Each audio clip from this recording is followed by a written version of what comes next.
Hey, what's up, MDR? What's up, Dangle? Y'all didn't miss this draft. I mean, at least it wasn't on stream or anything. This was a draft I did last night before bed.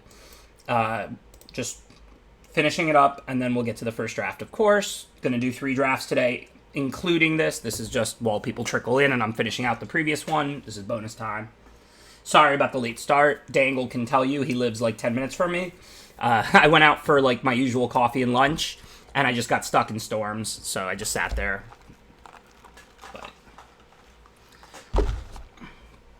Best of 1 today. I'm not doing Mythic or Bust tonight. I've got some things I'm working on. I will grind 2 Mythic on stream, but it might be the next stream, given I'm not that close at the moment. But I'm going to finish this draft and then do 3 more, and if we run really hot, maybe we'll make Mythic, but we probably won't.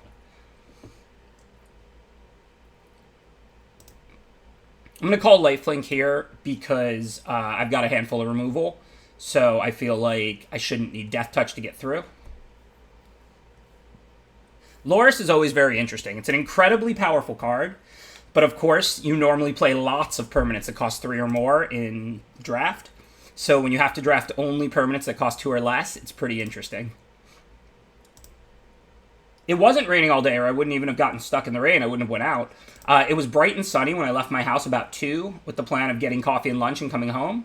And then literally I went inside this taco place near me, and it just started, like, absolutely pouring. So I just stayed there for a while. I mean, I could have probably braved the rain, but also I don't think it's that serious. I'm going to do the same 3 drafts. It's just delaying my stream start by an hour. I mean, maybe it was raining earlier. I don't know. I woke up pretty late today.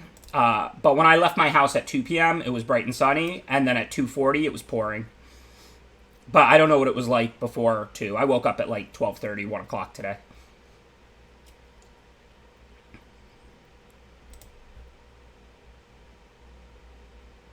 We ended up hitting the goals yesterday. Thanks for asking, Steel Toe.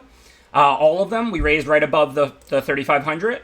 So we're going to be doing a fun stream one of the days next week. I'm not sure yet because I got to reach out to the people who do win the drawings. I'm going to take care of all of that over this weekend. I will post all the details in the Discord. It's not really going to be anything that out of the ordinary, except instead of just, you know, strictly trying to draft the best deck I can and win the matches, it's going to be some stipulation drafts, a viewer draft for whenever we can organize it. I'm going to open a stream with a rap verse. You know, obviously the coaching isn't on stream. I'm just going to contact 2 winners with free hours of coaching. But yeah, we're just going to have a good time. Take some song requests, etc., etc.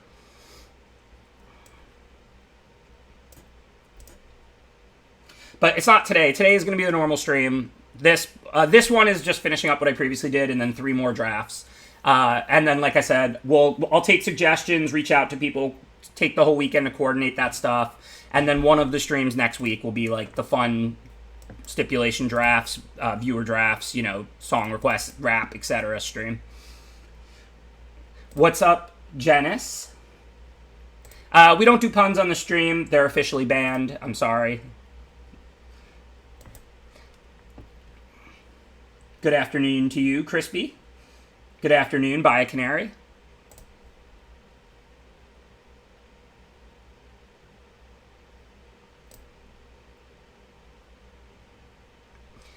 I assume... it's funny you said that about the delaying the update and stuff. I don't know. I'm not going to counter that. I'm going to save the counter for something that doesn't stop, you know, that doesn't blank my whole squad. I don't care if they trade with Boot Nipper because I'll just bring it back.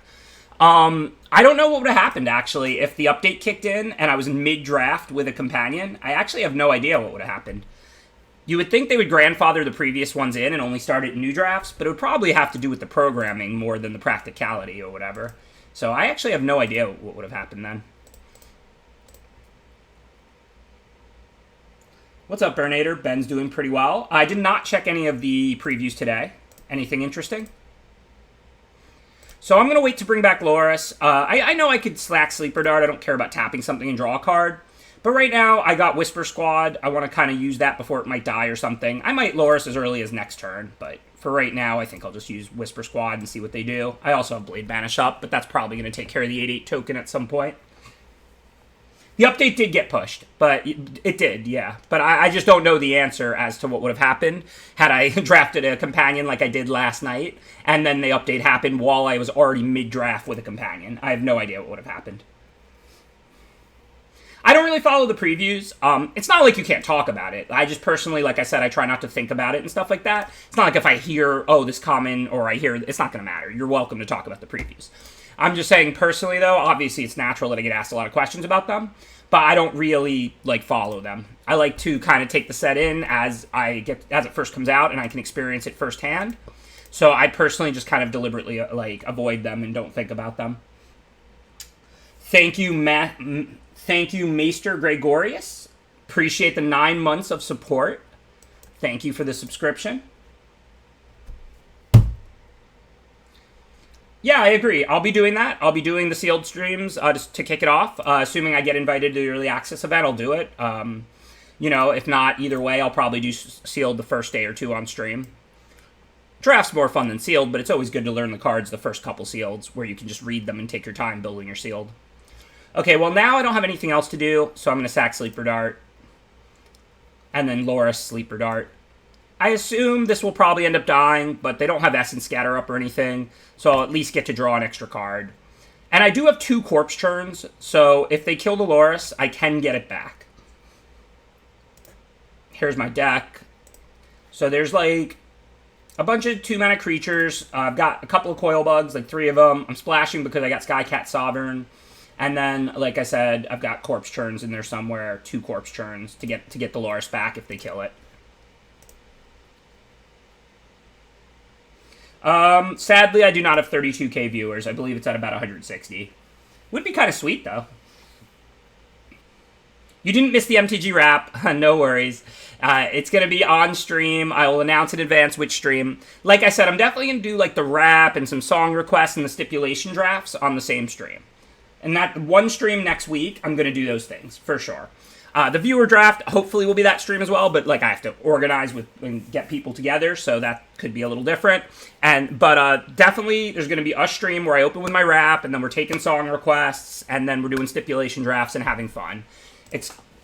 I have to still send out all the like messages and just get people like to suggest the stipulations who we draw and things like that. So I'm gonna organize that and take care of that over this weekend when I'm off stream and off. I don't even have a tournament this weekend or anything. And then I will announce stuff in the Discord and when it's happening and stuff like that. Today is just the normal stream. Obviously the charity stream ended at 10 p.m. last night, so I couldn't possibly organize it from then till today. But I will take the weekend to reach out to people and organize things. Thanks again to everybody who participated in the charity stream. We hit our goal, which I did not think we were going to hit. Like I said, I was kind of teasing about it. Obviously, I am happy we hit it. But I did set the wrap goal as like the stretch goal. Kind of like, I thought we would hit like the 21 or the 28. I didn't think we'd hit the 35. So that was why I set the wrap goal at the 35. But y'all are too generous. We did hit it. So I am a man of my word. I've got my strengths and weaknesses. Anybody who knows me knows. But I'm a very honest person. Nobody would say otherwise to that. So I will be rapping. I will be opening a stream with rap. But but I did not. Y'all are just too generous. I did not think we were going to raise 3,500 in 5 hours yesterday. But I am glad we did.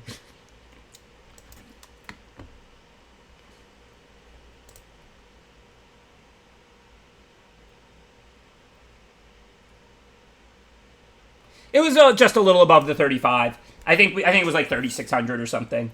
But I mean, it wasn't like I streamed for 12 hours. I literally only did like a normal stream. I streamed for like 5 hours. I did like 3 drafts. So I think that's pretty incredible.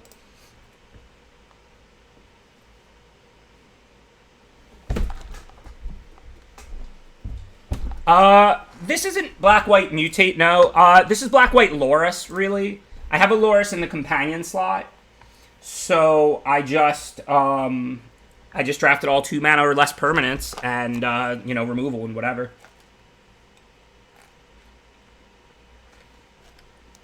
Yeah, I couldn't believe all the people who donated $100 yesterday and stuff. And, like I said, I did not expect to hit the 35. I knew we'd raise some money, and like you said, my community is very generous. I just expected that we would raise 2,300 or 2,600. I didn't expect we were going to get 3,500 in 5 hours. This draft was off-screen. But this wasn't one of my 3 drafts for the day or anything. I will be doing 3 more drafts after this. The best of ones are a little quicker, shouldn't be that long of a day. But yeah, I'm going to finish this one up and then do 3 more drafts. Okay, I think I'm going to attack and coordinated charge while I have 4 creatures. They're going to make the 8/8. I got to blade banish it. Obviously, I have enough mana. That's why we're doing this. 4 for the banish, and then I still have 5 for the coordinated charge. Not saying it's going to work out amazing. I mean, their creatures are much better than mine. Grim Dancer has... Well, it doesn't have Death Touch, but it's going to kill whatever it blocks anyway. But after +2 to all my creatures, anything that blocks any of them will get taken out. And if they block with the 1/2 or the 1/1, those will get 8 and my creature will live. So it's a pretty good situation. I don't think I'm going to win this game right now with this coordinated charge or anything. But I'll kill some creatures better than mine, make some plus EV trades. I'll get more value than cycling it, that's for sure. And I mean, all the squads I have are out. I can't really wait. Like, I don't even have that many creatures. It's a Laura stack. And meanwhile, in the 20 cards left, I do have 2 corpse churns. So hopefully after the dust settles, I can always buy back Coilbug, and then I'll draw one of those corpse churns sooner or later, get Loris back, and then reassemble the troops. Well, they already got rid of Loris because of General's Enforcer, obviously, so never mind that. But I'll still corpse churn back, like, something, and it's going to be a tough game to win without Loris.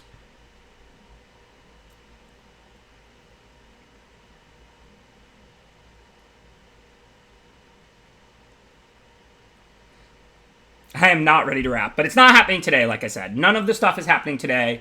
Today is a normal stream. I'm not like, oh, I'm going to do it at some point in the future. I'm going to do it next year or something. I will take the weekend reaching out to people, organizing, and at some point, like next week, there will be the stream where we do the stipulation drafts, the wrap, the song requests. Just have a fun, different stream than usual. Usually I'm a very meat and potatoes streamer. I mean, look, I am a Hall of Famer and known for limited, so I focus on trying to win, spike strategy. And I'm still going to try and win, but we're going to do stipulation drafts and a rap and songs and all that good stuff.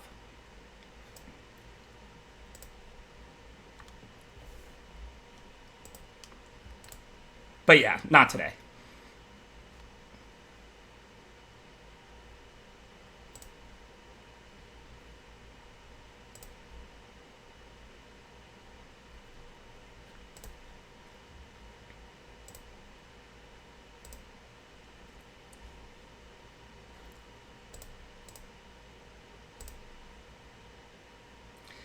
I wouldn't say it's looking good. It's funny. If everything was exactly the same, but they didn't exile my Loris with General's Enforcer, I would feel much better about this game, because I know I had 2 corpse churns and I have tons of life, and I'm not under that much pressure. And remember, even without good creatures in the yard, Sleeper Dart just means you're drawing 2 cards a turn with Loris, but they exiled my Loris, so yeah, I agree it's not looking good. I'm not saying we're dead. I don't know if I can win with what's in my deck. I have removal. I have, like... And I have Skycat Sovereign. That could single-handedly win this game at this point with this much mana. And Corpse Turn mills cards, so maybe we'll find the Sovereign. I do believe I'm a pretty massive underdog in this game. I don't believe it's, like, concede time. Let's Corpse Turn and see what we hit. Okay, do we want the Healer or the Boot Nipper? I guess I can call... No, they have General's Enforcer, so 2/1's doing nothing. I'm actually just going to grab this and cycle it. Like we talked about, this isn't making a difference. I need to find the Skycat Sovereign or something like that.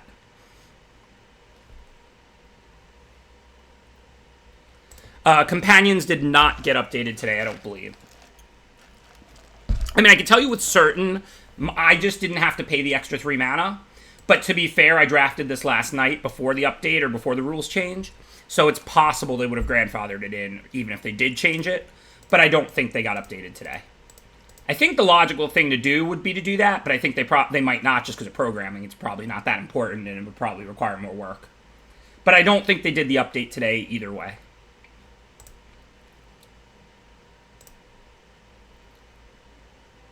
But yeah, Skycat Sovereign's pretty much the only way I could see myself winning this game. But they have 1 card in hand. If they're just holding a land and I draw Sovereign, I'm the favorite, right? Play Sovereign, make 1, it's a 2/2. Next turn, make like 2 of them, and it's a 4/4, and I have an army, and it keeps growing, and I keep growing my army.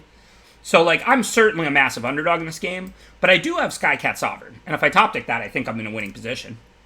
Assuming it resolves and their last card doesn't counter or kill it. Alright, for now, let's Sleeper Dart their biggest threat.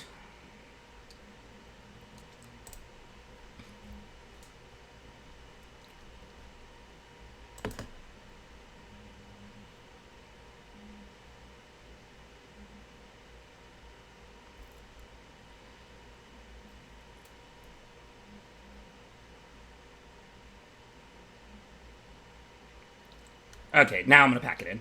Even if we're not taking lethal this turn, the Sovereign takes a turn or two to get going. Not a long time. You get chumps and stuff, but then it's not growing. I don't think next turn, if I play Sovereign and make a 1/1 or 2, I can still win. This turn, I think, if their card in hand's a land, if I played Sovereign and made 2 1/1s, I might still be in the game.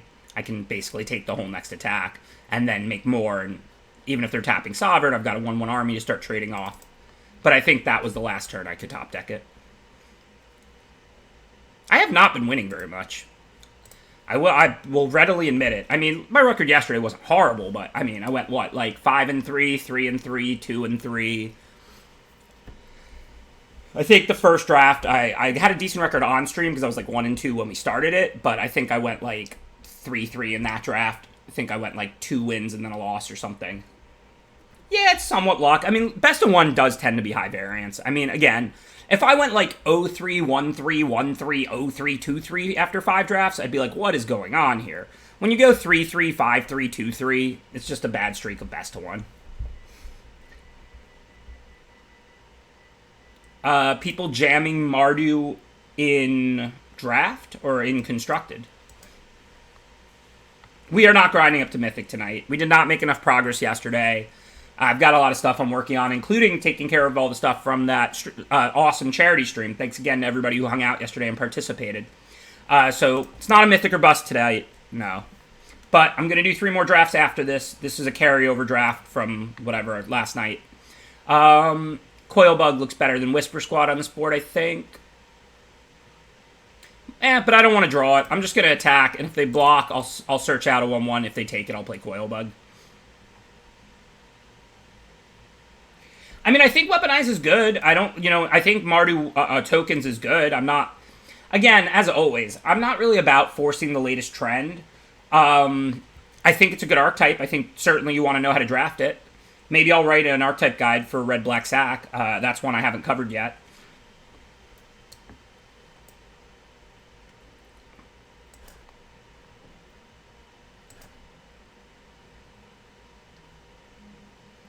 Best of 3 is a lot lower variance than best of 1, but, I mean, the variance doesn't super bother me. I mean, no one likes it, but it doesn't really bother me.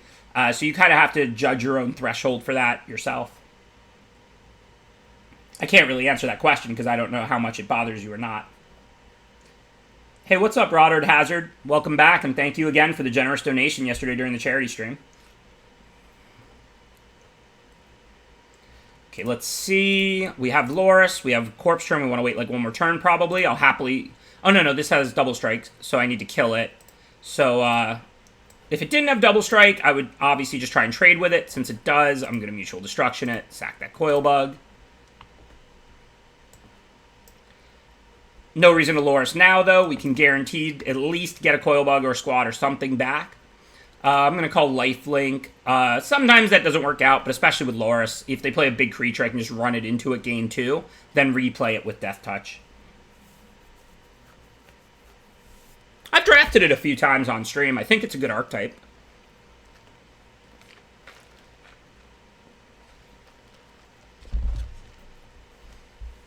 So do I want to block? It's not a great trade, obviously, but I can Loris and bring it back. Otherwise, I'm bringing back a Whisper Squad. I think I'll kill the 1/1 and take 2 life. Shields are down. They don't have counter mana up. This is a pretty good turn for me to Loris. I have the Corpse Turn already, so if they kill it, as long as they don't exile it, life is good. I'm going to call Death Touch now, because they have a 1/3 out. I mean, I think Companions are still going to be good in draft. The mana is not why they're good in draft. The card advantage is. I think certainly it weakens them substantially. I mean, you can't just add 3 to the casting cost of a card, right? But I still expect them to be pretty good in draft.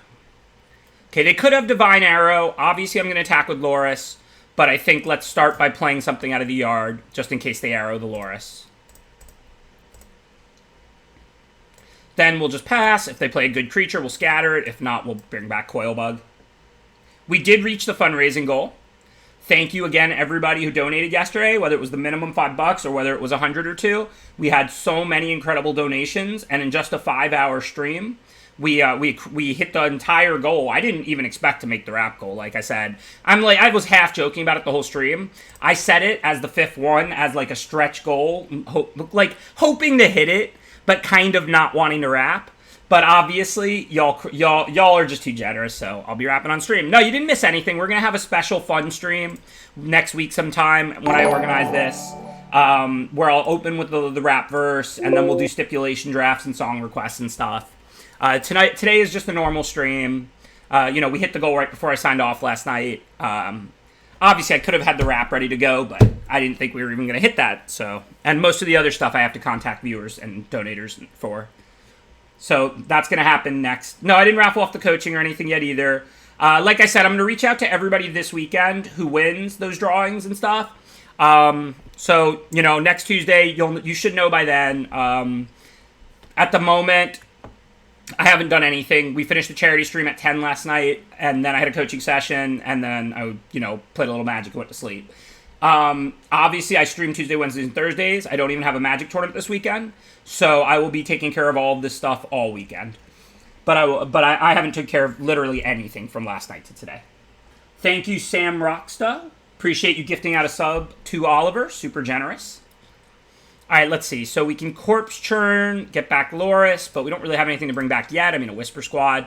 I really want to Dire Tactics this Dreamtail Heron. I really hate them drawing 2 cards a turn, so I think it's most important we do that this turn. We have 7 mana, so that will leave us 5. 2 for churn, but I don't want to play Loris and get nothing back. So I think we'll just Dire Tactics and Coil Bug, and then this is Death Touch, right? So we can attack if they block with Glimmerbell. Cool. And then, so we'll Dire Tactics and Coil Bug, and then we can leave up Scatter and Churn for their turn.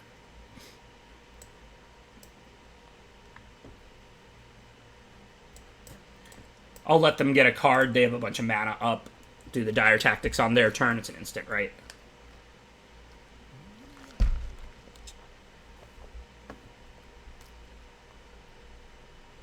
Like 0-2, I think, or 1-2. I don't know.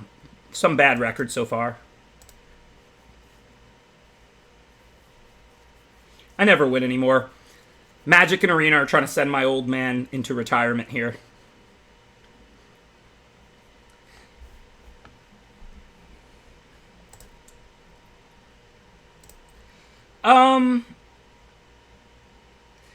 Yeah, maybe we should have done it on our turn. That's a good point, to play around Convolute. It's actually a really good point, because it was so important that resolved, and resolving the Coil Bug was not. Yeah, I think you're right. I think that would have been better. Okay, so now they're tapped out. Nothing really matters here. Let's attack. Corpse Churn, Loris. See, I mean, we're going to get back Loris for sure. Even if we hit Skycat Sovereign, we can just put that back into play off Loris. And now we have to choose between a 1-1 squad or a Coil Bug that we can buy back later anyway. I mean, look, squad's just a 1-1. We've got a lot of pressure on the board. I think I'd rather just get the 2-2 and play this turn. Close call there between that and the squad. Well, if I was going to do it during their upkeep, I'll just let them get the card, because they might morph, or it might influence... morph. I always call mutate morph. They might mutate or do other things, and it might influence their plays. The reason to do it on my turn was not to deny them one more draw step. It was, as whoever suggested it in the chat pointed it out, it was to play around Convolute. Because Convolute's a common, and I had 7 mana, and I didn't care at all, obviously, if they convoluted Coil Bug. So, but I had to play the Coil Bug main phase, because it doesn't have Flash. So I played the Coil Bug, and then on their turn, I Dire Tactics, and I didn't have Convolute mana up. If I would have led with 7 mana Dire Tactics on my turn, I could pay for Convolute. So that was the actual reason. Which was a really good point. Like, that's why I said I think I actually should have done it on my turn. I felt like, it was worth giving them a draw step, because it definitely could influence pre-combat play. They might mutate, they might, kill blockers, they might do things. But to play around a common Convolute, it probably was worth doing it on my turn. That's why I said it was a really good point by the chat. Thank you, Oliver, gifting out a sub to Sam Rucksta. I see you paying it forward. Well, more like playing tag. Sam Ruck gifted a sub to Oliver, and then Oliver gifted a sub to Sam Ruck. I don't think I've ever seen that before. That's pretty cool, though. Generous tag right there. Thank you all for supporting my stream. And it's kind of neat. Alright, so I can attack and then play something from the yard, or I could just play the 1 squad in the yard already. I also would probably rather just be playing darts from the yard after this. So for this turn, I'm just going to pass.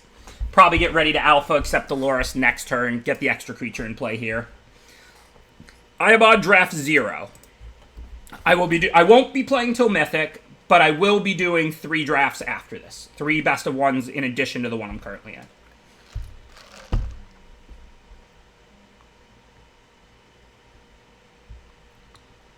I really appreciate it. Pick 8 Flare? Yeah, that's just silly. I don't know what's up with people in cycling. Like, cycling is definitely the best archetype. Like, there's just no ifs, ands, or buts. Did I just lose this game? I mean, I couldn't do anything, but if I attacked, they would just eat. I didn't even have lifelink. They could eat Loris with Wolverine. But I did not expect spontaneous flight off the white splash. Haste Flyer, Exaxes. Good beats. Like I said, not my day. not my month.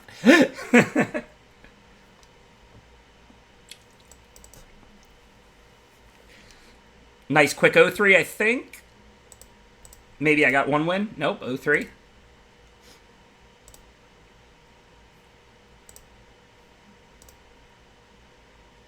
No, that's not what Dart does.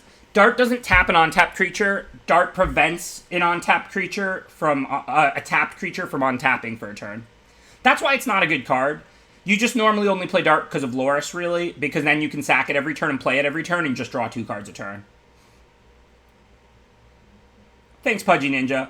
Yeah, that's definitely one thing I'm trying to help with people with on the stream. You know, at least seeing me lose, stay cool, not tilt. You know, every streamer's different, but I know some people have a bad rep for tilt. Look, if you play a lot of Magic, you lose a lot of matches. I understand, like, okay, like, I've been around a long time, right? When I was 17, I played for my first Grand Prix top 8 ever in Grand Prix Detroit in, like, 2000, 2001, and I lost. I didn't make top 8. I had never top 8'd a Grand Prix before. I had, like, a min cash or 2. And it was kind of disappointing, you know? Like, I finished top 16 and queued for the Pro Tour, so I wasn't that upset. But, like, I felt the disappointment. But then I remember sometime... I don't actually know what's better, Starks or Yorion. Yorion's a little tough to do in the companion slot. It would be better than Starks out of the companion slot. Yorion's a good card in your deck. I mean, you blink things for value, and it's a 5-mana 4/5 flyer, which is a very good card. Pretend it wasn't a companion. Pretend it's just 5-mana 4/5 flyer, blink whatever you want. That's an excellent card. And it's blue or white. But Starks is very easy to splash at single green, and it's an excellent card as well.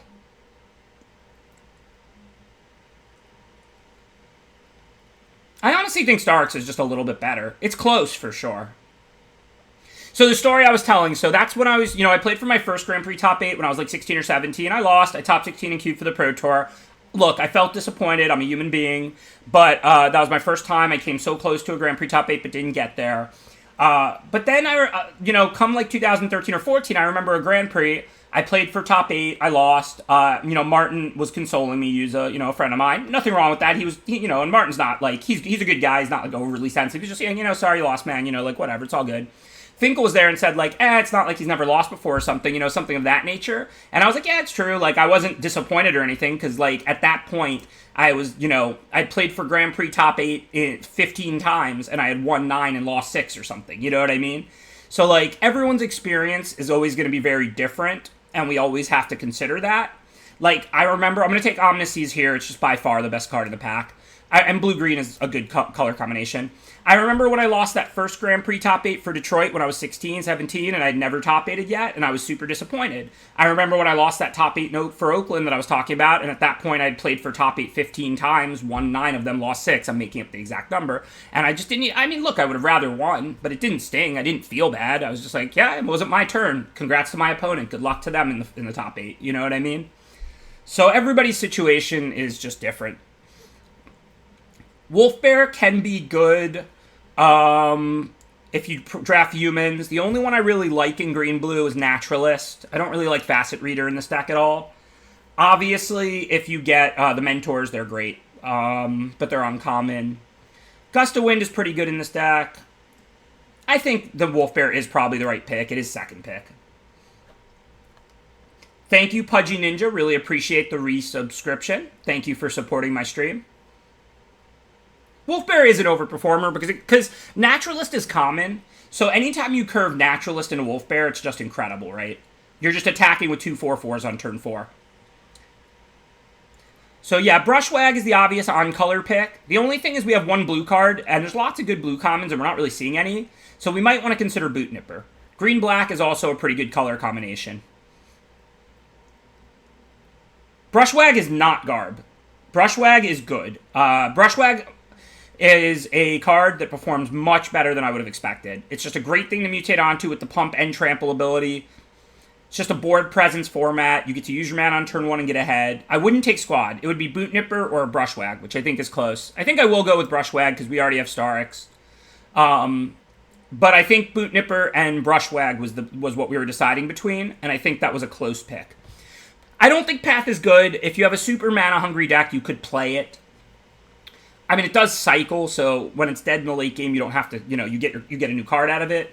But 4 mana search for 2 lands is not a very good card in very many situations. So now we got to decide between Glimmerbell and Mole. Glimmerbell's good in blue-green mutate. We're not committed to blue. Omniseas is a good card. Mole is filler. Glimmerbell's not great, but I think it's better than filler. I don't want to view this as committing to blue, because our blue cards, Omniseas is good and Glimmerbell is medium, so this doesn't really change anything. But I don't think I'm going to take Forbidden Friendship here. It's not very good in red-green. So I think Glimmerbell makes sense over Mole, which is total filler. And then we'll just see what's in the next pack. And it looks like we were rewarded. Gust of Wind is a good card with Glimmerbell, Omniseas, and it's just a good card in blue-green. Blue-green tends to play a very tempo game with Mutate. Doesn't have lots of great removal. Gust is a good card in a blue-green deck. So that time it did work out.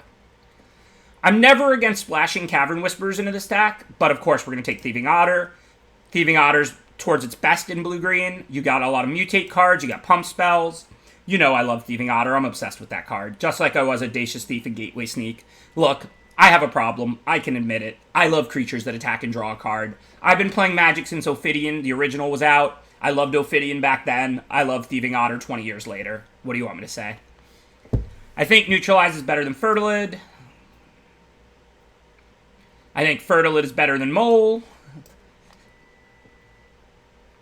Don't mind another Glimmerbell. We already have a Gust of One Mind. We definitely want humans. The only really good one is Naturalist, but we have Wolf Bear at common, but we have Wolf Bear and we have Of One Mind, so we will try and prioritize Naturalist as well as any other human uncommons. Does the cuteness factor in because it's an otter? I don't know if I've ever actually seen an otter. Unlike Wolverines, I did know that otters are real, but I'm not sure if I've actually seen an otter in person. Oh, I would love Wingspan Mentor. It's an uncommon, though. I meant that common. I don't like Facet Reader. I like Naturalist a lot. Both Mentors are good. Wingspan definitely better than the green one. I think it's called Hornbash. But those are uncommons, so I can't really count on them. I might get them, but I can't really count on them.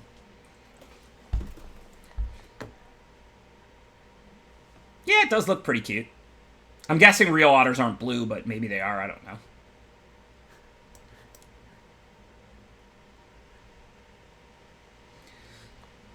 Can we do Umori? What are our spells? Seize, Neutralize, Of One Mind, Gust of Wind. So we have a decent chunk of spells. I mean, we could drop them. I guess if we're not taking Umori out of this pack, we're taking, Chittering Harvester for a splash.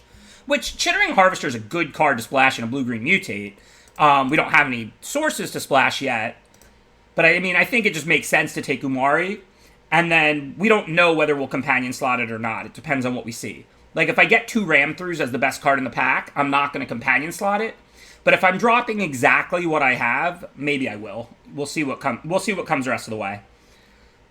I don't think Umori outside of the companion slot is an amazing card, but there's nothing wrong with a 4-mana 4/5 creature lowers the cost of your future ones. Again, most of the companions, if you can't put them in the companion slot, they're still good cards, There's nothing wrong with an Umori in your deck. Okay, this pack sucks. I don't want any of these. I mean, there's pacifism or whatever.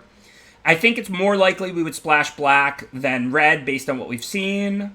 So I'm just going to grab Dismal Backwater. We already have Fertilid. Having a second pick Dismal Backwater here is embarrassing. But Cavern Whisperer, Chittering Harvester, Blood Curdle are all very splashable. They're good cards. Now we have Fertilid. We just picked up Backwater if we want to splash black. There's more value there than anywhere else in that pack. It's a really, really embarrassing pick, but what are you going to do? What is going on here? I don't want any of these cards, really. I mean, Honey Mammoth curves out nicely off Umori, but that's the kind of thing I'll definitely do when I have Umori in the companion slot. If it goes in the main, then I'm not going to have it every game, so I don't necessarily want Honey Mammoth. That's not to say Honey Mammoth is horrible or anything. It's okay. If we did go black-green, I mean, Boot Nippers are good, but, well, I guess if we played Umori, we could theoretically drop the blue. It's probably not going to happen. We got all that blue late pack one. Just going to take Honey Mammoth. Just a horrible pack for us. Nothing I can really say. Okay, Mystic Subdual's fine removal. Not great, not horrible, but I'll happily include it in a blue-green creature deck. This draft, pack 1 went fine. This pack is going abysmally. Where are the Ram-Throughs, Symbiotes, Naturalists, Gust-O-Winds, Essence Scatters, Capture Spheres, Thieving Otters? There's so many good blue-green mutate commons. I just Dreamtail Heron, Migratory Greathorn, finally. But we've seen, like, nothing this whole pack. This has been abysmal. Alright, we can lock up the ability to splash if we want now by taking Evolving Wilds. Thornwood Falls is definitely better than Wilds if we just go 2-color blue-green, but neither is important if we go 2-color with no splash, and if we do end up wanting to splash, we're going to want the Wilds much more. Alright, I'll grab a Mole now. I don't think it's a great card, I don't think it's unplayable, just depends what you get, but a black-white land isn't going to help us splash. We're really well positioned to splash black. There's no playables in this pack except the Hollow. We don't have any black cards we want to splash. But if we open Blood Curdle or Chittering Harvester or even Cavern Whisperer, we'll splash them. I guess Barrier Breach? I don't know. Honestly, there's just like no shot we're going to use any of these. Grab 20 ticks over nothing. I don't really rare draft, but it's literally over nothing. Bristling Boar. Convolute's not going in this deck. We already have a Neutralize. We're a green creature deck, not a control deck.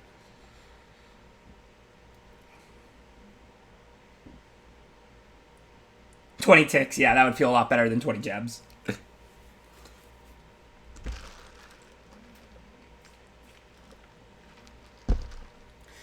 I think I took something like Ominous Seas over the Wingspan Mentor, right? Wingspan Mentor is excellent, but Ominous Seas is just better. I mean, in pick 2 of the draft. If you have a blue-green deck, you might take the Mentor. Ominous Seas is a really good card. I was wrong on that. You hear me brag about the stuff I call early? Well, I'll admit when I'm wrong, too. Traditionally, cards like this aren't that good and are overrated. But this, with all the cyclers in this format, and cycling on this card itself, this card is just great. I was just completely wrong with my initial impressions of Ominous Seas. So, not an exciting pack for us. Dreamtail Heron's a good card. I think it's a clear choice. I mean, I'm not mad about first picking a Dreamtail Heron. I'm not happy about it, especially when we're so well positioned to do a black splash if we want. But Dreamtail Heron's like the best overall card in the pack, pretty much. And it's, of course, our color. Well, now we can grab a Naturalist. I think Capture Sphere can be better than Naturalist, but if you look at our deck, we really want a human. We want to play of one mind because we have Ominous Seas. We have Exuberant Wolf Bear to turn Naturalist into a 4/4. We don't have a ton of good 2-drops. I think Naturalist is a clear choice for us right now. Again, these aren't bad cards. I'm not excited about first pick Heron, second pick Naturalist, but those are commons that I did want. Those are like some of the better blue and green commons. Obviously, we're hoping for Vivian. We're not hoping for Naturalist, but I'm not complaining. Grab another Gust of Wind and send the whole cycling deck downstream, I guess. No real choices for us. Alright, so now you got to decide between Dracus and Capture Sphere. We don't really have, like, crazy mutate synergy. I mean, we have some stuff to mutate onto and a few good mutatos. I assume we're going to take a good removal spell like Capture Sphere. What are we buying back with Dracus? Like a bounce spell? Who cares? It's not like we're buying back Blood Curdles.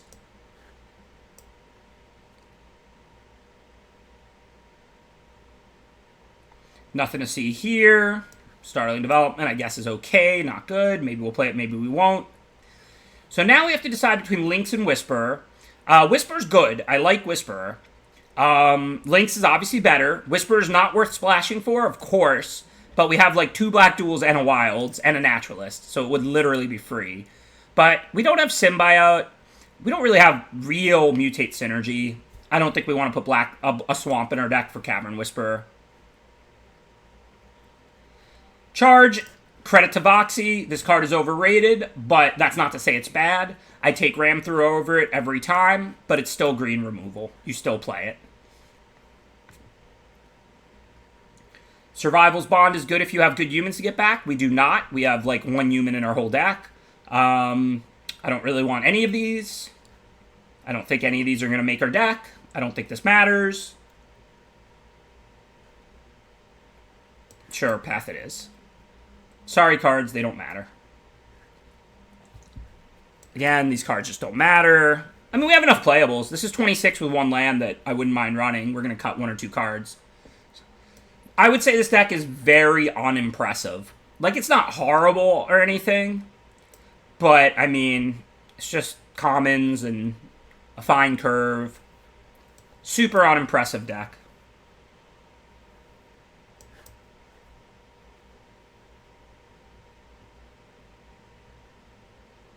I think so. Skybonder is blue 1 or blue or white, but I'm not white. So it's a tough to cast 3-drop. If you have a bunch of flyers, I could see it. I mean, it's decent with my Gust of Winds, but Subdual's pretty good removal for a creature deck.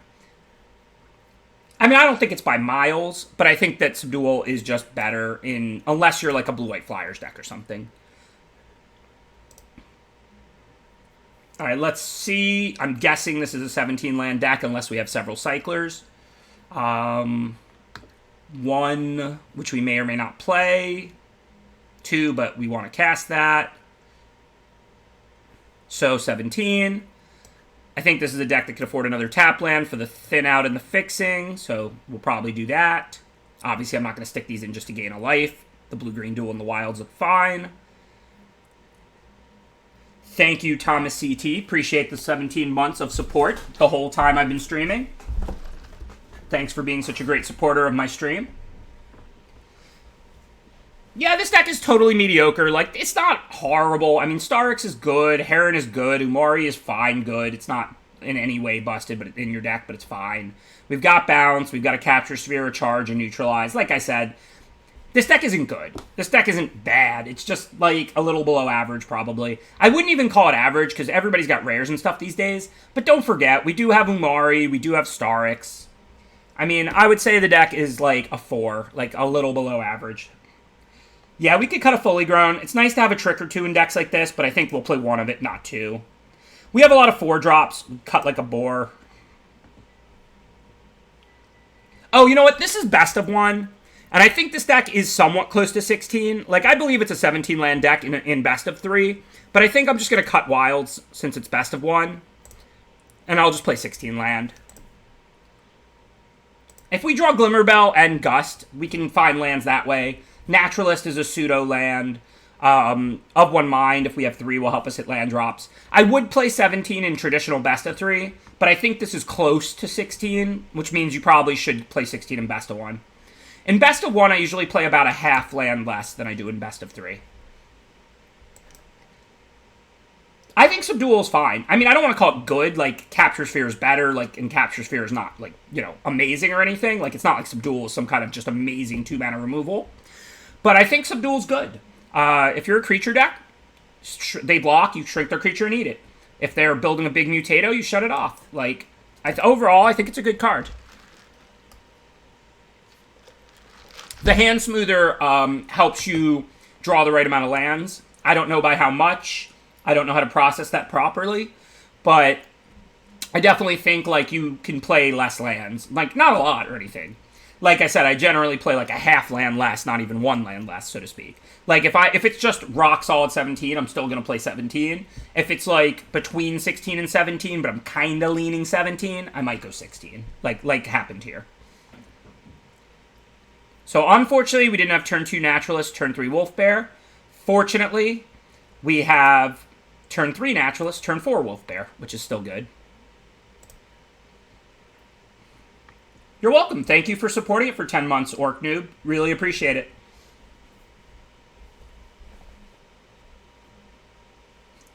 I love that. I say mutato, you say mutato. I say tomato, you say tomato. I say mutato, you say mutato. We might have a line for my rap already in the waiting.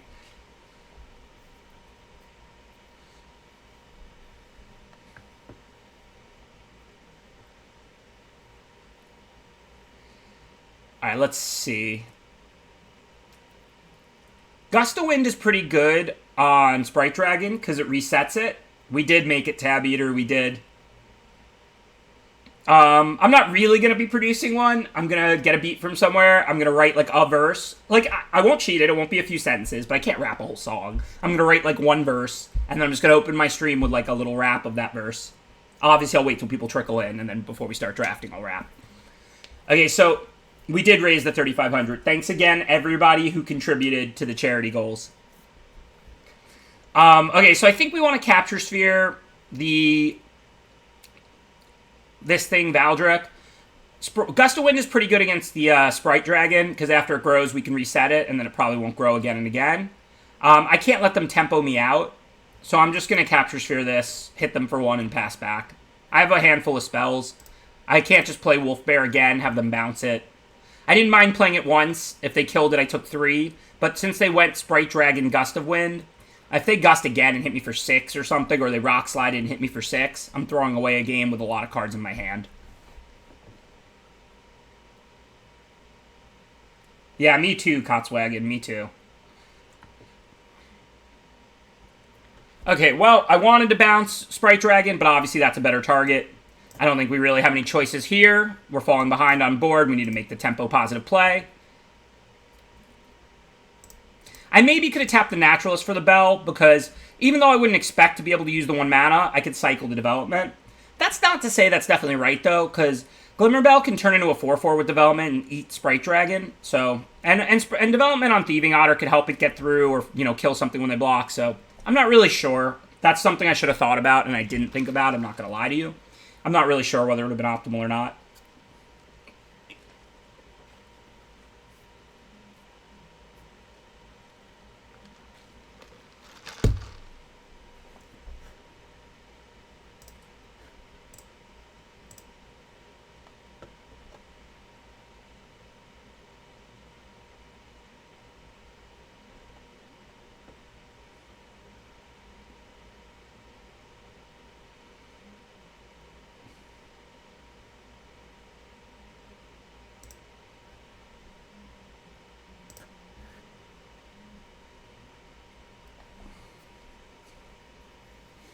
Yeah, this is not going well, obviously. Opponent does, to their credit, just have a nice deck. I mean, this is a good blue-red spells. Assuming that they're out of removal and bounce and stuff, we're still okay. I mean, I'm not saying we're going to win, but it's a game. If they have more removal and tricks, they're going to win. But I can beat this Gigantha and them adding a random creature. Development and fully grown have the ability to take out the Sprite Dragon. Wolf Bear is bigger than the Ceratops. We can't beat much more, but they have used Gust and Go for Blood. Hopefully they don't have too much more bounce and removal.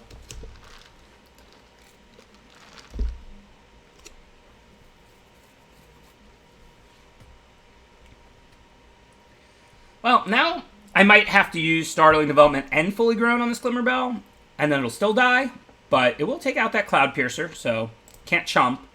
See what happens next turn. Hopefully that works. 2, 5, 8 mana, 3, 6, 7. No real choices. I can't take another hit. Just gotta go for it. Again, it's not looking good. Now I gotta use both these and lose the bell. That's a lot worse than expected. We have Starix. We have some decent creatures. I can certainly block a 5/5 ground creature. So hopefully this goes smoothly. And by that, I mean I 3-for-1 myself, sort of. I mean, this is more than one card, too, but...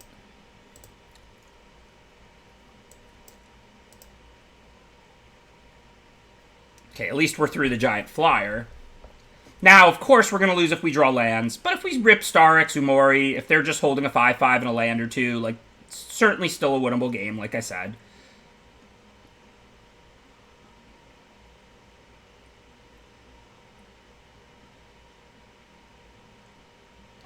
DC Sports, feel free to talk to me about that. I disagree, of course, but feel free to talk to me about that during ads and chats or on Twitter. When I'm streaming, I focus on the Magic. I don't want to have a large political debate right now. Like I said, focus of the stream is Magic when I'm streaming live Magic content. You're more than welcome to ask me that publicly, like I said, and say things to me like that publicly during ads and chats on stream or on Twitter. But I don't want to get into a large discussion of it. But obviously, I completely disagree with the statement that was just made. Yeah, so I'm going to do exactly what was just said. Tap the Naturalist for Otter. So that I can keep Neutralize up. Again, we can double block. Well, we can if they attack with both, but if they don't have anything, the 4/4 would eat the 3/4, and we would chump with the Otter if they attack with both. So if they have anything to play, any tricks, we're going to lose. If they have nothing, again, it's a top deck battle. I mean, if we draw Starix, this is certainly still a winnable game. Umari's decent.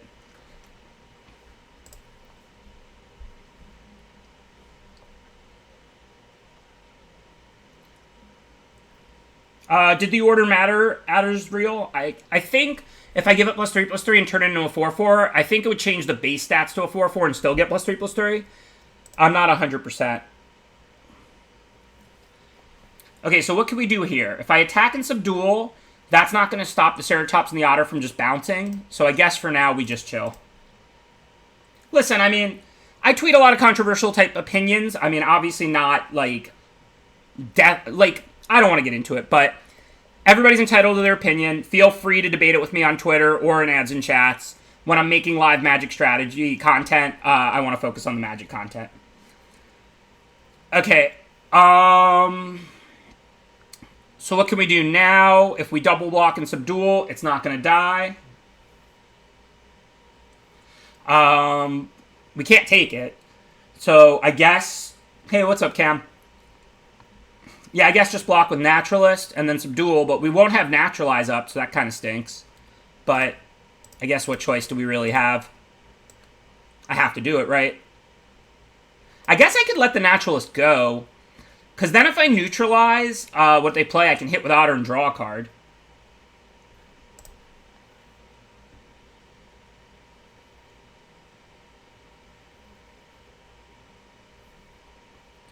Okay, so I think we don't neutralize that. I can just subdual it. Thanks, Gorlick. Listen, I know lots of people agree with me and lots of people disagree with me. That's how the internet works. Like I said, again, I don't really mind. I welcome debate. I welcome conversation. Not while I'm making live Magic content, but on Twitter, during ads and chats, if you catch me at the bar or whatever, at a Magic tournament in person, whatever. I'm always open. I always welcome conversation and debate. That's actually a lot of what the debate was about yesterday. So, by all means, but not while I'm live streaming Magic drafts. Okay, so, I don't know if I want to neutralize that or not. I can subdual it end a turn. No, I have to neutralize it, because then I can hit and draw a card, and then I can subdual the Ceratops.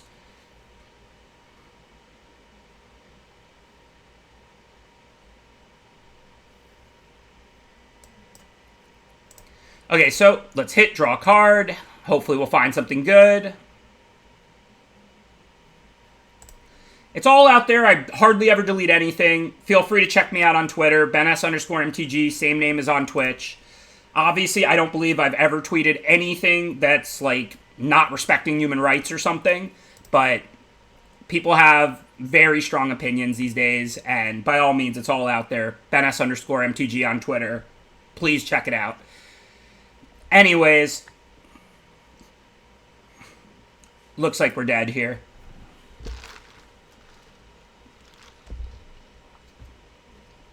No, totally fine, Cam. You know, I don't mind giving a warning first. DC actually wasn't unreasonable there. They only said one thing. If somebody starts spamming that stuff here while we're making Magic content, absolutely time them out. But, you know, DC said one thing. They didn't spam the channel or anything. I don't mind.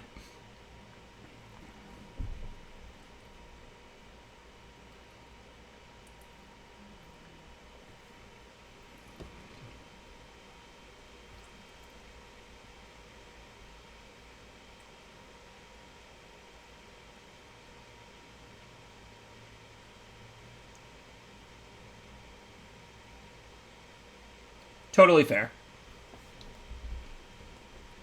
Okay, this hand looks pretty good. We are and we always will tune Nercio, no worries.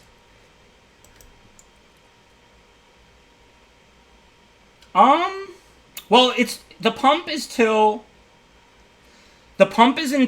permanent. I could have done it on my turn. They had their mana up. It would have given them one less card to have keep safe, like if they just top decked it. But the +1/+1 is permanent regardless.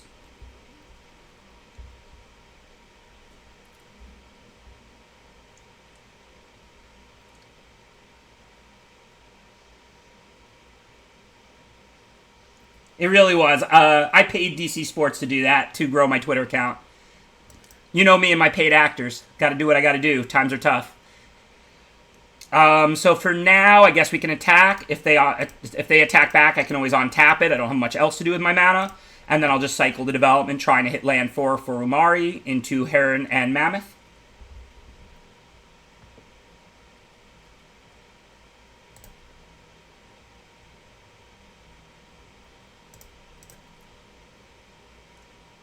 Yeah, upkeep may have been the best technical play. You could certainly be right. I mean, look, if they did top deck keep safe, I mean, that was a winnable game if they didn't have keep safe there. The odds are they were holding it. They had cards in hand for several turns. But in the event that they didn't have it, that was a winnable game. So maybe I should have done it during upkeep. Definitely possible.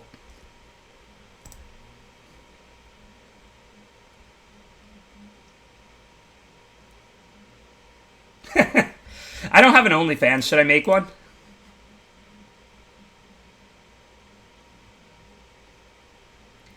Okay, let's attack Umari here. Nothing wrong with putting Heron on Glimmerbell, but we're not in a rush to do that. Now we can play Honey Mammoth. We can even mutate for one less on the Glimmerbell if we draw a land. And if not, we have Heron. We can cast it or mutate it.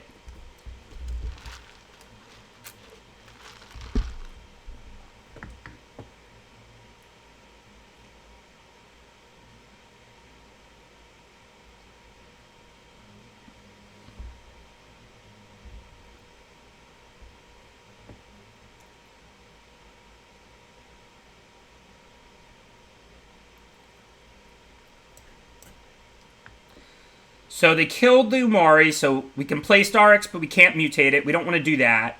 I don't think there's anything wrong with just putting out a 3/4 flyer here, though, right? So I'm just going to attack them for 1. Oh, wait, but what happens if they play Obosh next turn? I mean, I have Subdual for it after it resolves. Dreamtail can block Squad. I take 4. I can't take too much damage with this Bastion out, but, I mean, I can take 4. Plus, I can't really block the Hellbonder anyway. I mean, it has to be, what, triple blocked? So for now... And we have Honey Mammoth to gain some life back. I think it's just cast the Dreamtail here. I could mutate to try and hit land 6, but we're only 1 land away from our 6 drops. If most of the cards in our deck cost less than 5, in fact, virtually all besides these. So if we don't draw lands, we'll at least draw other stuff to do in the meantime. And if we do draw a land, then we can just start slamming our monsters.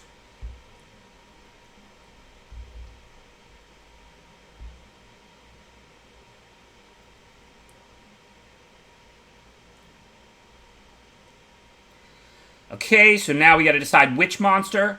I don't think I can actually... let's see. I could Subdual. I do want to shut off Obosh pretty badly. I don't think I can play Starix and like attack for 9. Unfortunately, I might just die. These are all odds, right? So that would be 4, 6, 12. I could definitely play Honey Mammoth though. That's big enough to trade with Obosh, and then I hit for 4. Even if they have the removal, I gained 4 life, and I can Subdual the following turn. They only have odds, so they can't have Blood Curdle. They could have Mutual Destruction, but they did already use 1. I think this is right. Just drop Honey Mammoth here.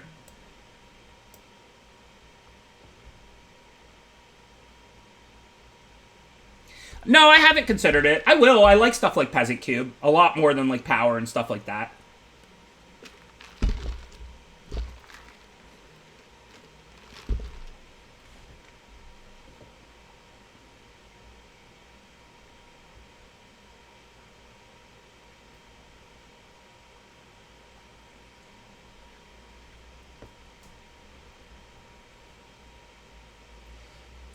Again, I appreciate it, Akari, but I really do just want to focus on Magic strategy. I mean, I appreciate the comment, the support.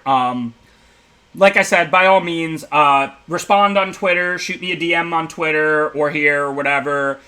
Bring it up during ads and chats. But when I'm making live Magic content, the focus has to be on the live Magic content. But I do appreciate the words of support. I know how the internet works. Tons of people agree with me. Tons of people disagree with me. That's how the internet works. If you talk about anything controversial all of the time. So I appreciate the words of support. It doesn't bother me at all when people flame me or whatever. Okay, what are we gonna do? We can block the squad, but it's obviously a pretty bad trade, or we're taking 10. I mean, we can shut off Obosh, but they do have Bastion out.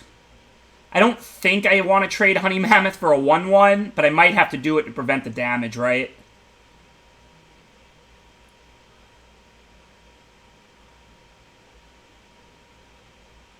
Thanks, Diamond.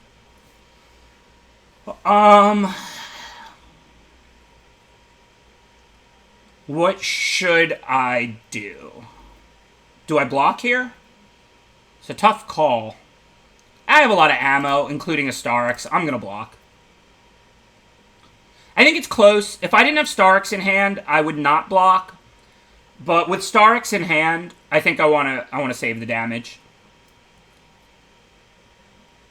Okay, so this turn looks like a pretty clear subdual on Obosh type turn. I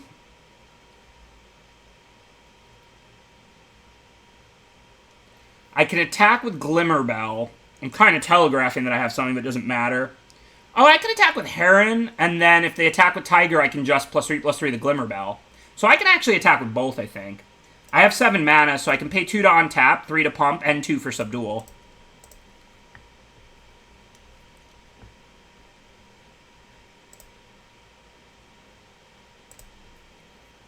It's going to be tight. It's a good question, Thunderwonk. I liked your suggestion. I think it was reasonable what they did. I think your suggestion of card on the bottom, I think that would have worked better for Limited and even Standard, probably. They might have been worried about Legacy and Vintage. That's not really a cost for Legacy and Vintage, to have to put a card on the bottom of your opening hand. It barely matters. Whereas adding 3 to the casting cost completely nerfs Companion in those formats. Alright, so clearly we got to subdual Obosh because it shuts off the ability, so everything isn't doubled. Again, it's going to be tight. I mean, we're not in horrible shape. I don't know if we're going to win or lose. Thank you, Andrewy26. Appreciate the support.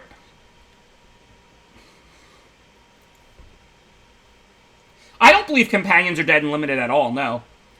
Certainly it's a cost. They're definitely worse, but they were amazing before, the good ones. Like, I still think Obosh, if you have to pay 3 at some point in the game to put it in your hand, or, Lutri, if you have to pay 3 to put it in your hand at some point, and it sits in the Companion slot, is still a good card. Remember, the biggest reason they were good in Limited was never tempo. You're getting the 8th card. And you're still getting the 8th card. You just gotta pay a heavier cost for it. So no, I don't think they're dead in Limited.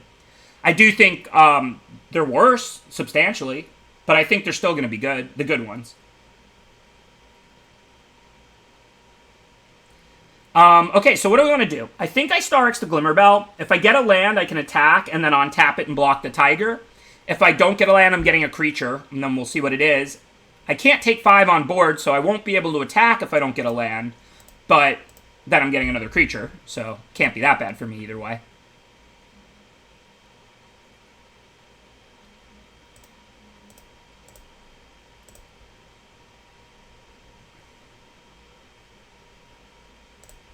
Obviously, I can't play the Naturalist because I have to untap and block the Tiger if they attack or I'm dead. Hopefully they don't have anything. They probably do, but I wasn't beating another removal spell or something anyway. This also puts me to 2, so I die to this, but I can block it. I just need 1 more blocker. I already have the Naturalist in hand. So this is an extremely tight game. Hopefully I'll draw any non-land, basically. If I draw a creature or a Capture Sphere or something, Gust of Wind is good. So let's start by gusting, see what we get. No help there, but now we win unless they have anything. You need 3 creatures to block it, but I had the Naturalist in hand and the Starix in play, so I needed 1 more, right? Yeah, 3. The Starix that's in play, the Naturalist that was in my hand, and the 1 draw step for the turn. I needed to draw a creature.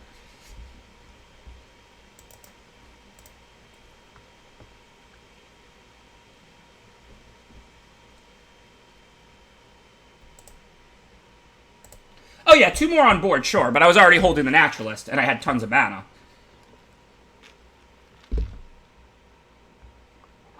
Nice troll, Yeta locked. That's the kind of trolling I can definitely get behind. I'll tell you a fun little story about me and LSV and draft and win percentage. There was a point when we were teammates for a while, on Team CFB back in like 2014, 15 or so. And, obviously we both had pro careers before we even knew each other. But we had been teammates playing the same deck mostly for 4 or 5 years. And they posted all the stats, all the lifetime win percentages of all the pros in a given pro tour around that period. And LSV was like 65, 66% constructed and like 64% in limited. And I was like 66% in limited and like 58% in constructed. So LSV goes, see, you're only a little bit better than me at draft, because I was like 2% higher than him. And I was like, so what you're saying is, when we play the same constructed deck in every tournament, you win 8% more of your matches than me. I win 58% and you win 66%. And then in draft, where we both draft and then get to use our same respective play skill, I win 2% more than you. And your conclusion from that data is I'm 2% better than you at draft? Not the conclusion I would have drawn from that data, but,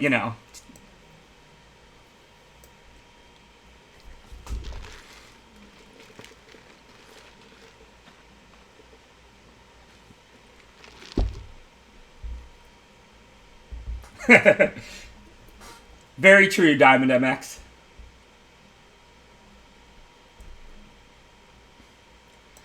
Alright, let's see. With a good hand like this, we certainly want to use our mana, so I guess we're playing Frostlinks. I see no reason to tap Whisper Squad over Scorpion. I don't think it matters much.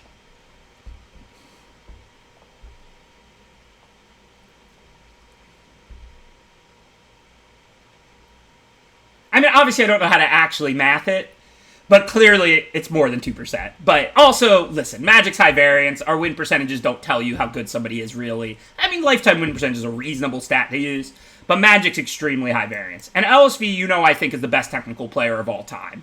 So, I believe that if I could, draft all the decks and give them to LSV to play, he might win 70% in Limited or whatever. But LSV's a great drafter, too. He really is. He wasn't necessarily 10, 15 years ago. But after working with a bunch of good limited people for a long time, not just me, Efro, Martin, other good drafters and good limited minds as well, LSV's very smart, very good at Magic, and he got good at draft. Okay, let's see. So I can certainly attack and just drop a 4/4. That's a very reasonable play. I still have stuff to show for charge. There's no targets to charge and play right now. If they kill it, I take 3. I still have plenty of life. I don't really see a reason not to attack with Frostlinks. It might be 4 if they search out another squad. But again, they have to have removal. Blood Curdle is 4 mana. If they have, Mutual Destruction, they're sacking one of their creatures. I don't really see a reason to do anything but this.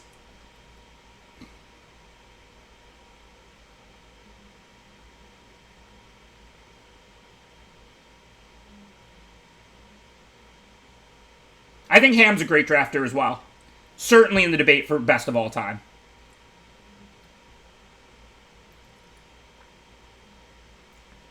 Well, they killed all my creatures, but I only took 3, so again, not that big of a deal. The problem now is I don't really want to charge any of these, and I can't really cast any of my creatures because I don't have double green for Omori. So I guess it's of one mind and see what we get. I guess technically, cycling has to be even better now that Companion got nerfed. I don't think that changes it much, but it has to make it better, you're right.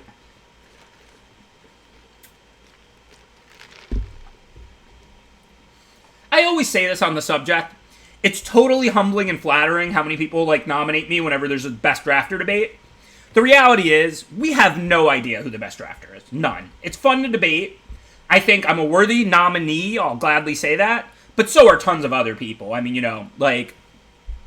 So I think basically it's just a fun thing to debate. We can say some people have figured a lot out in draft and are good draft strategists and other people aren't. Nobody could ever say with any degree of confidence who's the number 1 best drafter, who's the number 2 best drafter, who's the number 3 best drafter. It's just impossible.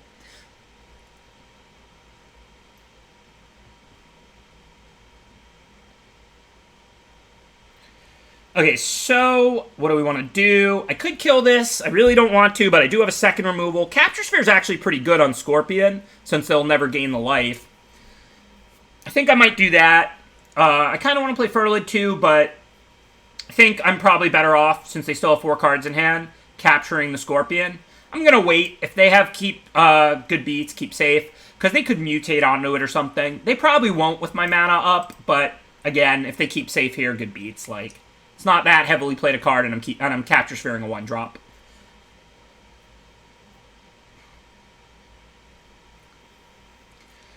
Okay, still no lands. This is getting kind of ugly. I could subdual a 1-1, or I could take 2 and go to 6, potentially, if they have counters or removal. Or charge a 1-1, I guess. I can still charge a good creature if they play one. I mean, I have 4 power, 6 power in my hand. So I guess it's time to just play Fertilid. I don't expect this to work. I assume it'll get Essence Scattered or something. Hopefully it won't get Voracious Great Shark.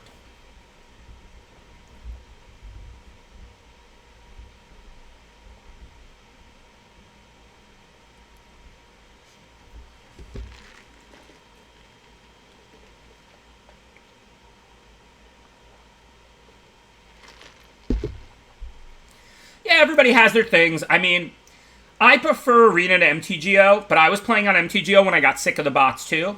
But thanks again, Watsy. We really appreciate you giving us these human drafts on Arena. It's something I know I wanted and most of my stream wanted and a lot of people wanted for a very long time. So thank you, shout out Watsy, for getting us these human drafts on Arena. So now I can just always play on Arena. Appreciate it. I'm actually going to call Enchantment here, I think. It's more important that I'm able to subdual this turn, if this resolves, than Creature, even though it would be nice to lower the cost of those. Even though they'll probably just kill it anyway, in which case, if they do, I want to shrink one of those 1/1s. Make sure I don't accidentally get swarmed to death here. If they don't kill it, I might have or do anything. I would have rather had it on Creature, but I don't think it's huge.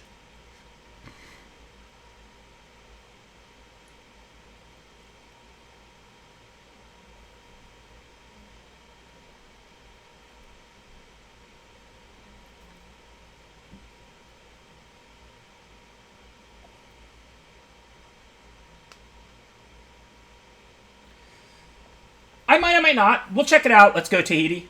I'm definitely not a huge cube person, but if it looks like a fun, sweet format and people want it, I'm not completely opposed.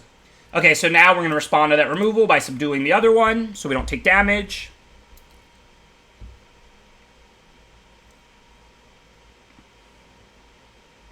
I really wonder what's in the opponent's hand. I mean, they have 4 cards, we have 4 cards. Our 4 cards are pretty good.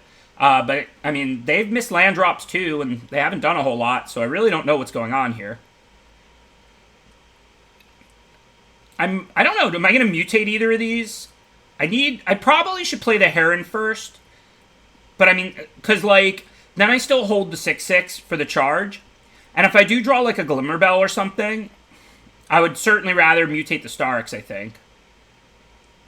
So I think I'm going to cast Dreamtail Heron here. I'm certainly casting a creature. It's just a question of which.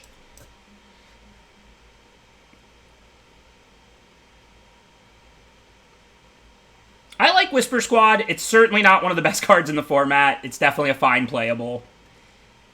Okay, that looks like a good target for charge. I can't let them make an endless army of 1/1s when I'm at 4. I don't really think we have any choices here.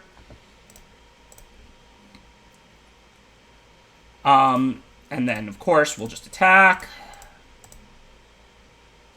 If I play the land, that gives me the ability to +3/+3 and Starix. If I hold it, I'm protected from Cavern Whisper. They don't even have anything to mutate onto, so I'm going to play the land.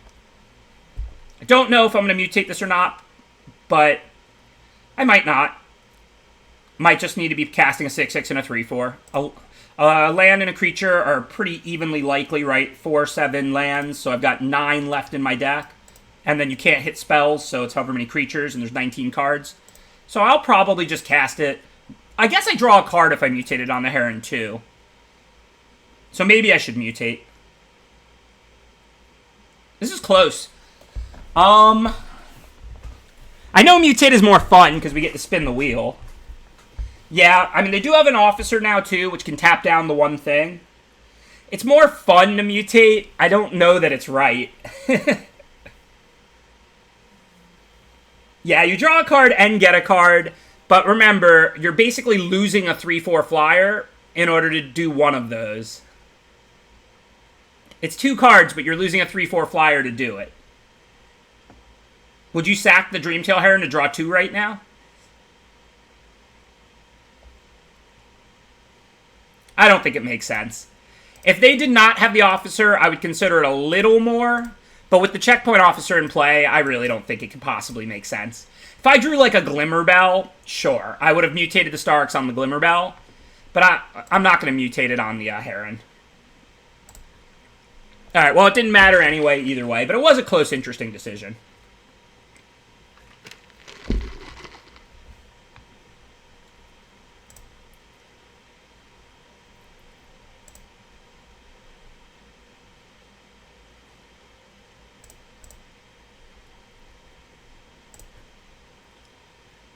Oh, that's actually a pretty good draw, because it means they can never really tap it to get in damage with the checkpoint officer, because of the on-tap ability. So even though a 2-drop like Glimmerbell here is one of my weaker draws, I have much more powerful cards than that in my deck, Glimmerbell being kind of immune to officer with me at 3 is actually a pretty nice draw. It can attack every turn, and then any turn they don't tap the Heron, I can attack with it. And look at it, the astute opponent, pacifying Glimmerbell over Dreamtail Heron. It's a good play by them. I don't know why they said oops, but... Oh, they're just going to kill me with the trap. Okay. Good beats.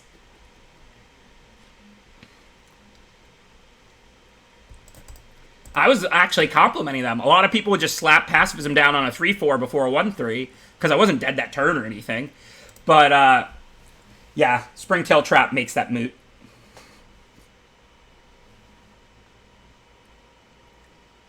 Yeah, Voltron, if the person passing to me is playing that archetype, I'm not going to play it unless I open a Broken Rare in that color. Like, if the person passing to me is forcing Cycling and I open Zenith Flare, I'm still going to play Cycling. But if I open, like, Save Thundermane even, I'll just ship it right down and not play Cycling. So you weight that into your decision. If they're somewhere else in the pod, like if they're on the other side of the table, it barely matters. You shouldn't expect to be the only Cycling player in a pod ever anyway. Yeah, it does hurt badly, Eric Chion.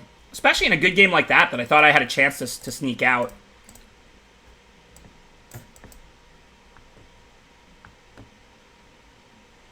Yeah, their deck wasn't very good, but it was a good game.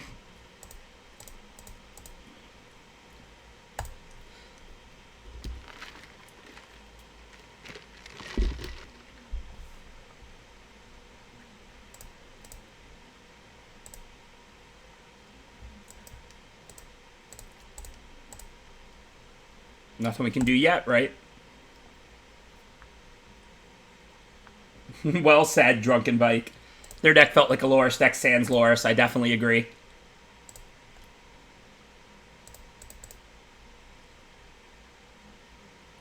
I wouldn't go out of my way to specifically counter draft Cycling. I mean, I think generally hate drafting is pretty unproductive for you. I'm not saying I would never. So charge is a sorcery, and they're going to block Brushwag, and +3/+3 is not going to save it. I mean, it'll kill the Deadeye, but I'm going to get 2 for 1, so I'm going to neutralize that. I generally think hate drafting a lot, or basically at all, is almost always a mistake. I mean, listen, if it's free, of course.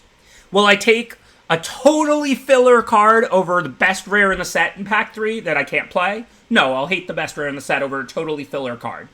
But, for example, if I'm red-blue, and I open Vivian and Capture Sphere, I'm taking Capture Sphere. I'm not hating Vivian. If there's a solid playable for me, a card I actually care about having in my deck, I wouldn't hate draft the best card in the set over taking a solid playable like Capture Sphere for me. I think it's a huge leak in a lot of people's drafting.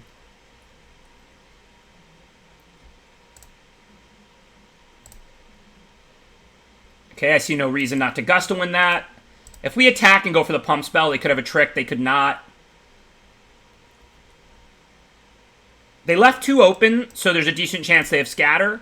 Look, if they're going to scatter something, they're going to scatter something. We'll just try and bear that in mind when we make our choices. Even when you're playing versus your pod, if you're playing 3 rounds versus your pod, you're only 3/7 to even play against the card you hate drafted because you play 3 of your 7 other people in your pod. And then it's worth considering a card you draft is involved in all 3 of your matches, whereas the card you took away from the opponent, even if you play them, is only involved in 1 of the 3 matches. So you're 3/7 to even play against the person you hate drafted from. And then it's like a third as relevant because your card would have been relevant in all 3 of your matches. Their card is relevant in 1 of the 3 matches. Hate drafting is a fool's errand. Like, it really is.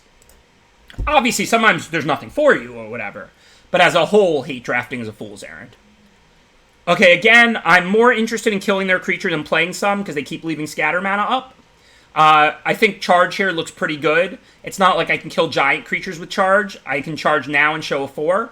And then I've got Capture Sphere for a big creature, Gust of Wind for later. So I'm going to charge this, show a 4, and then start attacking. Oh, in Team Draft, it's a whole different ballgame. And it's for the main reason I just said. Because in Team Draft, you winning and your teammates winning are worth even value. So instead of it being 3/7, the card will even matter against you or have any value, and then it only showing up in 1 of 3 of your matches, it's 100%. It's even value in Team Draft. Your teammates and you play against the opponents with it, and your wins and your teammates' wins matter exactly the same. So a card out of an opponent's deck in Team Draft is worth the exact same amount as a card in your deck in Team Draft. So in Team Draft, I hate draft a ton. And an 8-person pod draft, individual draft, I hardly ever hate draft. It's night and day. Okay, so what do we want to do? That looks like a pretty good target for Gust of Wind. It costs 5. Then we can always play Glimmerbell, putting them in an awkward spot with their scatter. They can either scatter a little 1/3 or we get a little further ahead. This looks fine. You're welcome. Thank you for the good questions.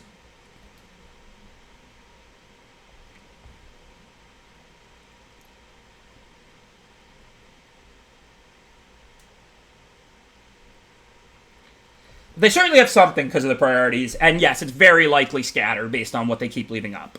I mean, I agree, the arena, I can tell the arena stops, they have something. I mean, we don't technically know it's scatter, but I think scatter seems extremely likely. I definitely agree. If we attack and they block and we fully grown, they can Blood Curdle, but they're already down to 7 with us poking at them. I think I'm happy enough to Capture Sphere or Dreamtail Heron and just keep hitting for 2. If they have removal, they're pretty compelled to use it. If they don't have removal, they're getting pretty close to dead with us having +3/+3. No, I agree. It seems like a very, very likely scatter. Obo Bobo. I agree with you. I just, I don't agree 100%, but I agree with you. They've totally telegraphed scatter over and over and over again with their sequencing. It's not like they just left 2 up one turn and then started casting things and then had 2 up again. Like, they left exactly 2 up. They cast a 4-drop on turn 6. I completely agree with you. Scatter is extremely likely. Believe me. I'm not arguing.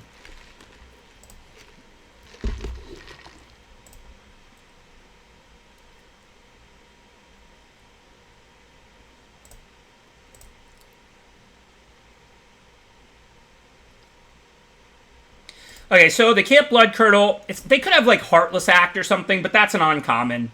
Obviously, I think we have to go for it. I should attack first, because there is Spinnerets to untap Heron. Okay, they didn't untap Heron. I am going to go for it. Heartless Act's an uncommon. There's no reason to put it in their hand. If they kill it, good beats. Then I play Land Boar. If not, we take the win. We could have mutated, but it would have been 1 short of lethal. We don't get +3, we get +2. Remember, Dreamtail Heron replaces Glimmerbell, basically. You don't add their power together. So we would have ended up with 4, and we would have still had the +3/+3.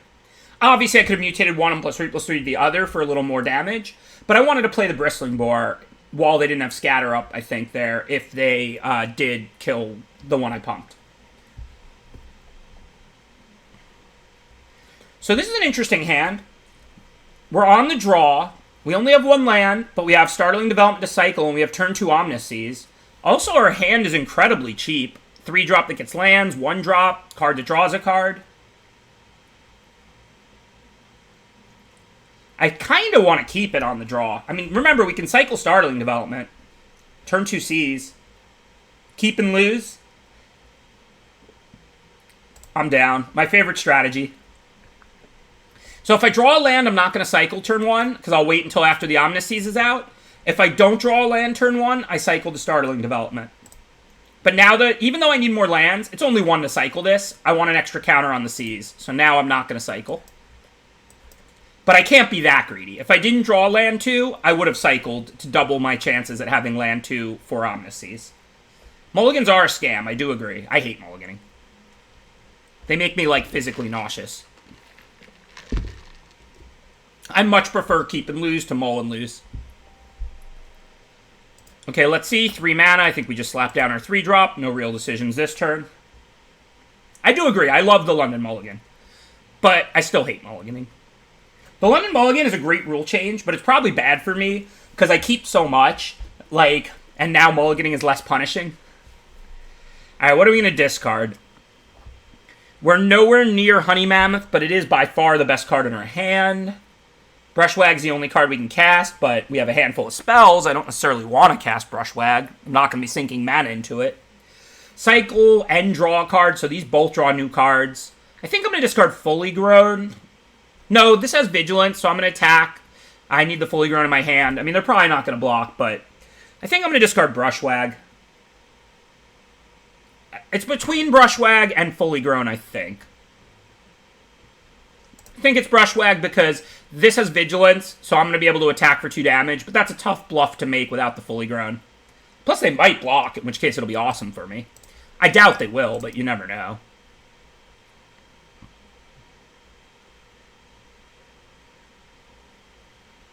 Oh yeah, development works too, but I do want to cycle development pretty badly. I need land 4 to bounce this, and it's a counter on the seas. So, I mean, you're right that development would work, and that was worth considering.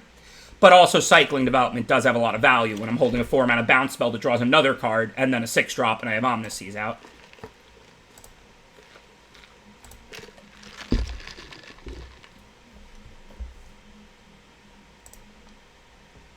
Okay, I think we pretty clearly get a land here. Looking at our hand, land is clearly more valuable than a counter on Fertilid.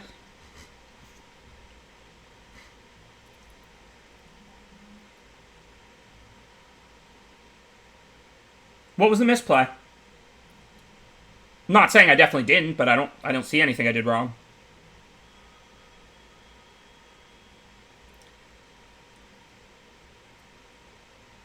Oh, okay. Yeah, Glimmer Gust of Wind is interesting. Gust of Wind the Cavern Whisperer might be good. It costs them a lot more mana, but they also will make me discard again. Or I could Gust of Wind the Goriak. There's nothing wrong with that. I mean, I really do want to draw cards, so I probably will go Glimmer and then Gust of Wind. The problem with it is, I would have bounced these. Who cares if they search another land with Farfinder and make me discard a card with Cavern Whisperer? But now they can put Cavern Whisperer on the Goriak and hit me for 4. So that's not really accomplishing anything now. So I'm going to play Glimmerbell and Gust the Goriak just to make land drops, get counters on Omniseas, and so on. I know we could lock up the land drop by not doing that and using Fertilid, but we want to get the counters on the seas to get our 8/8 as soon as possible. We're getting a card. We get another card during our draw step. We'll probably find a land and 2 cards. If we don't, then we're finding 2 more spells to work with. Yeah, Starks cost 6 to mutate. If I could have mutated Starks, I definitely would have. What's up, Voxy?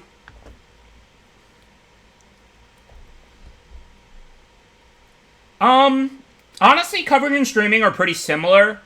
Streaming is definitely more taxing because you're a 1-person show instead of a 2-person show. They're both awesome.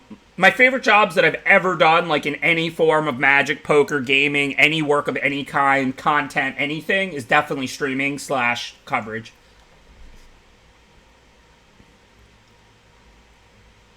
So I think I'm just going to slap down Honey Mammoth here. I guess they could have Scatter, but it looks... No, they have an island out. I don't actually know what their splash is. They could be blue-green splash black, or like black-green splash blue. I guess there's no real way to know. You don't usually splash for Scatter. Whisper is definitely a splashable card. Yeah, I don't think they have Scatter. I think there's more value in getting a third body in the 4 life than there is in putting Starix on something. Because if I play Starix and then they kill it, I only have 1 blocker and I can't block the Menace creature. Now if they kill the Mammoth, yeah, I can't block the Menace creature, but I gain 4 life and the Glimmerbell can still block the Goriak, and then next turn I can go for Starix after pulling the removal, and I'm a turn closer to the 8/8.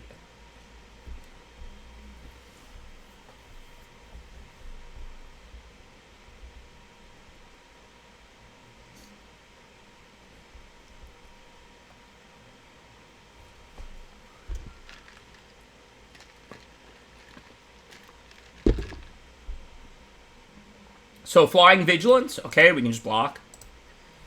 Still can't block the 4/4, but no big deal there. We'll just replay it, gain another 4, which offsets the 4 we just took. The opponent effectively time walked there, like both of us. Like they dealt 4 and I gained 4 and nothing happened and they cycled Gust. That's fine for them if they just, see what they draw, develop their board. But it gets me one turn closer to the Omniseas, so I'm pretty happy about that, actually.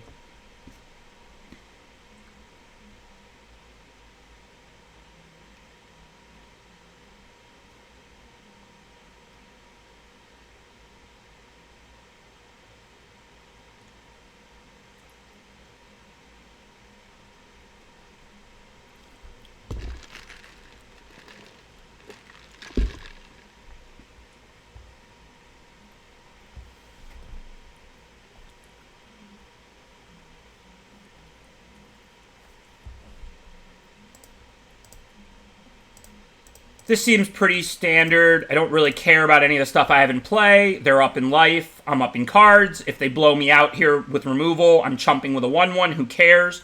Next turn I have an 8/8. I'd rather them kill my Honey Mammoth than my 8/8. I mean, I'm behind enough that I have to block. It's not really a decision. Now we do have a decision. We can Starix the Glimmerbell, or we can Glimmerbell and Boar. We're going to make an 8/8. I think this turn we Glimmerbell and Boar. Next turn we can Starix.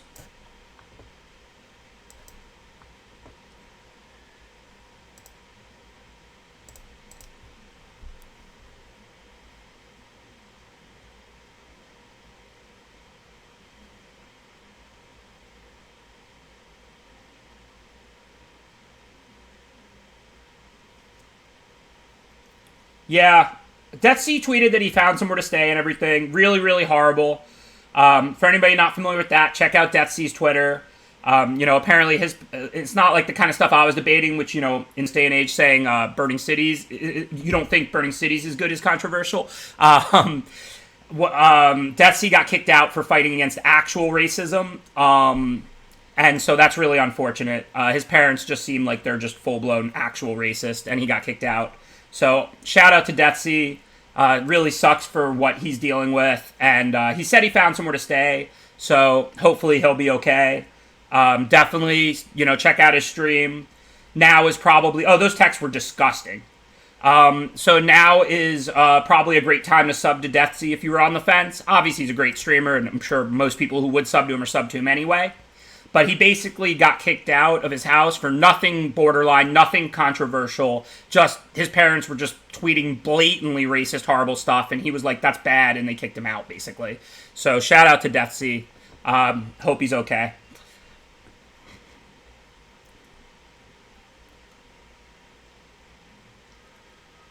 Okay, so we have enough bodies. We can mutate.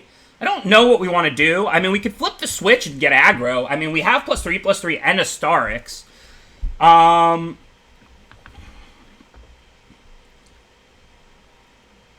We could also play Heron and Fully Grown potentially this turn. I feel like I just attack for 8 and then Starix Glimmerbell. I've got enough blockers. If they somehow stop that, whatever. I'm not going to die with these 3 up this turn. I don't think I'm killing them this turn. I think next turn is likely when I'll Swarm and use Fully Grown.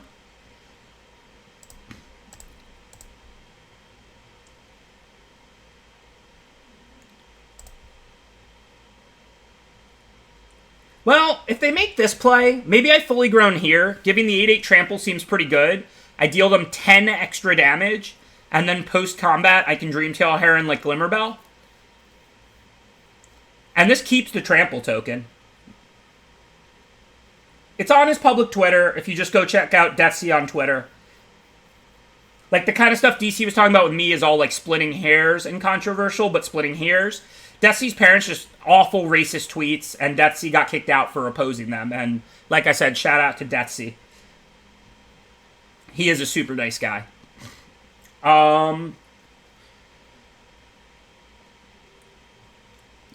So what should I do? I think I want a fully grown and then Dreamtail Heron Glimmerbell, but I'm not sure.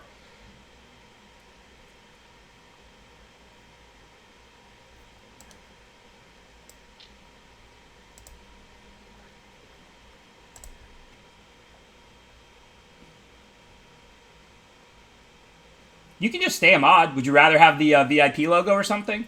I trust you. I'll happily give you mod powers whenever you're here.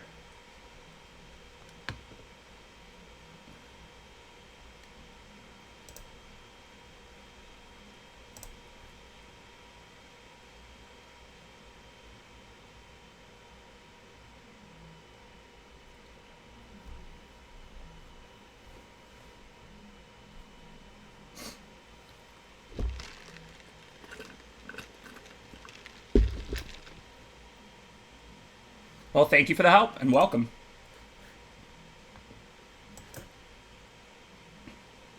Oh, you know what's really cool? So when I did the charity stream yesterday through Soft Giving, I had to go to the Soft Giving page. Did you know, you probably know this already, Voxy, but your video is on the, like, front page of Soft Giving from your charity stream. I thought that was pretty sweet. I went to the page and I was like, that's Voxy!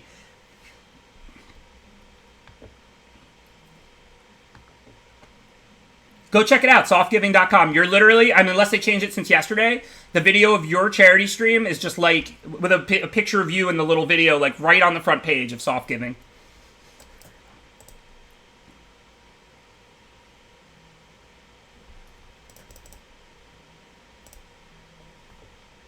Okay, clearly Otter, we want to get it going so we can draw cards. Hey, speaking of soft giving, or not soft at all giving, thank you for the generosity. Apparently, I got to mod Voxy more often. Thanks for gifting out 5 subs. Have a good one.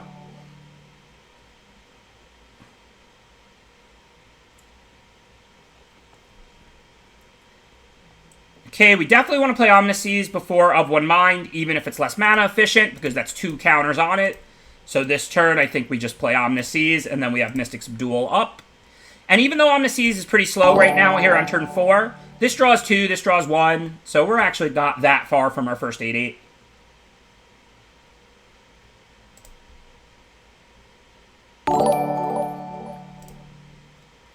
So that's good to Gust of Wind for now, so I'm not going to go ahead and Subdual yet. I want to play a creature if I can, so I'm going to start with Gust of Wind, see if we find a creature that costs 3 or less. Unfortunately, it's a 4-drop, so now it's Of One Mind.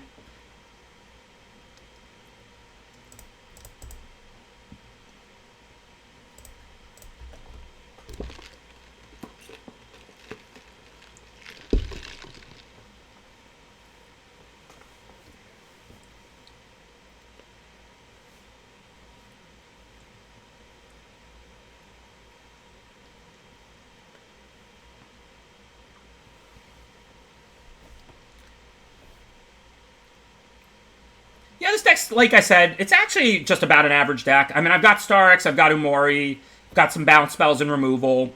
Not that high a power level. I really don't think this deck is that good or that bad. This turn, I think it's Umari Fertilid, so let's just hit for 1 and play 2 creatures. Get that bonus from Umari right away. This time we'll call creature, not enchantment.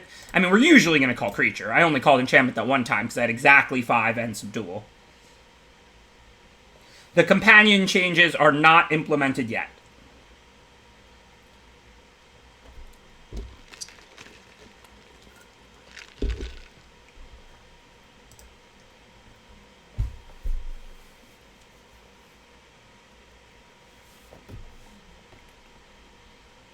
I have not played the Peasant Cube yet. Okay, so they can block with the Farfinder and then sack it to the Poacher. But if I tap the Poacher pre-combat, then if they want to chump, they're just chumping, and they can't do that. I could charge the Farfinder. I am about to play my last creature. But then they're just going to sack it to the Poacher. That's barely even good. So I think I'm going to Frostlinks the Poacher and then attack. They can flash in Lutri if they want, but they're not copying anything. They're not drawing cards off Poacher. I've got Subdual. I'll draw another creature sooner or later, hopefully, for the charge. The new companion rule, I think, technically takes effect today, but it didn't on Arena. I think they delayed it for technical reasons.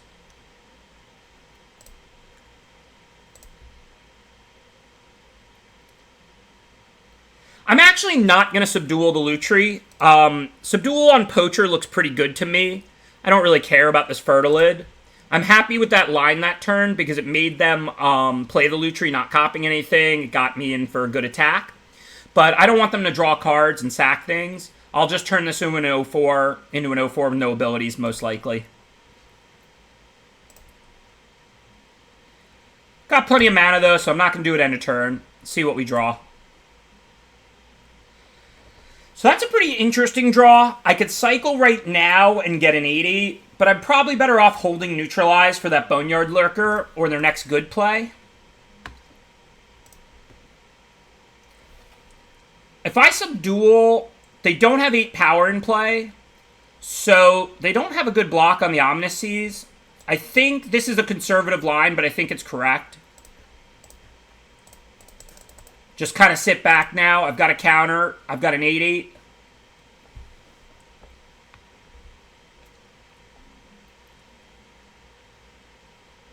I don't know, Boo Wilberry. That's a good question. I really have no idea.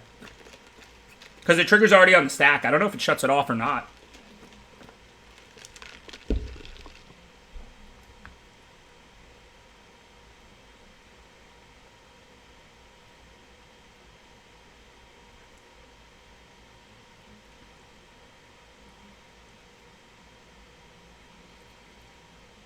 We all agree with you, Red Winter. I don't know what the deal is either. That looks worth countering. Turn a 1-1 into a 4-4, and they get a Lutri back? No, thank you.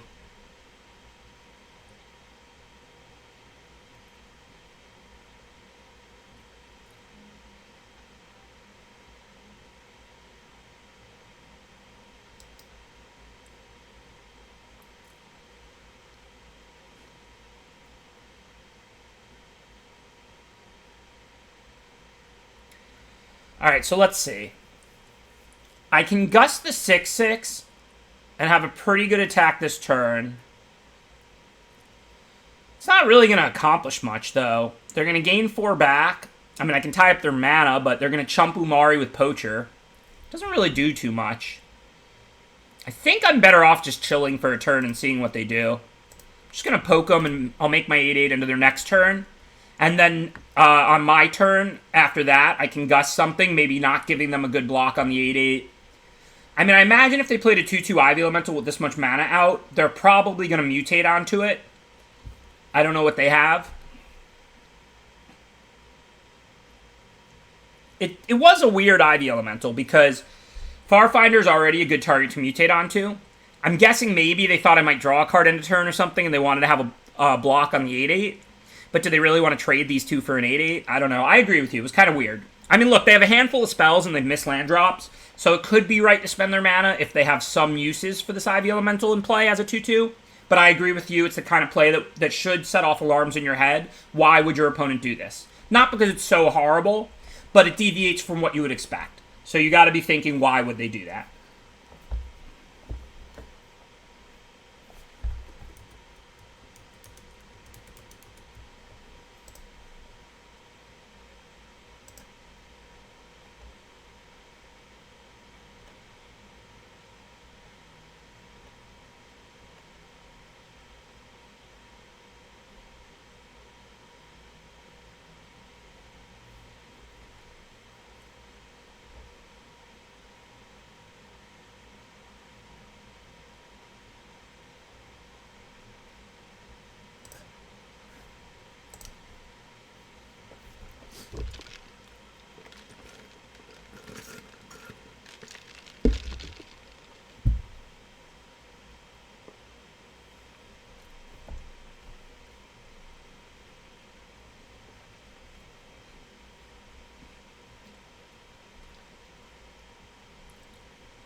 I do ads in chat sometimes.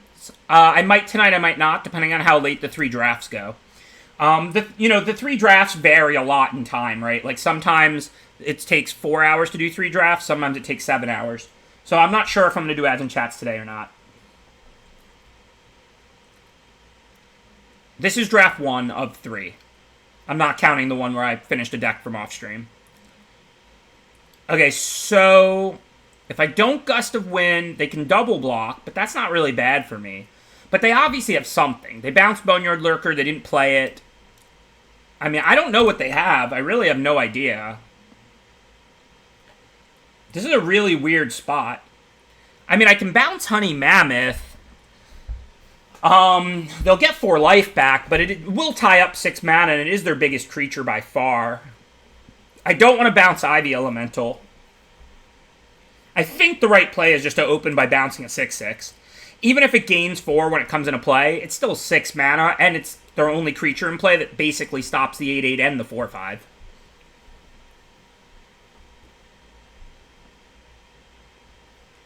Now I'm just going to attack with the creatures that can attack, which is everything now, actually. So, see what they have, see what they want to do.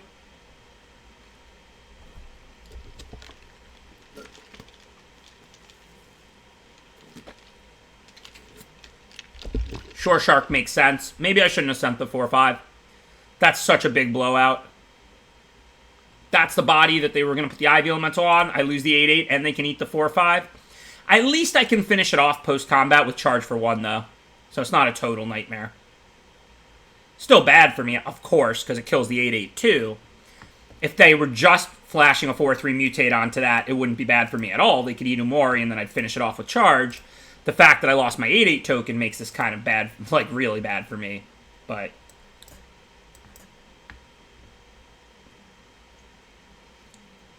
it could have just been a Blood Curdle or something. I can't really put them on exactly that. Plus, I couldn't do much about that. Like, there's no set of plays I can make to stop Shore Shark from resolving and bouncing the 8/8 at whatever point they want to do it. So, if I'm going to get owned anyway, because I'm losing my 8/8 token to the bounce, I don't even mind trading Umari and a charge with a Naturalist in hand towards the end of a game for the 6/5. So, really, I'm not even sure if I knew they had that I would have made any different plays. It was just bad for me if they had Shore Shark because it kills my 8/8 and they get a Shore Shark. There's not much I could really do.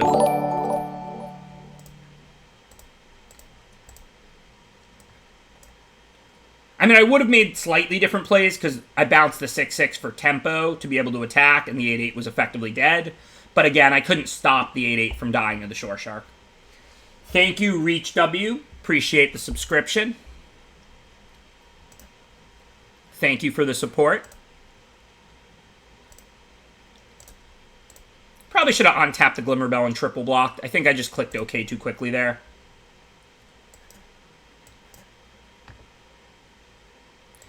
Might have worked out, though. Now I can block the 6/6 with Wolf Bear, Naturalist, and Glimmerbell this turn. And I guess I knew they had the Mammoth, so maybe the play wasn't even wrong. Oh, Burnator. Oh, Burnator.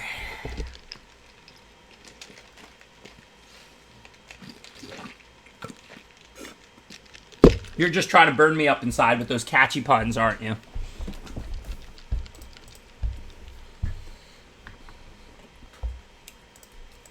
So if they have another removal, I'm happy to lose this game. My back is already to the wall. I don't think it's an unwinnable game if they have Lutri and a couple creatures. I think they probably will have something here, and it'll probably go very poorly for me. But I also just don't know how I win this game, so. They're up in life, they're up on board, they're up in cards. They have 5 cards in their hand to my 0.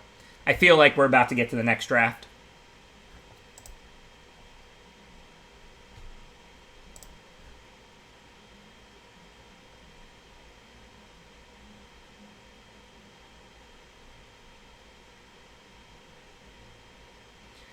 Alright, let's go ahead and spin the wheel. I'll definitely take a new card for 2 power and toughness. I need some good stuff quick to have any shot. So pretty good turn. Again, I mean, if they have nothing, maybe there's a chance, but, I mean, 3/2 body doesn't matter.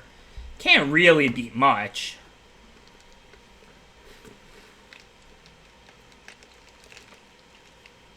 Clearly they have stuff. I don't really know what decisions we have. We can block like 6/6 on 4/4, double block on 6/6. That looks fine if, in theory, until they do whatever they have, which I'm sure will wreck me.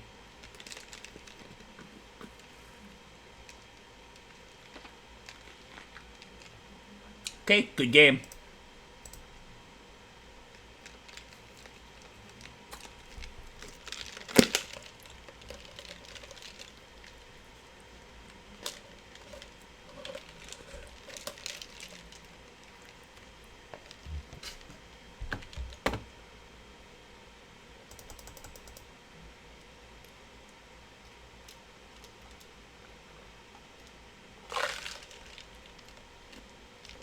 Three and 3 with a pretty average deck.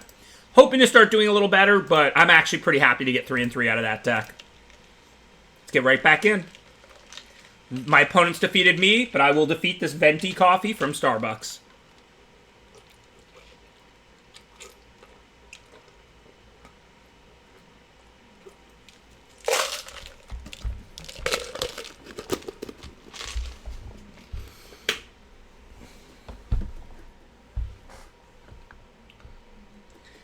I think it was lethal. The Shore Shark +4 and 2 is 10, and I was at 9, right? They played the aid, they copied it, so that's +4. The 2/1 and the Shore Shark were getting through. So it was 10 damage, and I was at 9. Unless any of my creatures had lifelink. I don't think they did, though. Alright, let's see. So Mythos is good. I mean, it's one of the better ones. If you can copy it, it's often make a creature and kill a creature. Of course, you gotta have all 3 kinds of mana, but if you're blue-red and you start with it, you pick up a Wilds or a Farfinder, you play your 1 Forest. If you're blue-green, you play your 1 Mountain, and so on. Otherwise, General's Enforcer is excellent in black-white, but it's not splashable. Fire Prophecy, the best red common. Probably like the 2nd or 3rd best common in the set. It's pretty good. I think this is basically between Mythos and Prophecy. Enforcer is good in black-white, but I agree it looks better than it is. It's not mediocre, but it's not a bomb. It's just a good card, nothing special. I think Mythos is enough better than Prophecy to justify taking. I mean, it's a 1-color card, too. And then if we go blue-green or blue-red, you can light splash the other. So you can get all 3 of these pretty easily. As seems to usually be the case these days, I almost always guess wrong. Now the best cards in the pack are Pacifism and Chittering Harvester, neither of which go particularly well with Mythos. Now, Starbucks is not sponsoring my stream. My stream is actually not sponsored by many. Last year there were points where I had 3 sponsors. Currently, we have only Team Fade to Karma, which I'm a part of. Shout out to them, though. And they and Soft Giving put together that great charity stream where we raised $3,600 for mental health yesterday. So shout out to Team Fade to Karma. Okay, so Chittering Harvester, probably the pick, I think. I think it's more splashable. Plus, again, I'm not committed to the Mythos. If I just have to drop it and play something else, I will. I like Boot Nipper, but I think Chittering Harvester is actually pretty good.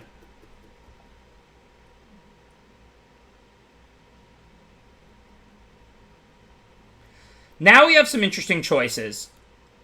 Otter to follow up the Mythos. Farfinder, which goes well with Harvester, and well if we're going to do any sort of splash. Harvester single black. Mythos makes you want access to a red or a green.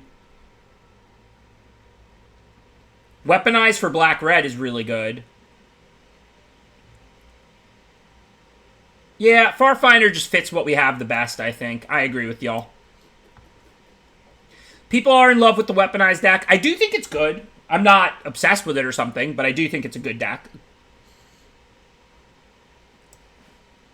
Seems like a pretty easy Frostlinks. It's not a great card, but this isn't a great pack. Splendor Mare is not really a reason to go into white. Frostlinks and Splendor Mare are pretty close anyway. Ceratops and Frostlinks are close in blue-red spells. Like Detsy said, Ceratops is not special in that deck. It's playable. It's fine. You're taking it, but it's not like an exciting card or anything. I don't really like Clash, as you know. So we could do a Soul Tie Mutate. That could definitely work with what we have. Toss in like a red source and then... We haven't seen much green, though. We have seen okay cycling stuff. I mean, I could take the Reptilian Reflection and look at like blue-red and do a little cycling synergy. Not really putting together any great archetype at the moment.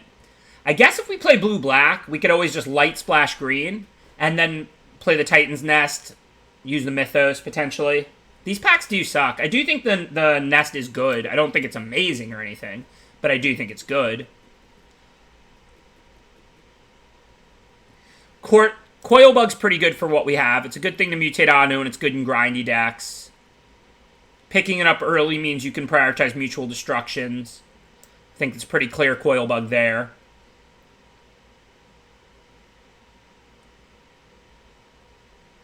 Yeah, but it was second and third is the problem. Never really had an opportunity to take it. I mean, aside from if I had chose to second pick it over Harvester. Yeah, another bug for sure. This pick isn't hard.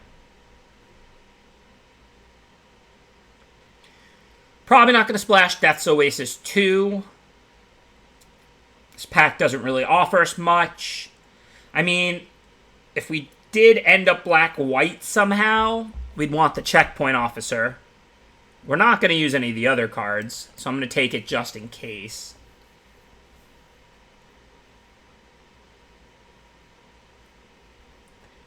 So now we have Greater Sandworm or Facet Reader. Facet Reader bug is okay. You're pretty happy to discard it, but it's not like you're going nuts with a 5-mana recursion spell there.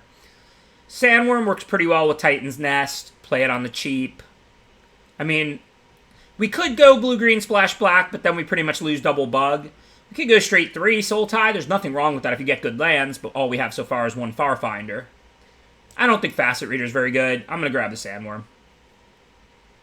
Okay, blue-green duel, clearly here. We're messing around in Soul Tie colors, and we have pretty much stuff from all 3, so we certainly want to dual land over something like Easy Prey, which is totally mediocre. Corpse Churn might be good. I mean, we have Titan's Nest and Double Bug.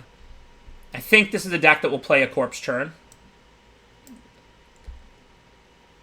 The thing is, green is probably going to be our lightest of the colors based on what we have so far. I don't think these cards matter. Take another Churn. Don't know if I'll play 2 or not. If we get more Graveyard Synergies or not. Well then, how are we on even odd? Well, Harvester's even, Nest is even, Mythos is even. I think we can do it. We have to lose Farfinder and Sandworm. What if we lose green? Because we lose Farfinder. I mean, maybe I'll end up bringing back the Titan's Nest. Maybe I won't, because we have a Thornwood Falls, but we lose Farfinder. All of these are even. Looks like it's going to be a Gerudo in the companion slot to me. We can go evens from here. We have 7 even playables in 2 colors. Hey, that's another powerful even rare. I like what I'm seeing. Oh, yeah, not Frostlinks. I apologize. 6.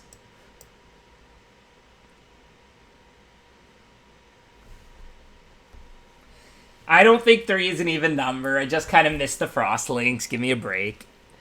Okay, so back for more if we do a light green splash is awesome. Without access to Farfinder, it's tougher, but we do have a blue-green duel that we picked up pack 1. If we don't take back for more, what are we taking? Can't play Whisper, can't play Heron. Great Horn, but that would be off the splash. I guess we could go black-green splash blue. That makes it easier to splash. Can't really splash Mythos that way. I think just back for more makes the most sense. Even if we do black-green, I'd probably rather have back for more than Great Horn anyway. Okay, pretty easy Boot Nipper here. It's really important when you draft a Gyruda deck that you prioritize 2-drops way higher than you normally would. Because instead of drawing 1 2-drop per game, you're hoping to draw 2 2-drops in your opening 10 cards. Because you want to play a 2-mana card on turn 2 and a 2-mana card on turn 3. Because you can't play any 3-mana cards. So whereas normally, alright, I only got 4 or 5 2-drops, that's not that bad, I'll have one most games. Now you're hoping to have 8, 9 2-mana cards, because you're hoping to draw 2, not 1. And if you draw 0, it's game over, because then you're not doing anything on turn 2 or 3. Easy Essence Scatter here.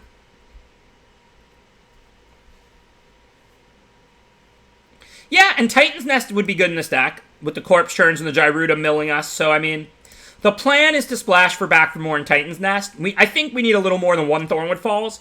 If I pick up a single Evolving Wilds, we're good to go. But unfortunately, I have to bench the Farfinder. It's well worth it for Gyruda.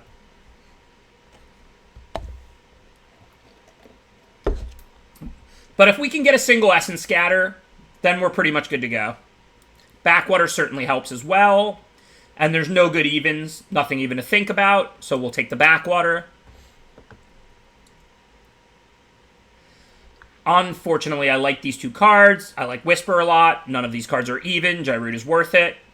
Never know if you're going to end up short playables, but our power level's super high, so I'm going to take a nice even blocker. Nest's good. It's not great. It's certainly playable. It's certainly not broken. If you have expensive cards, it can let you get them out pretty cheap. If you put cards in your graveyard, it can make a lot of mana.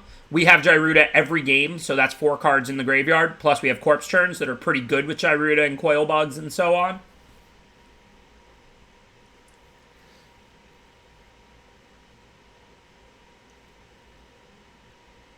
Oh my god, nothing even to think about. That was not intentional. Sometimes my puns are intentional if I think I have a clever one or I feel like trolling with a bad pun. That was completely unintentional. Okay, we can't splash Honey Mammoth, so Facet Reader it is. Deck yourself.deck, but I hope we can close with Gyruda and the Recursion. Should be doable. Gyruda, mill 4, get something. Mythos it, mill 4, get something. Don't mind if we do.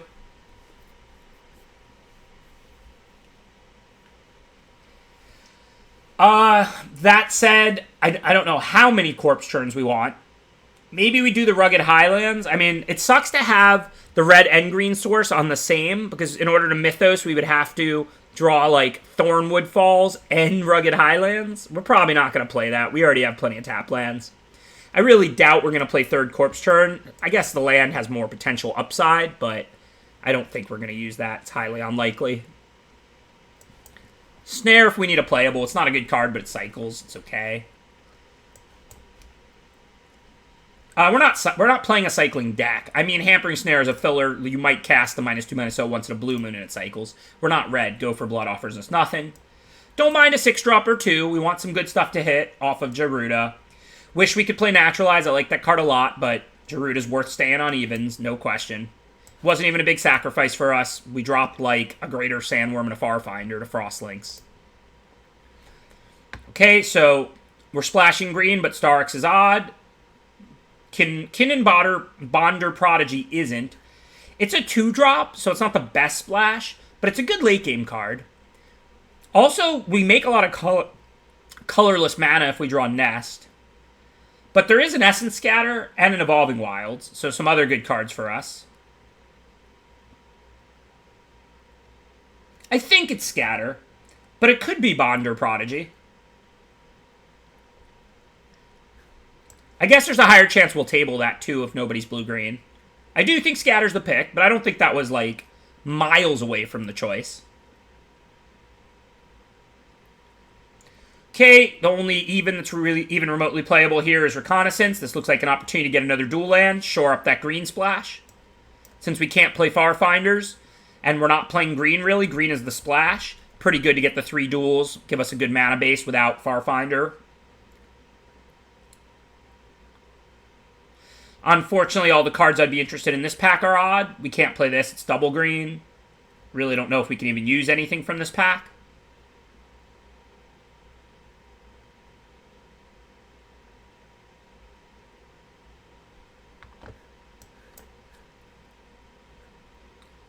Ooh, there's an even I'm happy to see. And I'm glad I got that dual land, even though I didn't want to take it that early, because I wouldn't want to have to take Evolving Wilds over Blood Curdle. That would be painful. But while I'd still like to pick up one of these wilds, we have 3 duels. I'll pick them up if I can. Happy to get a Blood Curdle there. If we have nearly enough playables, I would definitely take Thornwood Falls over Glimmerbell. If not, I might have to take Glimmerbell. With 3 lands, this is 18, 17 with Gyruda. We can play 18 lands in the stack. We use our mana pretty well. We have 2 Facet Readers and a 6-drop every game. So we're on 417. If we play 18, that means 5 more playables. I don't mind tossing in a Hampering Snare. That's about all we have on the board that's playable. And Glimmerbell's not strong. It might come back. I want to get more green sources. We only need about another 5 playables. We'll probably get there. It's pretty close. Okay, another playable 2-drop. We're black-blue, so it's not hard to cast at all. It's not like some kind of exceptional card. I don't even know if we have any other flash cards. This little crustacean. But hey, that's a curve. 2 into 3, which is pretty nice when you can't play any other 3-drops. I mean, it's right to take it and play it. It's not an exciting card. These cards basically don't matter. Unlikely 8 is the only even, and it's filler if we go there. There's an even I'm happy to get late. Ivy is odd, yeah. But Capture Sphere is even, so we have access to more good removal. That's a nice pickup. Now let's see, do we want a Dark Bargain or Facet Reader number 3? The answer is we don't really want either of those. Actually, we might want Survival's Bond. We mill ourselves a lot, so if we have good humans and non-humans, that could be a good card. We get back Facet Reader, Cunning Night Bonder. So we have human bodies to pick up, but we don't have good humans. But we do have good non-humans. Well, ran out of time. I guess I got the Dark Bargain. My bad. I'm going to grab Honey Mammoth. I don't think I'm going to be able to splash for a double green card, but given the whole Gerudo thing and the double Facet Reader, it might be possible. We picked up 4 dual lands, 3 of which have green in them. So our mana's going to work out. I'm going to grab the Bond now. I guess the even. We're definitely doing Gerudo in the companion slot. That's 100%. So odd cards are irrelevant to us. Oh, you're right. Maybe I should have took the Vantasaur. Even though I'm going to have 0 white sources, I can hit it off Gerudo, and I can cycle it. I don't really have ways to recur, though, right? It's not... Oh, I have Back for More. One of those. Alright, so let's see. Gerudo in the companion slot. I'll tinker with the lands after. This is 17. I think we'll probably play 18. We can always loot away excess lands with Facet Reader. And we have a really powerful 6-drop. I might put the Honey Mammoth in. We can hit it off Gerudo. We can bring it out with Back for More. We actually are pretty good on green sources. We got 3 green duels. 2 Corpse Turns and a Survival's Bond. All of this looks pretty right to me. With how many green sources we have, maybe I'll play the Rugged Highlands over a Forest, so that we can have a shot if we draw one of the other 4 green sources to copy Mythos.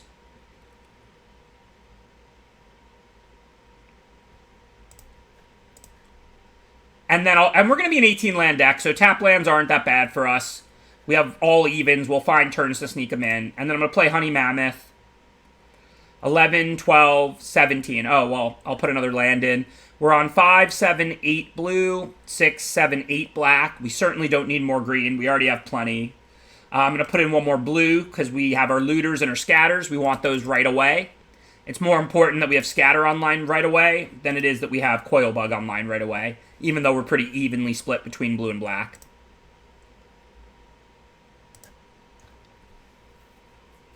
Oh, I think this deck is great. I always say this. Magic, you win and lose more correlated to draw quality than anything else. But I won't be shocked if I get 7 wins with this deck.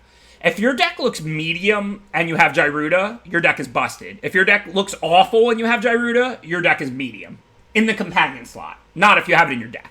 It's still a good card in your deck, and then you play odds and everything. But if you have it in your deck, it's just another broken rare and your deck should look normal.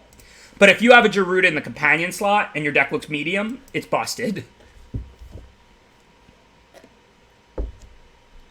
Yeah, well, it's okay. But I want creatures to hit off Gerudo. I think the Honey Mammoth works. I can loot it away if I don't have double green. I can hit it off Gerudo. I can recur it with Back for More. And I ended up with like 5 green sources plus card drawing. I agree it was fairly close. I don't think it would have been horrible to play Wilt, but I think the Honey Mammoth was right. Nah, this isn't a deck that looks busted. This is a deck that looks medium plus Gerudo, but that does mean it's a very good deck. But I wouldn't, if you look at the cards in the deck and everything, the deck looks fine, average, and then you have Gerudo in the companion slot, so it's a very good deck. Alright, I want this trade because I have Survival Bond. I don't have a green yet. I think I'm going to probably just loot away the bug here, block with the Reader.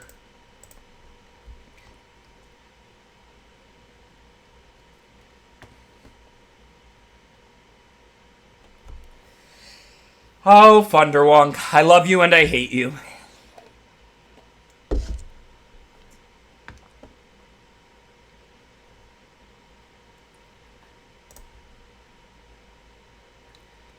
Okay, so I'm going to happily block. I don't really have a bunch of cards I want to loot away or anything. Loot away the Coil Bug. As soon as we draw one of our 5 green sources, we can Survival Bond them both back. If we don't draw green, we already have Corpse Churn to get back, like, something.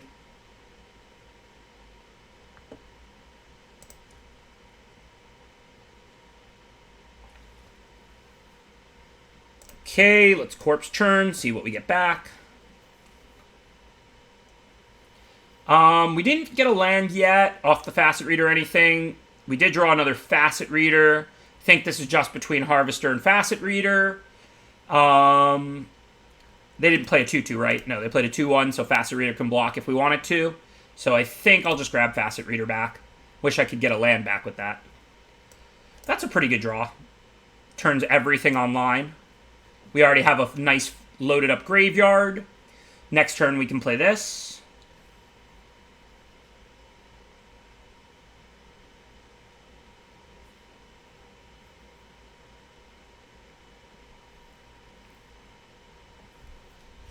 You're right. I should have tapped black, not blue to loot in case I drew scatter. Very astute. You are correct. And I do have 2 scatters. And it could have been super relevant.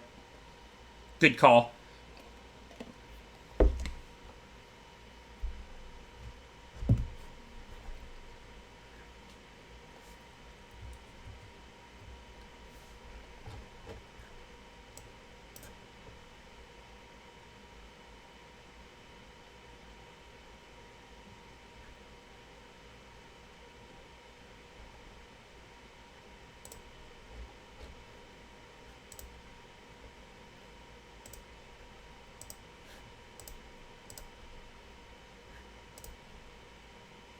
So I think it's a pretty easy block.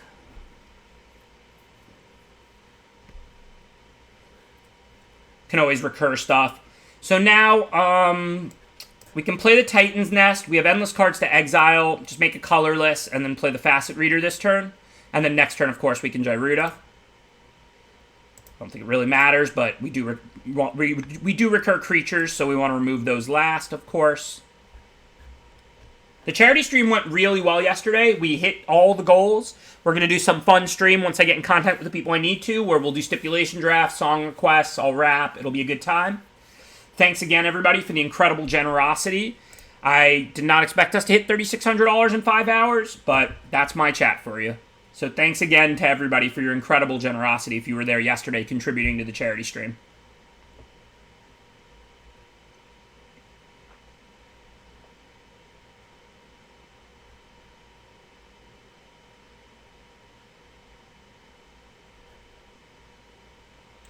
Oh yeah, that's true. We turn off the Enforcer, because if they try and exile one of my creatures, I just Titan's Nest in response. Alright, clearly we'll put that in the graveyard. We don't need lands for Gyruda. We can just exile a card for colorless. So we'll draw whatever we draw. We do have to decide how much mana we want to pump into Gyruda here from Titan's Nest. Because, I mean, we have plenty of cards in the yard and more going in with Gyruda, but it's not like an infinite resource. I definitely want the ability to buy back Chittering Harvester, potentially, and the Coil Bugs. I don't care about this Facet Reader at all. Let's say we remove these 3, and then tap 3, and leave ourselves 2. That looks pretty good. We can tap like that. Then we have a blue and a black available for post-Gyruda.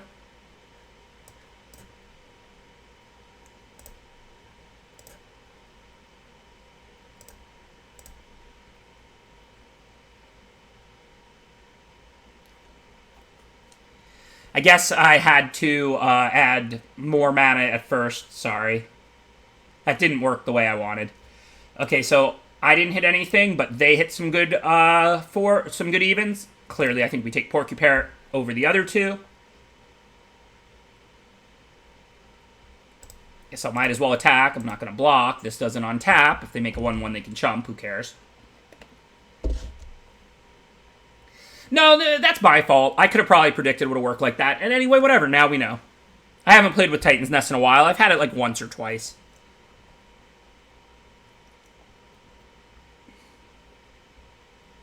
Semi-punt. That's not a strategic punt. Give me a small break. That's Arena doing not what I was expecting. That happens to everybody. I don't count those as punts.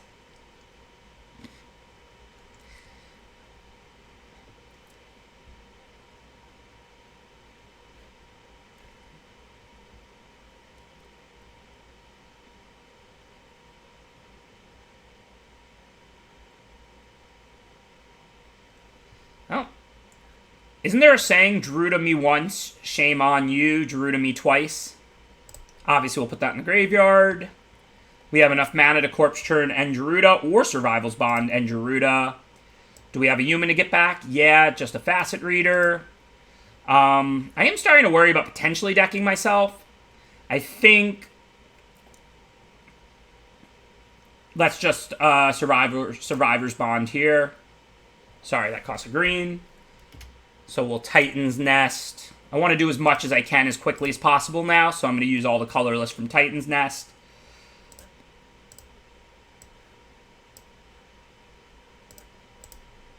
But I'm still going to return Geruda over Harvester. Geruda's pretty powerful here. Then we need two mana that's colors, blue and black, and then I'm going to add 4 colorless before I do anything, so that I don't mess this up like last time, and then I'll leave those open to work with for post Geruda. I'll probably end up Capture Sphering. Actually, I'm going to cast Facet Reader, Capture Sphere the Death Touch creature. So I actually want to tap black for Geruda, I think. So let me try not to mess this up.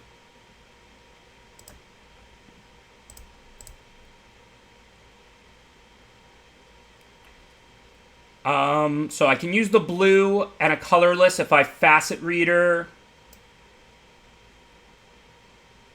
Now I can add 2 more colorless in Geruda. And then I can Capture Sphere the Death Toucher after I Geruda, and life is good.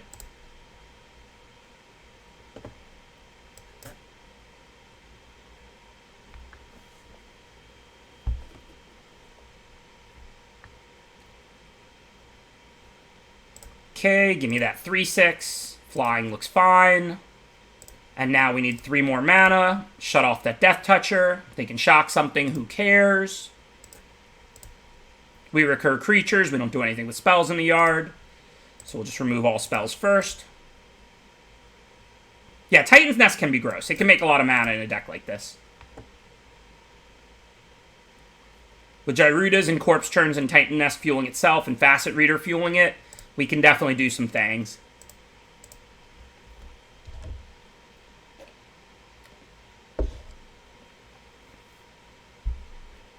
We have 13 cards left, so I'm not that worried about decking. I probably won't toss too many more cards in the yard with Titan's Nest, because I do want to potentially Corpse Churn. But I mean, a Forest is a decent draw to just cast Mammoth. I might toss like 1 more Swamp or Island. If it's a green source, I'm going to take it, even if it comes into play tapped. It's a good card. It's not that big of a deal. Okay, we'll just draw that. It's not a strong card, but it's still a relevant threat. And like I said, we're not milling frivolously with 12 cards in a Corpse Churn we want to play. I'll mill, but I'm going to mill, like, Island and Swamp. That's about it. So there's no way to kill Mothra, but it doesn't matter much. The 2/3 dies, they'll get it back once. They don't have a block on the 6/6.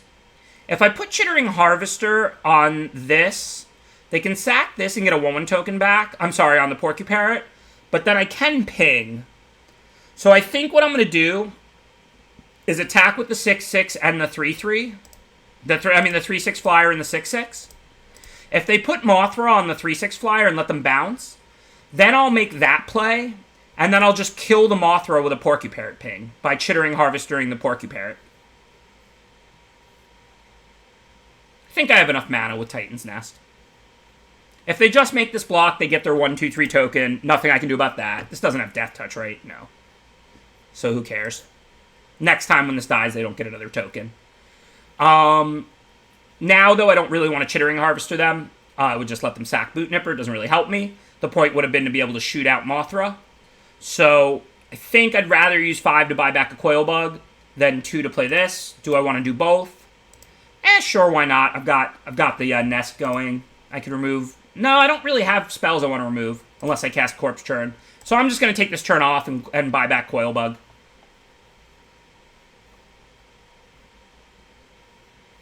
You're right, Adder's real. I shouldn't hover over it. It's a bad habit of mine. I do want to show the stream what I'm doing, and what I'm thinking about, but you're right, it is a bad habit of mine.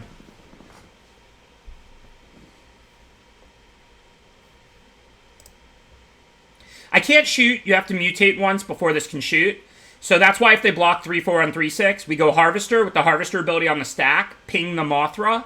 Then they can sack the Boot Nipper, but it doesn't even come back. But this doesn't shoot now, right? It does 0.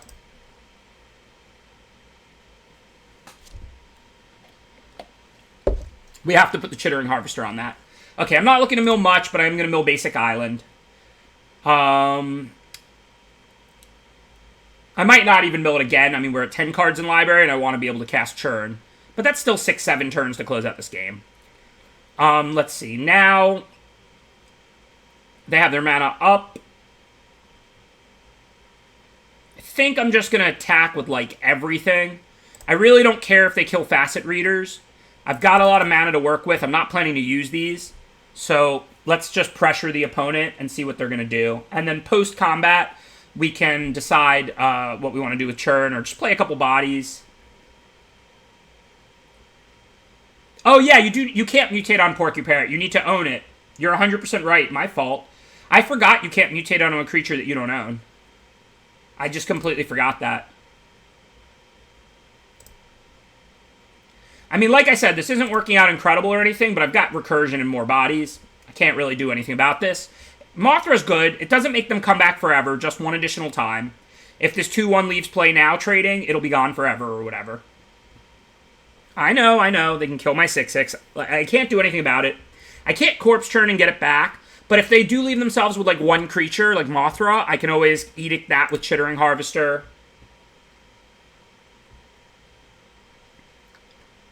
For now, they didn't really give me any great lines. I think I just want to play my new threats, the threats in my hand. Oh yeah, Magic's an incredibly hard game.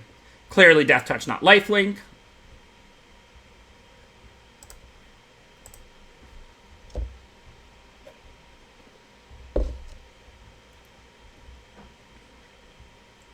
So if we Titan's Nest in response, it's gone. We can't recur, but they can't get a 1-1, so we'll certainly do that. I'm not going to Corpse Churn just because I have a mana. I have plenty of cards in the graveyard. If nothing else, I'll Corpse Churn end of their turn. There's no need to show them that while they're deciding what to do.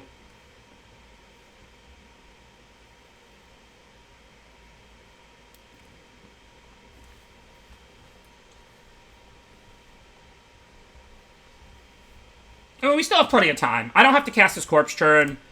Look, their deck's grindy. Each creature is twice with Mothra. But ultimately, I mean, we have more resources than that. And unless we really milled them all, we have a lot of green sources, and I still have a 6-6 in hand. Well, that's a good card. That's a 7-7. Alright, well, let's see what we get. Is this Vigilance? Are they really in a position to attack?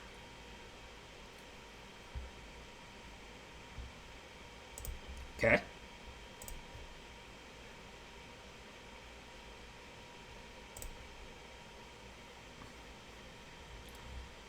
Yes, I definitely want that. Library. So now we can bring out Harvester. We won't get the Edict, but we'll deal 4 to Mothra. Life is good. And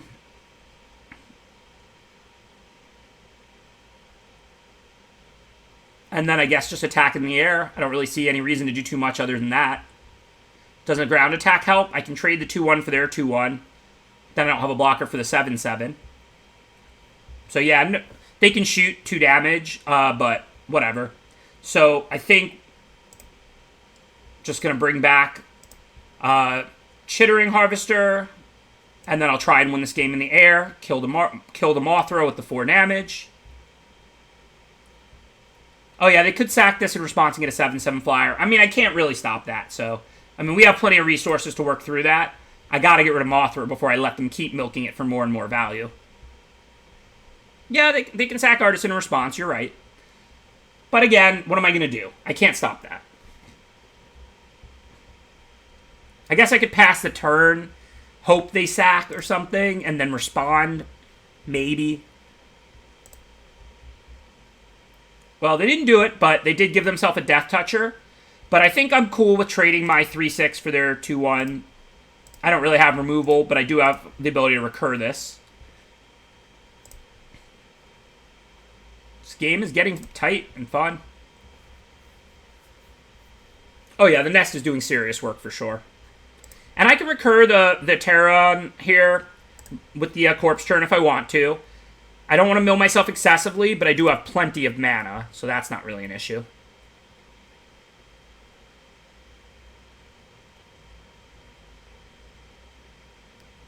If they attack with that, I can't triple block because they can sack and kill the Coil Bug. So I'll just block with Coil Bug and then attack back with the big bodies. I'm not really as choked on mana as it might look like because of Nest. I have 8 cards in my yard, so I effectively have up to 13 mana to work with. I don't have double green, so I can't cast the Mammoth, but I think there's still another green source or two in there if I see it.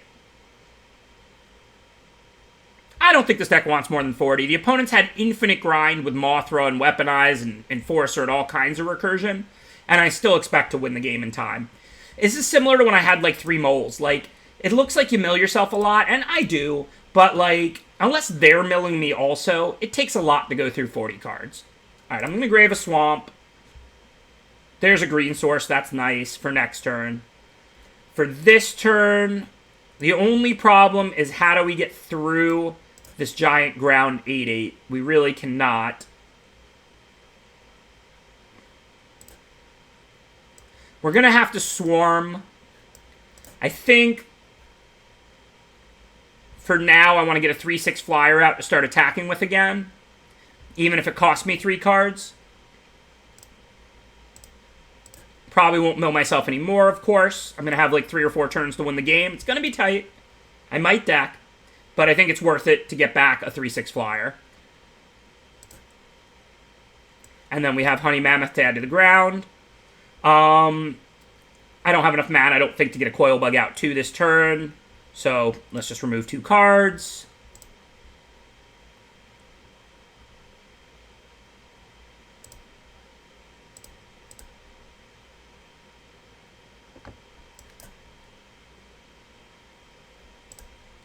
I mean, they're out of gas, so, I mean, they only have 1 flying chump blocker right now. They do have the ability to search their deck, but if they tap Fiend Artisan, they better get something good, because then all my creatures can start attacking. And I do have another 6/6 to add to the board. This is going to be tight. Gonna be tight. 4 cards left in my deck. I can't really mill myself. I need the turns, even if it's an island or a swamp now. Yes. So what happens now, I can shoot the Enforcer, and then they don't have a blocker for the flyer, or I can shoot the Artisan. Seems like I'll shoot the Artisan, but if that's the case, I'll probably do it next turn, rather just add a 6/6 to the board this turn. So I'm going to attack just in the air. They don't have a block. They can chump or not. And then I will add Honey Mammoth this turn. And then next turn, I will Blood Curdle the Artisan and attack with everything, most likely. Or something like that. I don't need to give this Menace. If they want to, like, I don't know, block, sack, kill my Coil Bug like that, be my guest. Who cares?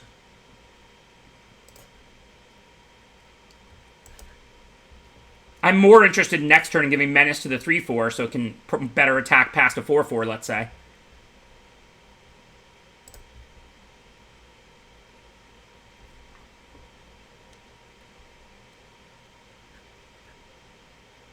Why did I need the 3 damage this turn?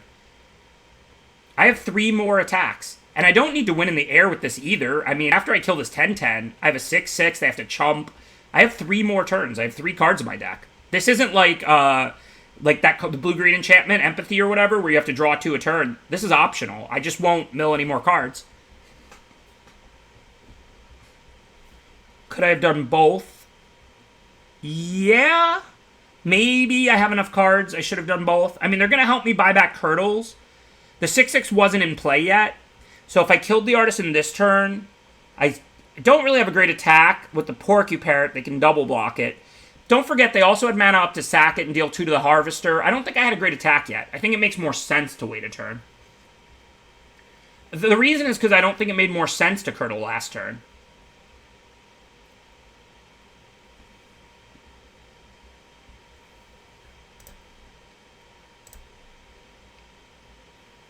I mean, now life is just good.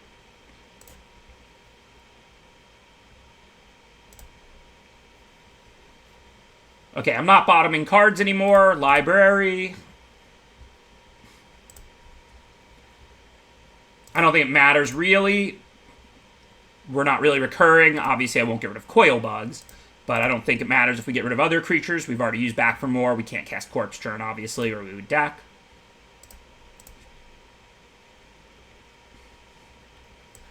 Course Blood Curdle the 11/11.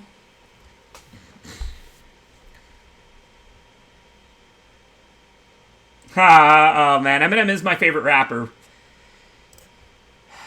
I need to go over Mom's house this weekend for some spaghetti. Okay, so I didn't get the Menace counter because they sacked it in response.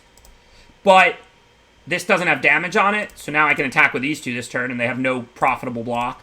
Damage doesn't stack, so, I mean, they can't really block and then deal 2 more to it. They can block and deal 2 to the Porky Parrot, but who cares?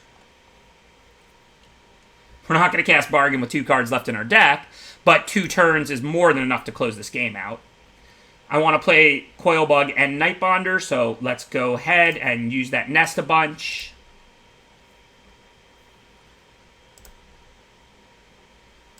We're in closeout mode now, 2 cards left in our deck, but we shouldn't have any trouble closing this game in 2 turns. 4 colorless and a black, and then... So we have 1 extra mana to spare.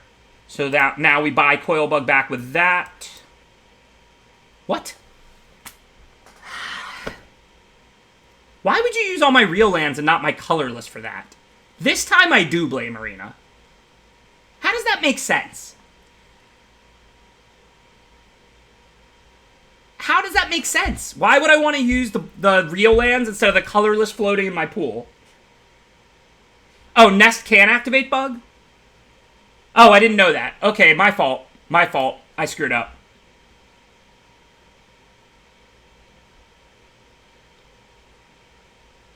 That's on me, not Arena. I didn't know that. I screwed up. It's alright. We'll still win. Library. As long as we don't graveyard this, we'll win. Because we still have 1 more turn after this. But that's actually on me, not Arena. I screwed that up. I apologize. But I'm going to drop multiple 2/2s. We're fine. So if I can't use Nest for the activation, then I can't possibly play an extra Bug. So Bug plus Nightbonder. Even if they draw removal, we should be good. I mean, we're on our last turn, but it's pretty hard for them to like kill Terran and stay alive here. They might. It's not going to be easy.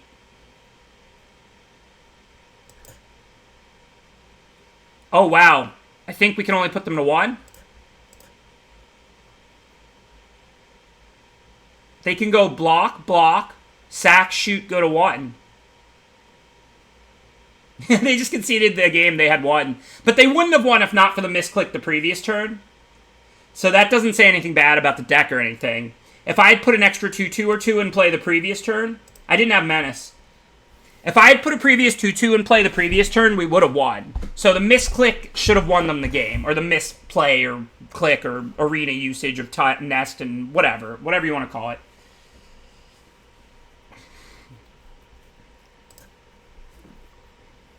I think they had 2.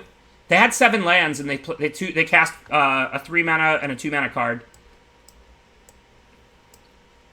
I'm going to put out my 2/2 with lifelink. We're a grindy control deck. Let's try and get some life in the early going. But, to be fair to me, if I had just put an extra 2/2 or 2 into play the previous turn, I would have won easily.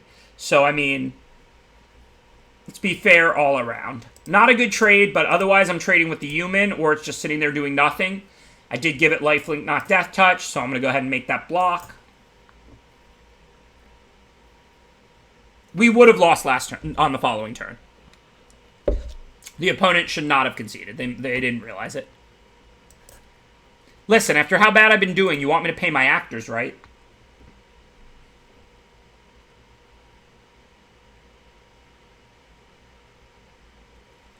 So here I'm going to leave Scatter up. Even though I only have one blue, if they make 1/1s, I've got a recursive 2/2. We're playing an 18 land deck. If I draw an island, then I can play Reader and still have Scatter up. If not, end of turn, of course, we'll Corpse. See what we get. Nightbonder looks good. It has Flash. Plus 2/1s aren't good against 1/1s. I can actually attack. I have the Flash 2/2. So I can flash that in. If I trade it for Rescuer, that's awesome. If I eat a 1/1, that's great. I obviously have tons of life right now. And I can pay black for this. And then I can still have Scatter up as we work our way towards Gyruda. No Facet Reader because I'm leaving Scatter up. It just doesn't do much in play right now. Like, what does Facet Reader in play change? Hello, 1,000,000 mana. Nice to see you. That seems worth dropping shields. I do have to use my only blue to play that, but then I'm going to have 1,000,000 mana.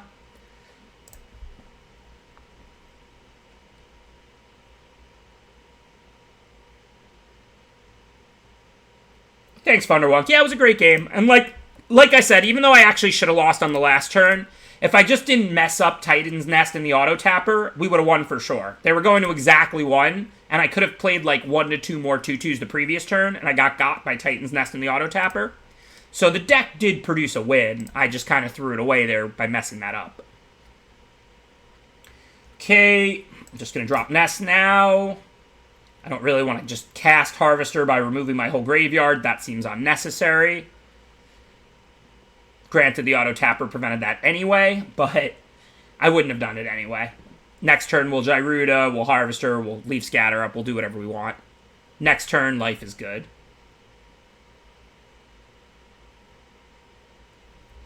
Yeah, no, they definitely had it won. They shouldn't have conceded. I mean, unless my last card was removal, which I don't remember what it was. But on board, they weren't dead. They could go to 1. But again, the previous turn, I could have at least cast Nightbonder, probably Nightbonder and Coilbug if I did that right. Definitely at least one of the two. And they were going to exactly 1. Okay, we're obviously not going to graveyard that. So we want to play this on even, I think. Wipe their board. Tokens are even, right? And Rescuer's even. And then we'll Gyruda.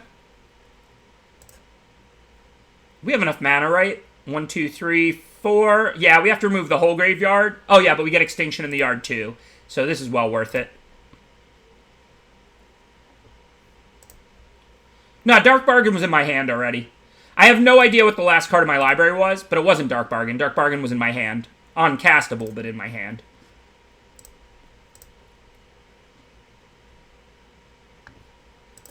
I guess I should attack first, but whatever. I already added a bunch of mana, and we're going to win this game by miles and miles.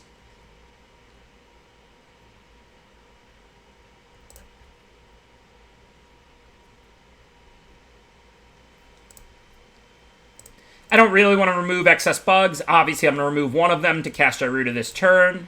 Not going to remove the second, though. So that I can do things post-Gyruda. Because Gyruda puts 3 more cards, maybe 4 in the yard. So I would have the ability to do things post-Gyruda. But who cares? I don't want to remove the other bug, and we're going to win this game by miles. Healer from them. Nothing from me. Not very exciting, but still a great position, of course.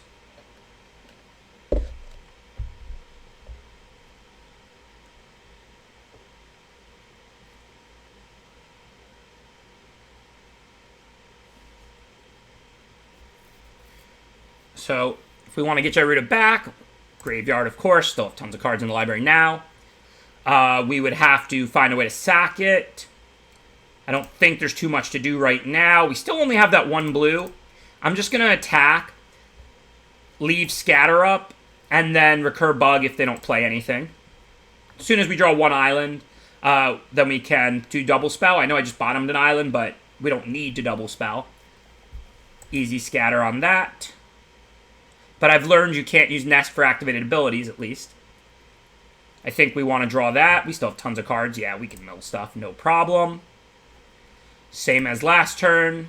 Buyback Bug or scatter any good threat. That looks like a good threat.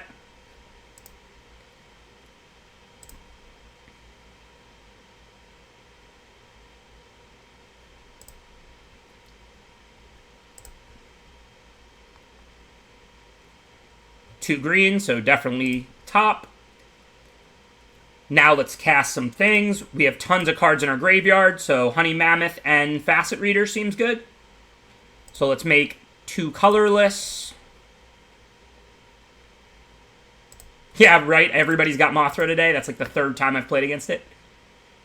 I'm just going to tap manually. I don't trust the auto tapper to know that I can make mana. 2, 4, 6, Honey Mammoth.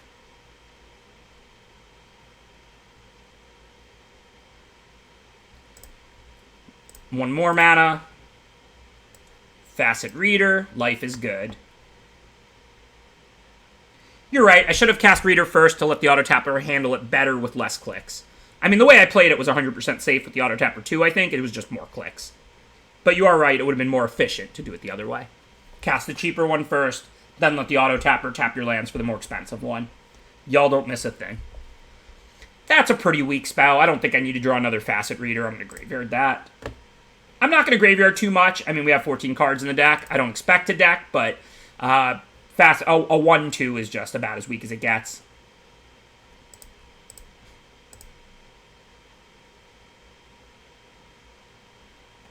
And then we can't use Titan's Nest. What are they doing? Well, they're making a big shark. That's fine.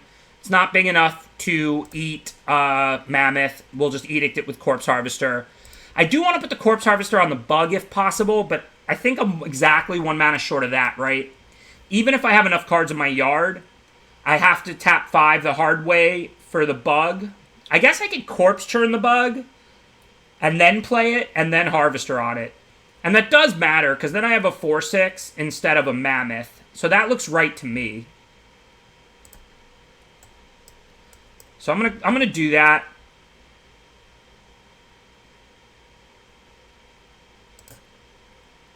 Now I need to use the Titan's Nest.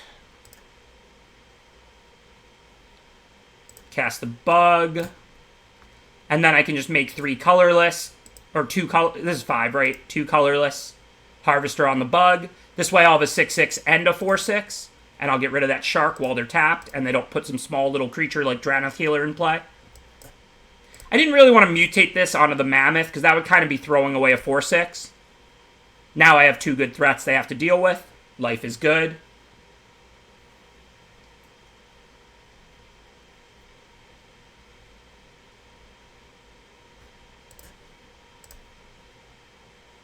Yeah, Titan's Nest is great if you can spend your mana. If you're a Gyruda Corpse Churn deck, you can put a Titan's Nest to work. That's why I was all about splashing for it. Gonna graveyard that. I'll take virtually any spell at this point, but I'm not going to top a land with 10 cards left in my deck. I don't think there's anything for 1 white, really, so I'm just going to send the 6/6, hold the 4/6 back to block. Not that I expect to block with it. A 3/6 wants to fly over that 5/5, not have hexproof.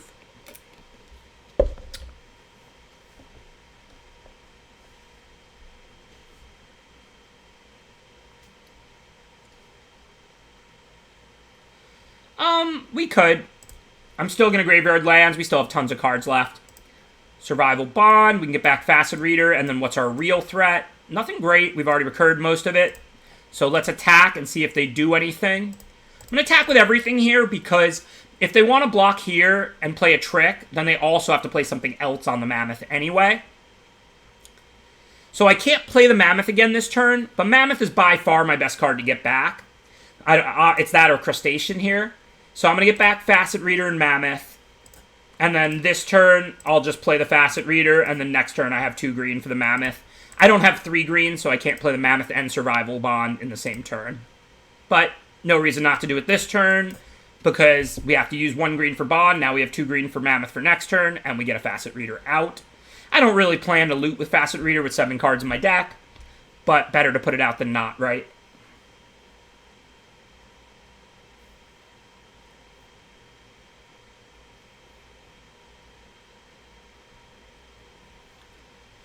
How many cards left in the deck? Like 6?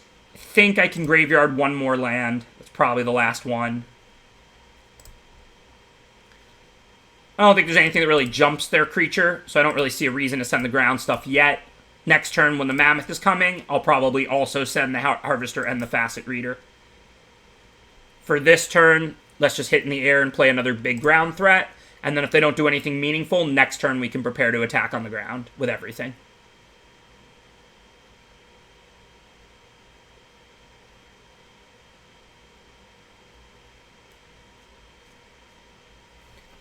Five cards left is plenty. Hopefully they don't have second flare. Then it might get tight.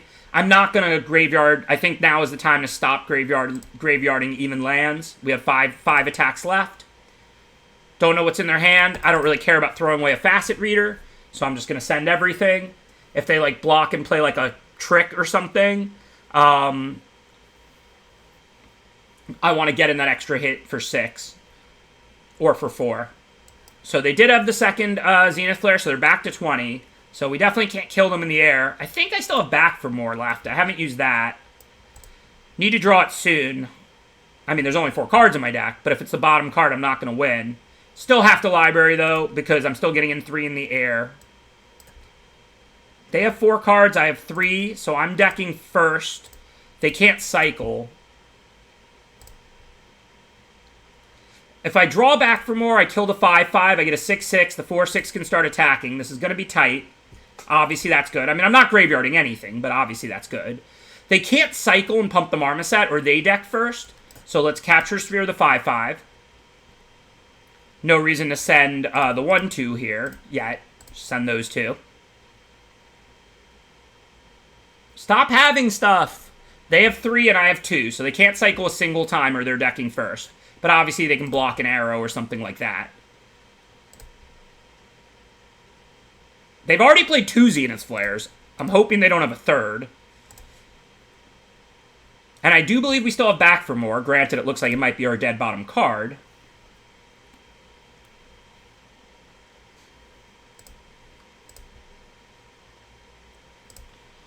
Okay, so that's going to bring back Mammoth. It's an instant, so we want to do it at the end of the opponent's turn. We don't have any reason to save mana anymore. Next turn is our last. So let's just do everything if we can. We only need 1 green. Looks like we can cast Bug, back for more, and play the Bug. So let's do it. Don't know if we can lethal them or not. If they have nothing, we have 10. So this is just close. We have 2 mana plus 4 in the yard for back for more, so that's fine.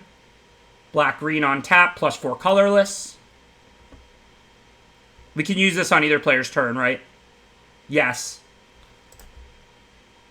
So if they play a blocker, I can fight it off as long as it's not a 6/6. Can we attack for lethal with 0 cards in our library? Okay, end of turn. Make 4 colorless. Back for more the Honey Mammoth. And then maybe we attack for lethal with no cards in our deck. If they can gain life or kill a creature, they win. I mean, a shock doesn't work. They have to kill one of the 6 toughness creatures. That's not easy to do at instant speed for red-white. It's possible. They could have Blitz, they could have Flare number 3, but it's not easy for them to stay alive here.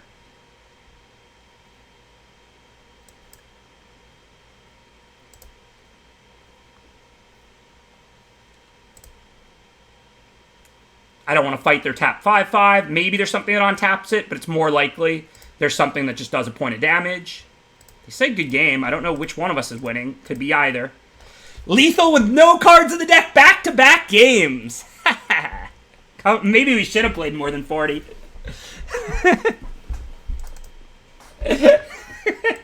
How many games in a row can we win with no cards left in our library? Hey, they had Mothra, Shark Typhoon, double Zenith Flare there. An early Valiant Rescuer. I mean, they put me to work. I do like living dangerously. I do. I admit it.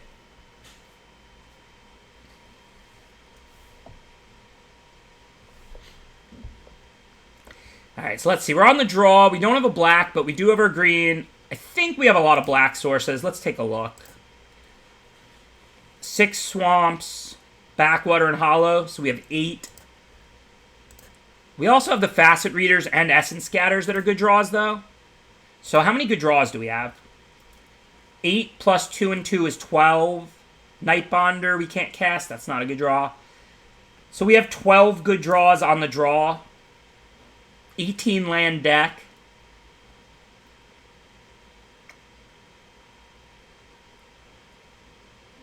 Yeah, I'm going to mulligan. This deck mulligans pretty well. Alright, well now we're clearly not going to go to 5 looking for a swamp, but this hand isn't worse. We have the Facet Reader. What are we going to bottom, like Boot Nipper maybe, or Mythos?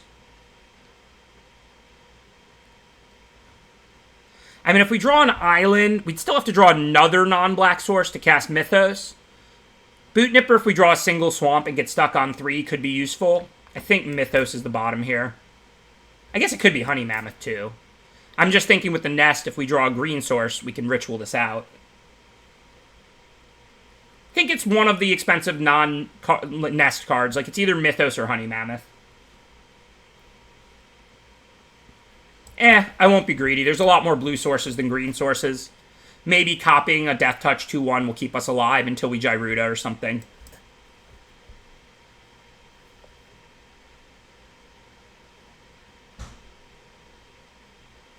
So Facet Reader or the Hollow. I think it's just the Hollow.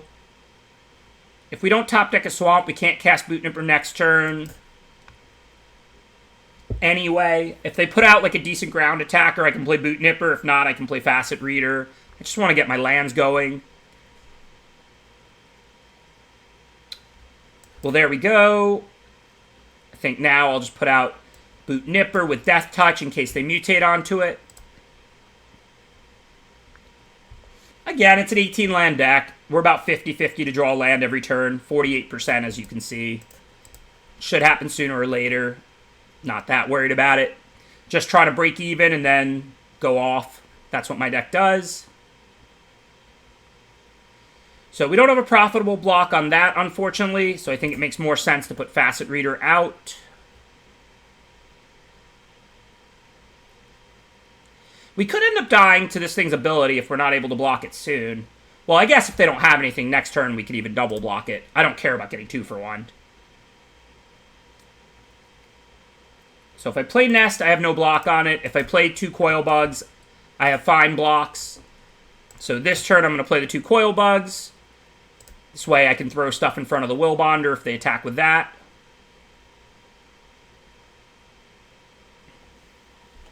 We might be a little too slow this game. We might not. I mean, we did mulligan. We did miss a land drop. Or at least miss a turn. I don't know if we actually missed a land drop. No, we did. Because they're about to hit. They're on turn 6 and we have 4. So we missed a land drop. Okay, I'm going to triple block. They could have a variety of things. I don't care about any one of these creatures. This plays around like Blood Curdle or Ram Through. If they've got +3/+3, I'm wrecked. But what are you going to do? This plays around Divine Arrow, Blood Curdle, Ram Through. Plays around most things.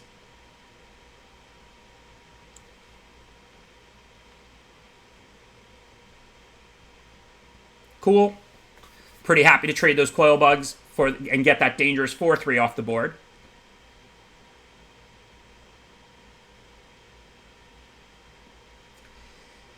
Can I take a turn off to play Nest? It's not good. I don't have double blue for Mythos. I'm going to really regret putting that Mammoth on the bottom. What can I do here? Not much. If I bring in the 2/2, I still don't have a block on the Goriak. Think I got to go to 5. Maybe I chump with the Reader and go to 7 and just put the Nest out. This way, next turn, I can Gyruda. I mean, we got rid of the Will Bonder. We don't know what we're going to hit. I think I'm going to chump because I almost want cards in the yard anyway. It's more mana to work with next turn.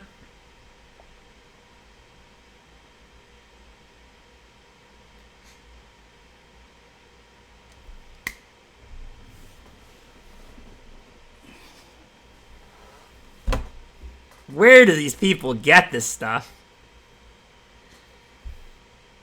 I mean, if I draw an island, I can copy Tiger. If they don't have anything else, then I have a 3/4 flyer to block theirs and stifle the ground attack for the most part. Obviously, I didn't draw an island. So I can flash in the Night Bonder. That's my only option, so no choices.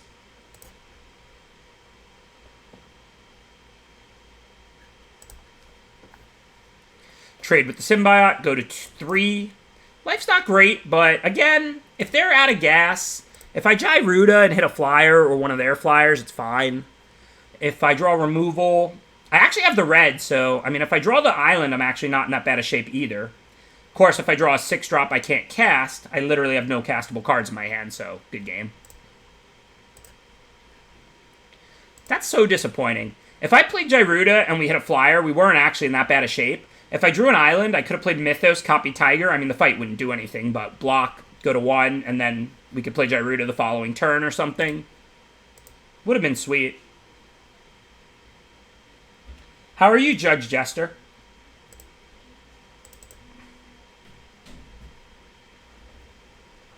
We're doing well. We're in the second draft of the 3 we're going to do today. We have a really sweet deck. I think it's very good because of Gyruda in the companion deck and in the companion slot, and other than that, it's fully functional anyway.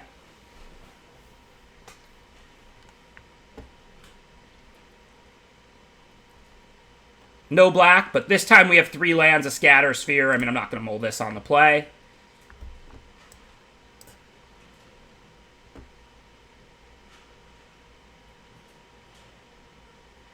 I don't think they could have. I mean, if they had both in their hand at the same time, drop kit, they would have probably went Flare Me, take a bunch of damage, on tap Flare Me. But they were like flaring out 6/6s. So assuming they didn't have both in their hand at the same time, I doubt they could have flared me and lived through 2-3 more turns of attack to dig up the second flare. So here we play the Reader. Then we could have played the other tap land and had Scatter or Loot Up. Now we drew a Swamp, so now we have a decision. Probably just loot and scatter here. I guess I should loot now, because if I find a Coil Bug, I'll play it.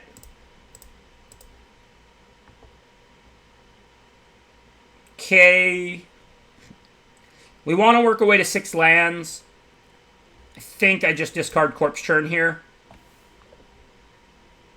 I don't want to discard good removal, a counter that I can play, and I don't want to discard lands when I have Gyruda. I wouldn't scatter that if I didn't have a handful of removal, but I do.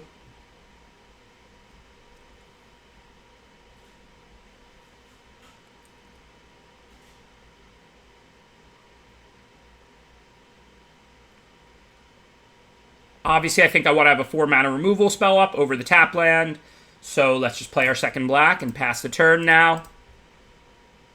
This time I can't Reader looking for Bug or something to play, because I'm probably going to use all 4 mana and kill whatever good creature they play this turn.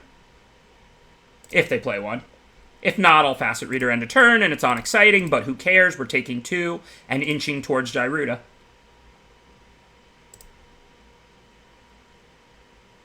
Planning for next week sometime. Again, it involves coordination with a lot of viewers from yesterday and stuff, so I don't want to give a date. Can't even guarantee it'll be next week, but the plan is to get it off as soon as possible during one of the Tuesday, Wednesday, or Thursday streams next week. I'll be advertising it in advance for sure. I'll be letting everybody know on Twitter and the Discord, so wherever you follow me.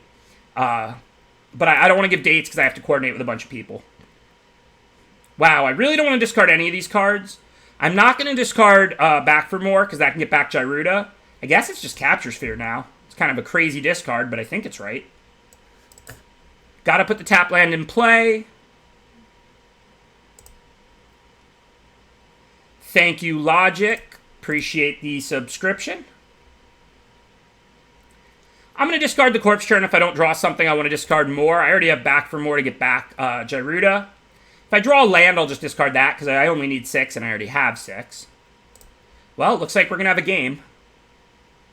I mean, I still like my chances to beat Vivian with what I have going on, but that's definitely going to make it a game.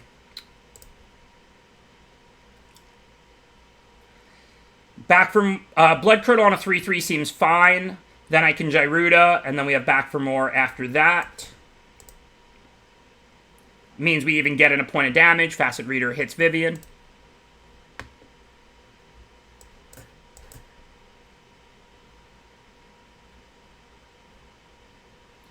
What did we mill? Nothing from them.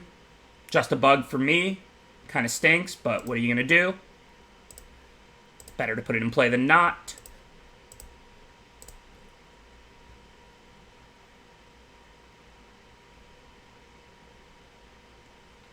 Yeah, we've been playing against some tough stuff today, but we're still doing all right. We're 2-1. This game, I think we're a favorite. I mean, certainly we could lose to Vivian if they have all of the right ammunition.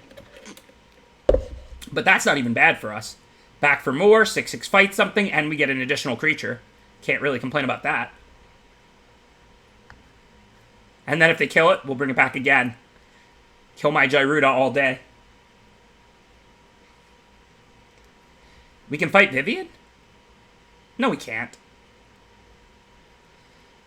3/3 Death Touch, so we can't fight that. But we can fight the 3/3 token, of course. Let's do it. So we're going to fight the 3/3 token. This time we had a Honey Mammoth and a Boneyard Lurker. I'd rather have a 6/6 than a 4/4.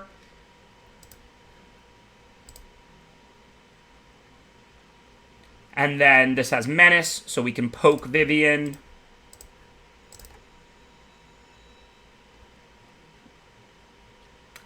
I guess they could Cavern Whisper us. Plus, we might draw a land and go Corpse Turn and play a 6-drop, so I'm going to put a land in play.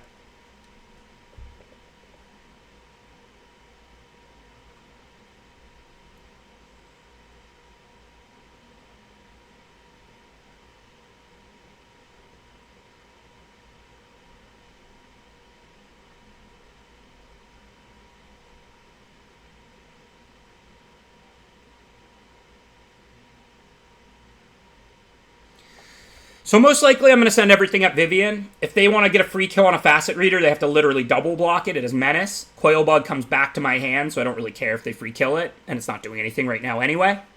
We got to remove Vivian.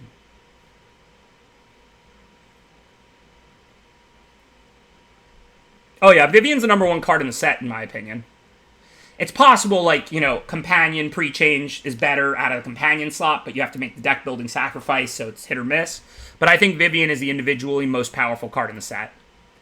For now, like I said, everything at Vivian. I'm not worried about the free kills on the little one. If they want to, like, double block a 6/6, I can get it back. If they want Vivian to live, they have to, like, block both 6/6s.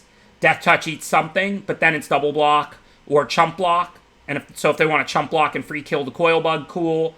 If they're chumping with a much better creature. And I got to work through this anyway. Plus, I'm just going to Corpse Turn, replay Gyruda for the 3rd time, get it back, and get another even creature, hopefully. I'm starting to get a little low on cards, but I don't have the Titan's Nest. So if I mill 3 and then 4, that's 7. I still have 9 turns to close the game.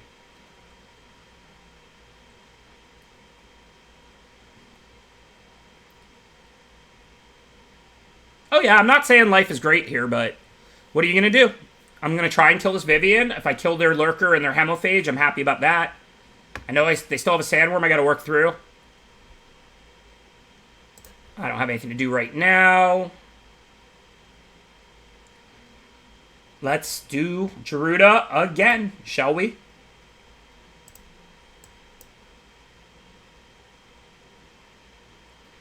Not happy to see Extinction Event get milled. Am happy to cast Gyruda again.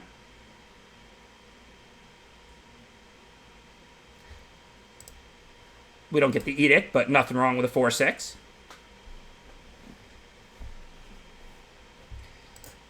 I did use a lot of my early removal, so I may lose this game. I don't know what's left in my deck. Not much, I don't think. Survivor's Bond, which is decent. Scatter if I draw it before they play their Sandworm. But they're probably going to play their Sandworm.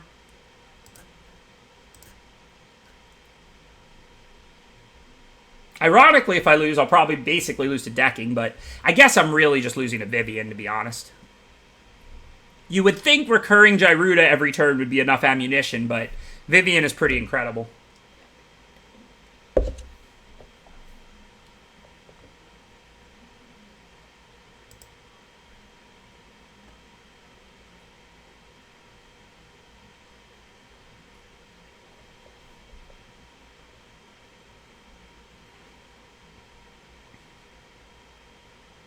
Gyruda is not overrated. It's been incredibly powerful.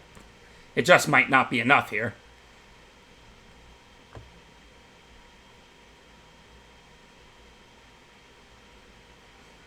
Disgusting is probably a better word to use. You're right, Mithrandir.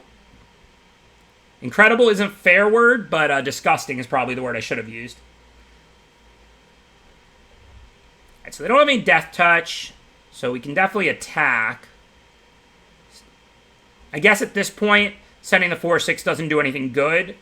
If they want to trade the 6/6 for Starks, that's a favorable trade, so we attack. If they want to chump with the 3/3, no reason to send the 4/6 into a 6/6.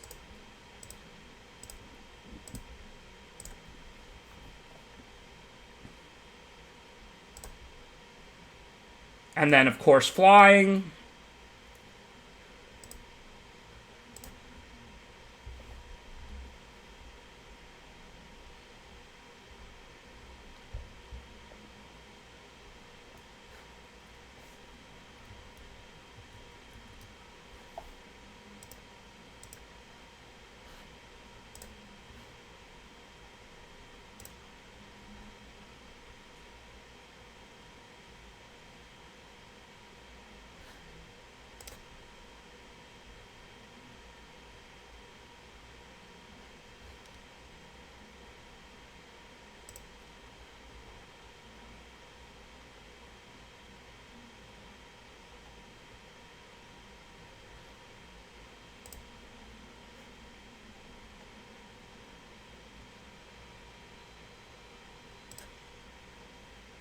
Oh yeah, Vivian's incredible.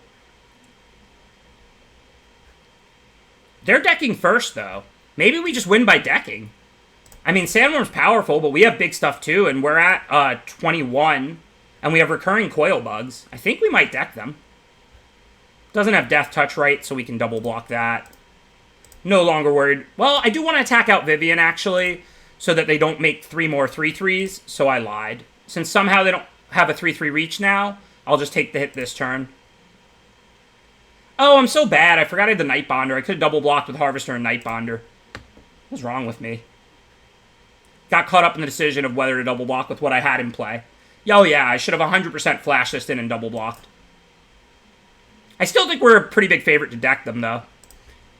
So we'll stop playing aggressively. This is going to take out Vivian, and we're going to switch gears to trying to deck them. We're not going to get back something better than Honey Mammoth, I don't think. Oh, wait. If we get rid of Gyruda, we can mill 4 cards from both players. So we could actually deck them with Survivor's Bond next turn. Oh, this is awesome. Okay, so I'm just going to buy back Bug and play it. And then I'll purposely lose Gyruda in combat. I mean, if I can trade, great, but I'll throw it in front of anything. And then unless they make me discard Bond, next turn I'll Bond Gyruda, mill 4 cards from both players, and then they'll deck. Vivian what? Vivian who?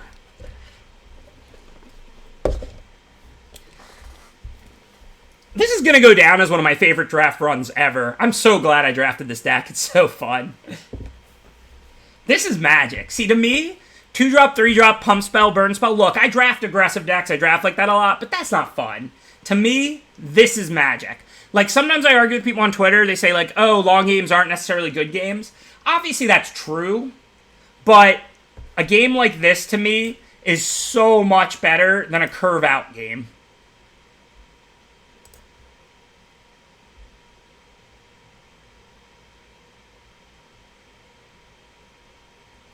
Thank you, 00 Sharp. Appreciate that subscription.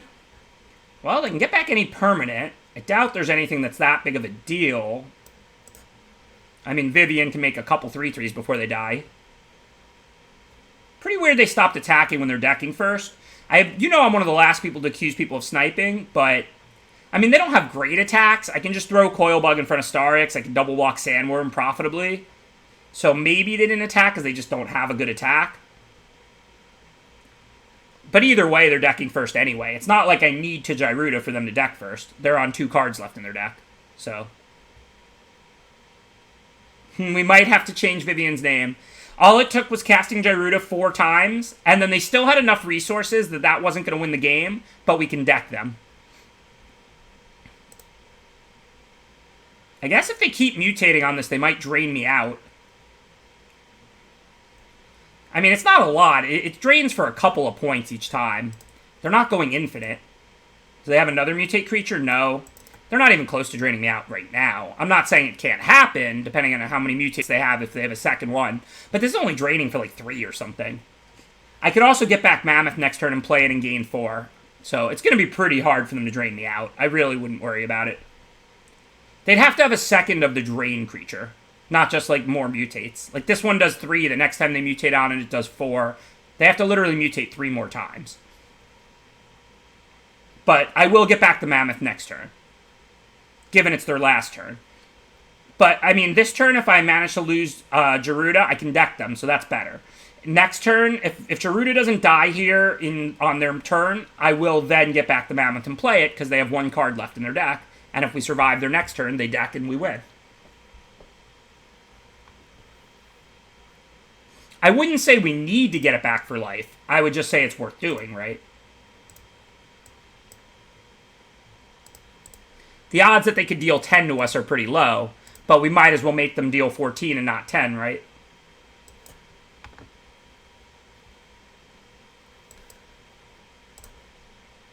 You know, I would have said they were sniping if they made an absurdly weird no attack to not let me get back Gyruda.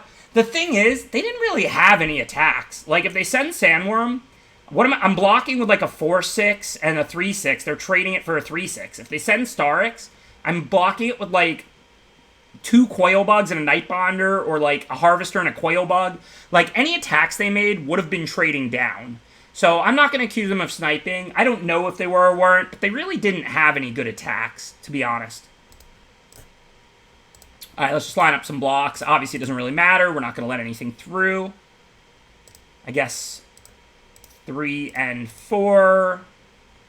6 on 6, whatever. 6 on 4. Block. Block. Does that have trample? Who cares? It's 1 damage. Yeah, who cares about Death Touch or anything? They have no cards in their deck. So unless they have some completely unforeseen way to put cards back in their deck.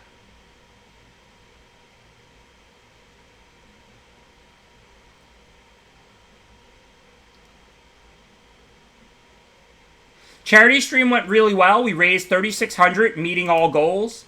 Thank you again, everybody who participated in it. Appreciate all your help.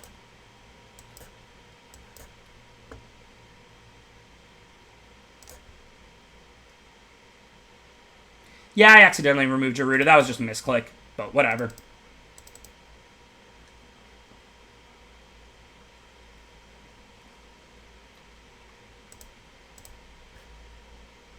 No, the MTG wrap is going to be next week on our fun stream, whenever that fun stream happens. I'll announce it in advance, don't worry. I don't want anybody who wants to be there for it to miss it. Granted, of course, it'll be saved in the VODs and on the YouTube channel. Dangle runs the YouTube channel, and he already said he's going to make it its own little video on there. So, you'll have no trouble seeing the MTG wrap. The charity stream should definitely get uploaded to the YouTube, just like everything else.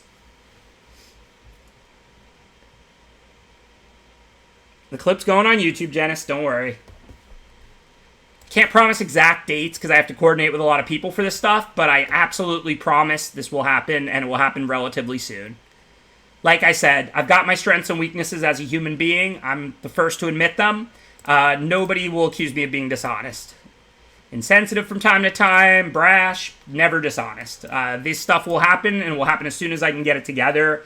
I will announce it all in the Discord and on Twitter, and I will definitely make sure everybody knows in advance when it's going to happen. Plus, it'll be saved in the VODs anyway.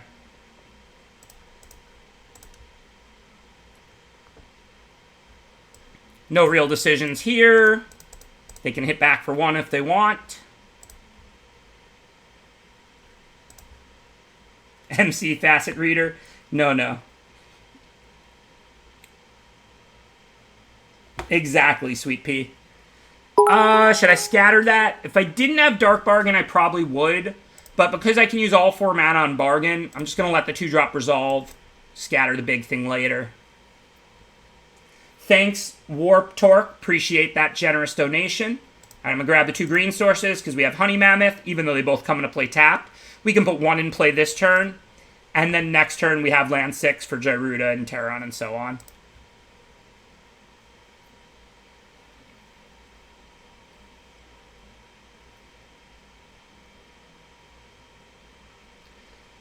there will not be girls dancing, but I will be rapping about magic. I'm gonna write something over the weekend. I'm only doing one verse, not a whole song, because I mean I'm not a rapper. Like I'll run out of breath, it'll be awful, whatever. But I'm not gonna write 2 sentences either. I'm gonna write like whatever, like one normal size verse, and then I will rap it. It will be about magic for sure. Okay, do I want to blood curdle, scatter, or neither? Well, let's let them loot first regardless. I mean, that looks like a pretty good target for curdle, because I'll get both. The only thing is, if I start tapping out, I won't be able to scatter.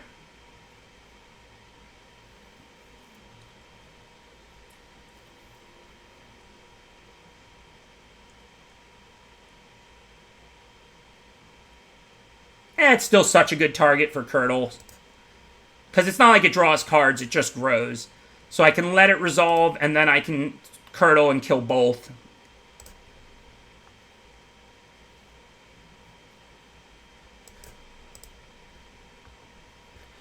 I am kind of worried they have scatter, but my whole deck is recursive.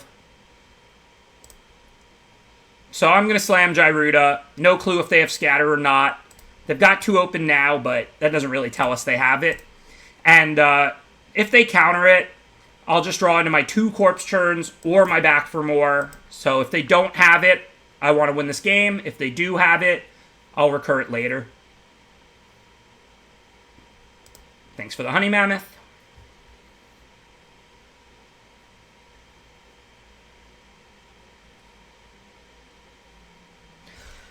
They have Gyruda too?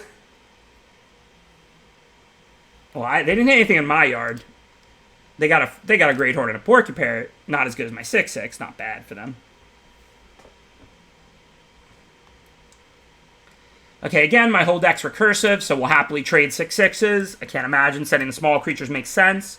They don't have a double block that kills either of these, so they can trade Gyruda for 1 or Chump or whatever. Clearly, it's a good attack. I don't want them to mutate onto this Porcupine. A 3/6 flyer is going to be good whenever. So I'm going to put land 7 into play this turn and leave scatter up. And then next turn I can play Terra and have scatter up. If they don't give me something to scatter now.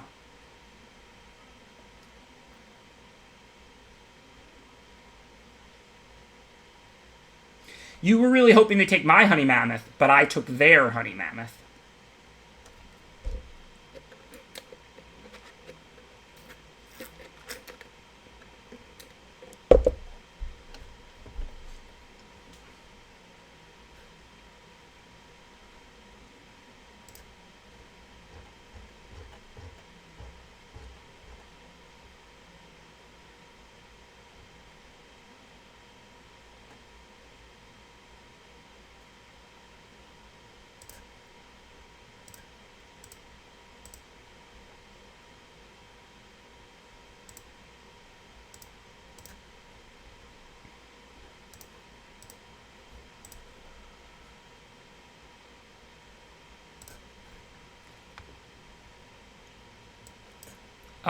So we're still attacking with the 6/6 for sure.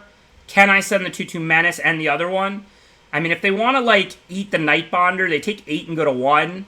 If they want to eat the bug, it goes back, and then I get in 2 from the Nightbonder. So 100% we're sending the 6/6. The only question is, do we send all 3 or just the 6/6? I think we send all 3. Like, if they trade 6/6s and the 3/4 eats the bug, they take 2. If they want to double block and eat the Nightbinder for free, they take 8. Think all 3 is a little better than just Mammoth, assuming they don't have anything. Obviously, if they have removal, I'll regret it slightly. But again, we're throwing away a 2/2 potentially. It's not that big of a deal. This creature has Menace, so if you want to eat it, you have to take 8. They're double blocking Coilbug? That would be special. This is one of the main blocks I expected. So all that happens is they trade, we get in our 2 damage, the bug's in the yard, which is totally irrelevant. Flying over Hexproof, because they have a 3/4 that can block a 3/6.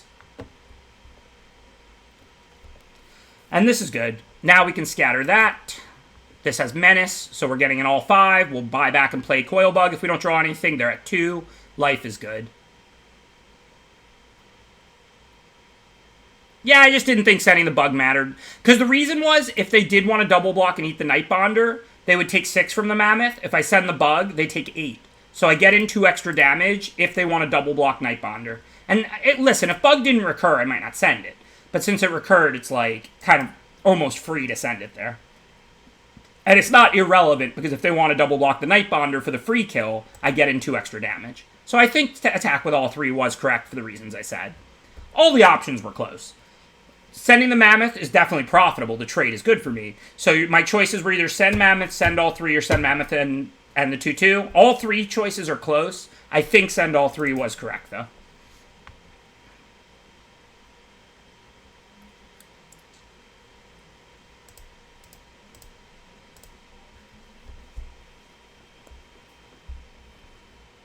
Thanks, Privy.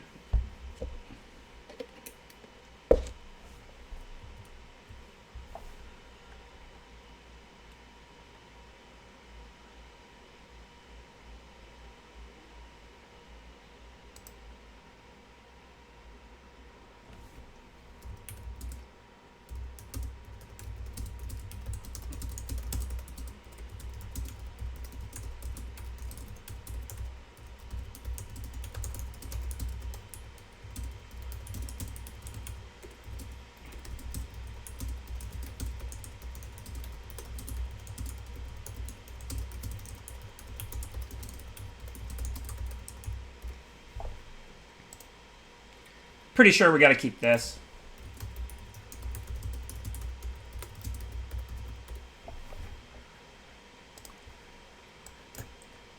I think a hand with no blue is tougher to keep, even though we have 1 more blue source. But with no black, that means we can draw 2 Facet Reader, 2 Essence Scatter. I mean, on the draw with an 18 land deck, remember, it's not just the 8 black sources. We have 2 Facet Reader, 2 Essence Scatter, so that's 12 good draws on the draw. My usual rule is if it's over 10 good draws, I keep. Like, if you only need 1 good draw and you have over 10 of them, I usually keep. I could mulligan a little more with Garuda, but like I said, I really just think, like, hands like this just get there most of the time. You've got your 8 Swamps. You've also got 2 Essence Scatter, 2 Facet Reader that you're happy to draw.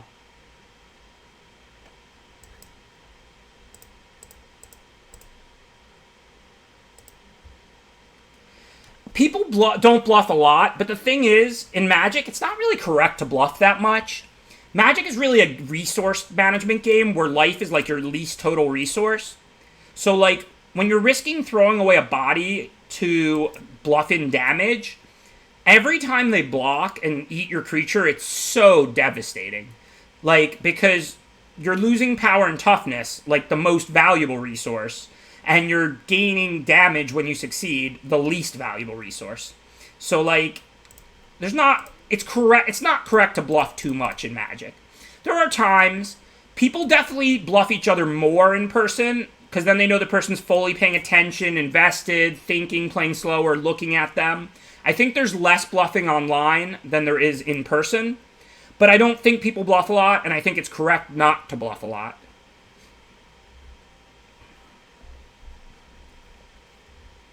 I don't think I had lethal. The only creature I could back for more was a 2/2, the human. And so if I fought the 1/3, they'd still have their block. I checked the graveyard really quickly. All I saw was the 2/2 human, which back for mooring that would not clear the blocker.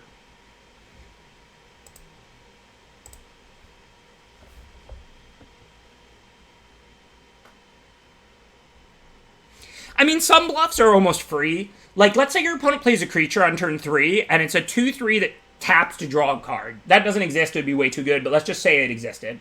Obviously, if there's combat tricks in your format that are playable, you should attack with a 2/2 on turn 3 in that spot, if damage is relevant at all. Because their creature is game-winning if they untap with it, right? So they're probably going to not block. But the problem is, let's say they played a 3/3 with no ability. Creatures attack and block, that's what they do. Like, so if you attack with the 2/2, even if they knew you had the pump spell, they might still just block. Who cares about the random 3/3? They'll just trade it for your pump spell in the turn. So, like, it's pretty hard to successfully bluff in damage unless, like, you know the opponent shouldn't be able to risk losing what they have. Or, and also the damage has to be really valuable for you. Like, if you have effects in your deck that say, like, all creatures can't block, that means getting the opponent down to 8, 6, whatever, could be game-winning. So then bluffing becomes a lot more valuable.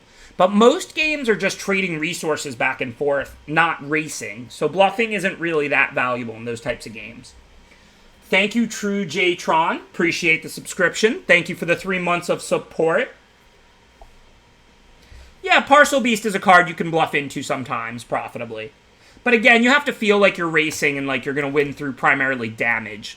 Like, even though you always win almost by reducing their life total from 20 to 0, if you win because you have more power and toughness than them, then it doesn't generally matter if you win one turn sooner.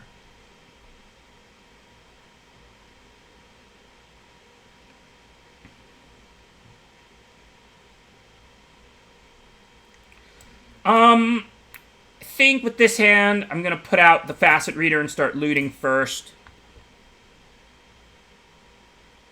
Want to hit 2 more lands. Also finding things to discard, and then I've got Survival's Bond and all of that. Okay, well that makes me want to put Coil Bug out, but we have 3 mana. Let's Facet Reader first and foremost, see what we get. So we know we want to Extinction Event Odd. I don't really want to discard any of the cards in my hand. We don't have double green, so I think I'll discard Honey Mammoth. Can always get it back with Survivor's Bond, 2 Corpse Churns, and a back for more.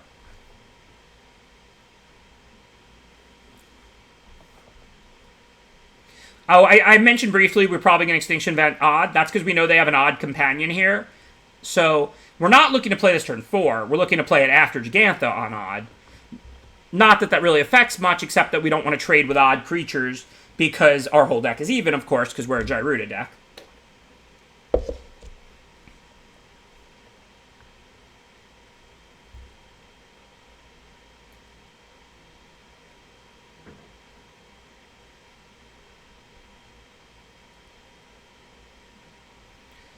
Okay, no reason to chump now. We have plenty of life.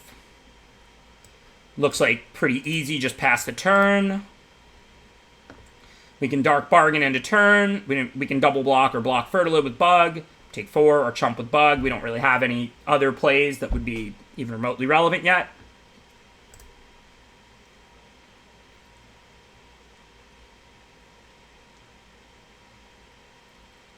As long as we can break around even, not take too much damage, and work our way towards Gyruda and Chittering Harvester, I'm pretty happy.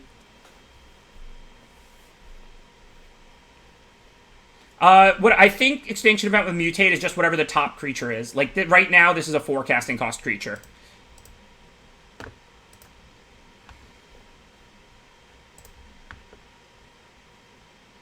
Okay, we're taking a lot here. I'm going to go ahead and chump with Bug. Bargain end a turn, and then we'll evaluate.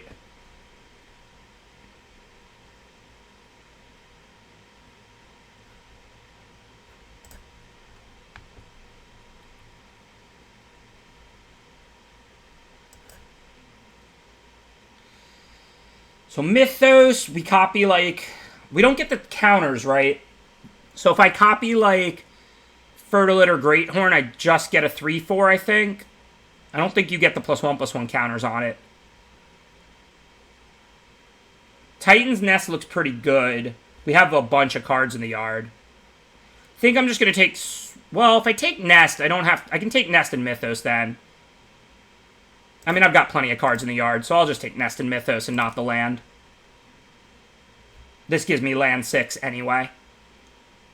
Not really this turn, but... So, ideally, we deal with the Greathorn, and then we play Extinction Event Odd for Fertilid and Jegantha. There's not really any way to do that right now. A 1/6 can block a 5/6 just fine. So I think for this turn, let's just leave a blue open and play the Nest. Since we drew this Crustacean, now we can just play Crustacean here. We're just taking 2 damage, unless they have anything else to do. Well, that doesn't look great for us, but again, they keep spending the cards. Like, that stack is huge.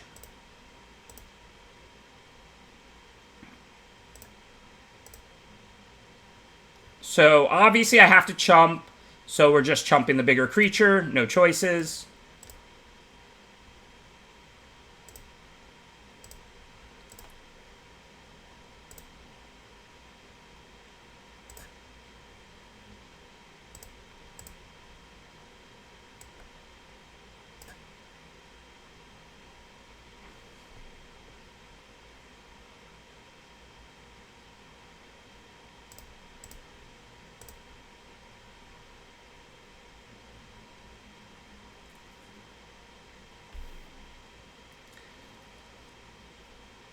We can just graveyard that. If we want to play Gyruda, we can just exile it. We might draw land anyway. We get a draw step. Okay. Think I'm going to Gyruda. If I don't hit a blocker, it's really bad. Oh, I can just use the Nest, though, and then cast something else post-Gyruda, too. So right now I can Gyruda. Let's say I mill 4 more cards. So I can exile, like, these 2, leave a black open, and then have Blood Curdle and Gyruda up. Okay, so that seems good. Oh, I can Mythos and copy my Gyruda. Oh, wow. So I can't Blood Curdle 2, but whatever. I'm going to Gyruda multiple times here. Life is good. So let's go. Oh yeah, it's legendary. It's not that good. You're right. Let's go with the original plan. It's not that good to copy it. It's not even legendary. And Blood Curdle's a big deal.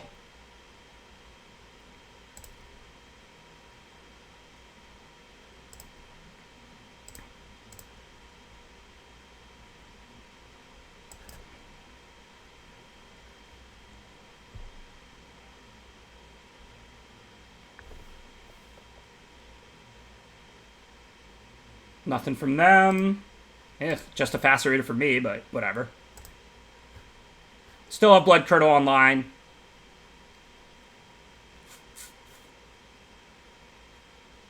Yuck. But not that big of a deal. We're still fine if they don't top deck anything here. It's actually not that bad for us. Because we have the Curdle, so we can Curdle the 6/7. So they didn't even attack. So we want to call odd, so we might as well kill the even end of turn. I don't think we're looking to do better than this.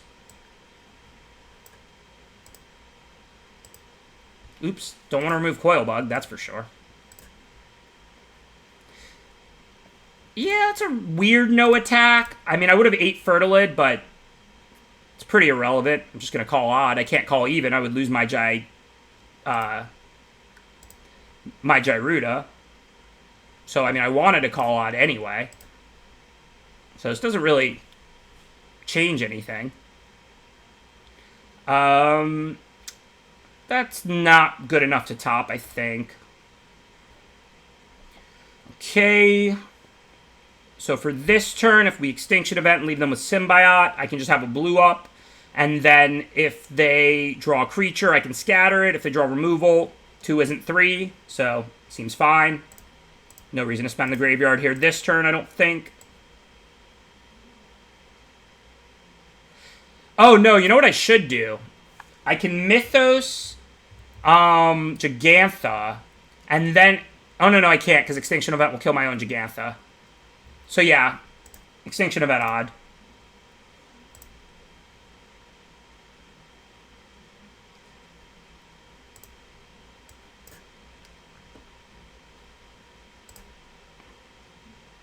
And now we got Scatter up. So, I mean, if they draw removal, we go to 1. 1's not 0. If they draw a creature, we'll scatter it. Graveyard, assuming we have plenty of cards in our library. 15 seems fine. So we obviously want to put the Harvester on the Bug, not on Gyruda. Survivor's Bond. We can get back human and non-human. We still don't have double green. But I don't think I need the Mammoth. It would be nice, and then I could copy it. How many green sources are left in my deck? We have 5. We used 1, 2. That's it. So we have 3 green sources left. Okay, I'm gonna wait. Well, I'm gonna get back the Mammoth. I mean, but I'm gonna get back the Mammoth, knowing that we have 3 green sources left. So non-human and human. I think now we can start attacking for 6. I'll trade the Night Bonder for the Symbiote. Who cares? I still have Scatter up. If they play a Mutato, I can always scatter it. If they attack, trade Night Bonder. If they have removal, put me to 1. 1's not 0. And I did 1 green source exiled, 3 left in deck. So I'll dig to a green source as soon as I can so I can gate a bunch of life and probably leave them with no outs. We got Titan's Nest, so we're seeing a couple cards each turn. Human.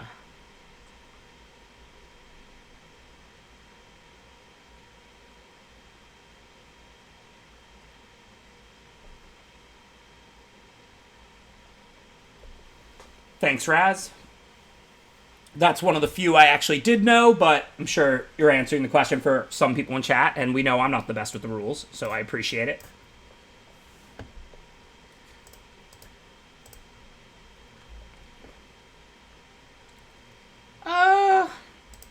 What's in the yard? I don't think I want to mill 3 cards. I think I'll just mill that. I'm trying to get a green source for Mammoth. I don't really want a Corpse Churn. Alright, no help there. If they play a haste creature, I can scatter it. I think we just bring back Coilbug, cast Coilbug, removing just 1 card. And then we still have scatter up because of Titan's Nest.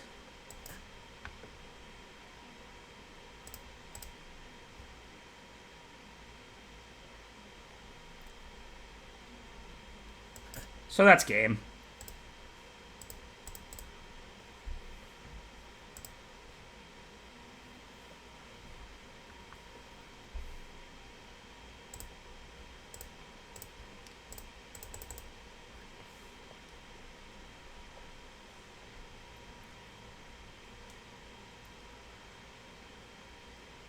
One win away from Diamond, and I think we're 1 win away from this draft. Am I 6-2 now, or 6-1 or something?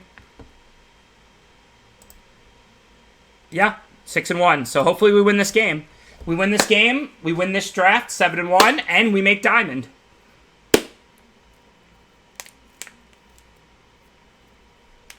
Thanks, Doc Reaction. Yeah, this has been a really fun run with Gyruda and Nest and going off and all the recursion.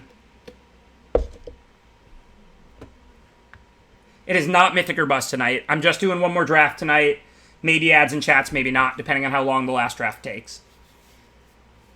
No Mythic or Bust tonight. I apologize. We will hit Mythic this season, but not Mythic or Bust tonight. But another draft after this. This is the second draft of 3. We are going to do the third, of course. I think it was only 3. I know I said 4, but I think I recurred it twice. I was hoping to recur it that last time to deck them, but they didn't attack into it. Again, I don't necessarily think they were sniping. They really didn't have any good attacks. If they had good attacks and didn't attack in that situation, it would be highly suspect. But why do they want to trade their 7-7 for a 4-6? Or their Star that's mutated and stuff for a 6-6 or a 4-6? They actually did have no good attack that game. I'm just going to cast the Coilbug, not loot.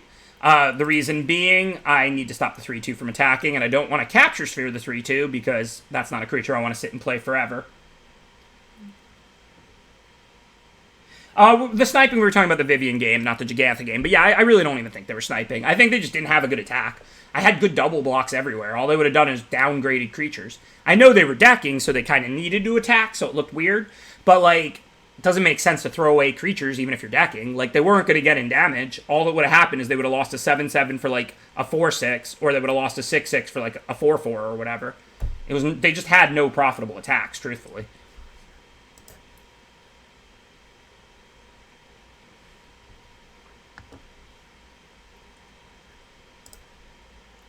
Okay, let's Facet Reader. We're trying to get up to 6, of course. That's what our deck does. We don't have double green. These other cards seem useful. I'm going to get rid of the Mammoth. Chill for this turn, of course. I'm not going to hit for 2 to take 3 back. Thanks, Goddard Hazard. Appreciate the 7 months of support. Thank you to everybody who does support my stream. Really, really appreciate it. We're actually okay. So my parents are old, but they're healthy. I don't know if they got corona or not, but they haven't been sick. And me and Rachel, I actually was sick, but minor cold. So whether it was corona or not, I mean, I was fine. I hope you and yours are healthy as well, and I do appreciate the support. Thank you, Goddard.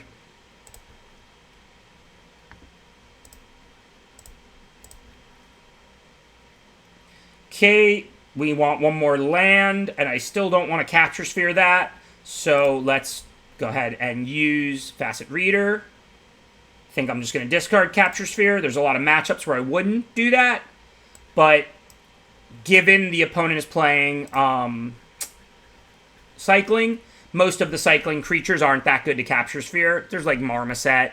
But I mean, you're not looking to Capture Sphere Stingers or Thundermanes or Tacticians. That's awkward. Can't scatter that. I mean, I'm going to get to Gyruda next turn. Taking a hard hit here. How close are we to dying to Flare if they have it? 1, 2, 3, 4, 5. Can't actually Capture Sphere this either, because when it becomes not a creature, this falls off. It would just save us 5 damage. So if I take Atom at 10, not that close to being killed. I don't think I'm going to chump for 3 damage. This is Trample.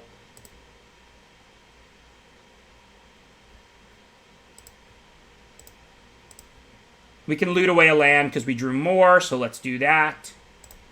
Still have land 6 for Gyruda. I guess it's almost helping a Flare, but I don't have a choice. This is what my deck does, and they have a 5/4 out.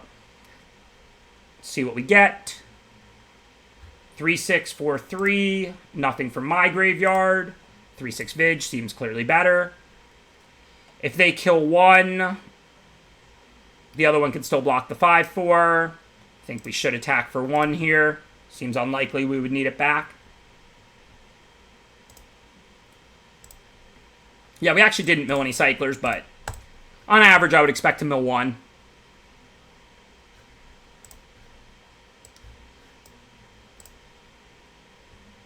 Too bad we milled back for more, but we still have the 2 corpse turns to get back the Honey Mammoth. Also, the Chittering Harvester could be good here.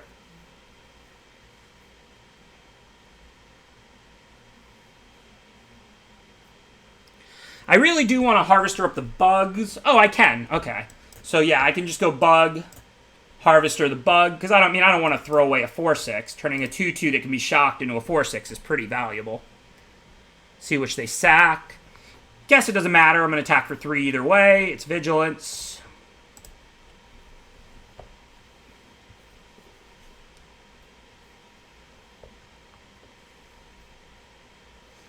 Probably going to lose if they have Flare, unless I draw Corpse turns and can get back Mammoths and stuff like that. Yeah, I did mill 1, the Vantasaur. I just got it. You're right. I mean, if they just have, like, some Cyclers, it's a close game. I mean, they have a good board. They have Tactician, but we could win. If they have Zenith Flare, I doubt we're going to win this game.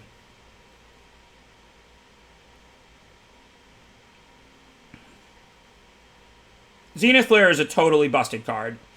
The biggest problem is not that it's more powerful than Vivien, it's that the Cycling deck just digs through its deck, so you get to have it, like, every game. Like, Vivien, at least you only draw a third of your deck in a game or so you only have it a third of the games. Zenith Flare, you play it, like, literally almost every game, like 75% of games, because all you do is cycle, cycle, cycle, cycle, cycle, and then you find the Flare, and then you cast it. It's just so gross.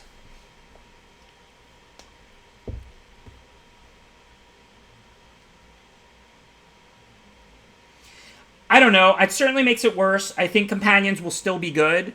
Adding 3 to their casting cost, you're still up a card. It's not that the end of the world. I can't say how much worse. We've never seen anything like Companion before. I'm just going to have to play with it. Ask me next week.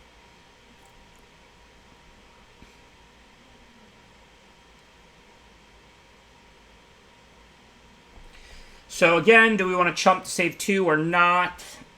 3 and 5 aren't that different. We're dead to Flare either way. I think I'd rather loot. I don't need any more lands. I don't really see a reason to chump here. I guess the Thundermane can kill it anyway. No, we will not see Companions in any of those sets. I'm not saying they won't try again with a similar mechanic at some point, but they're not going to just put Companions into other sets that are in Standard right now. I would be shocked. I mean, I don't know. I don't have any inside info. I could be wrong. But I would be shocked. But yeah, I don't think it makes sense to chump. I don't really see the difference. Thundermane doesn't go to players. Zenith Flare kills us regardless. We might want to loot away lands. We have plenty in play. Okay, there's a way to get back the Mammoth. We can't cast it this turn. So we can get back Mammoth. So now I actually don't really... I wish I had chumped, because I don't have a human to get back. I guess I can Facet Reader the Cunning Night Bonder.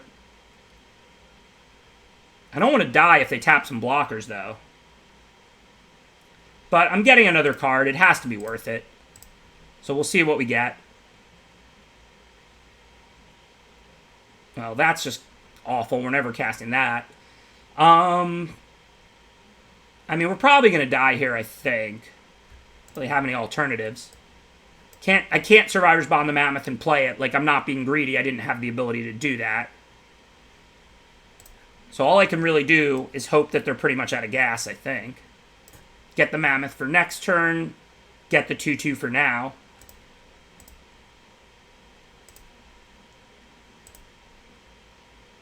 Life is definitely not good. I mean, if we survive till next turn, life's not bad. But I really doubt we're going to survive till next turn.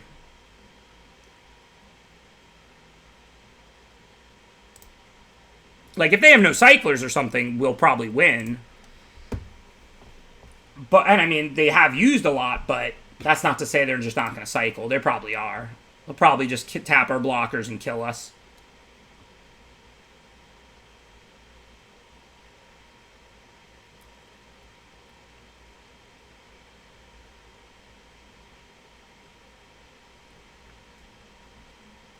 Yeah, I didn't hate the idea of Companion in principle. They just became too good. Honestly, they were just too good. We'll see how the rule change affects them. You know, I'll judge it quickly, but I'm not going to judge it preemptively.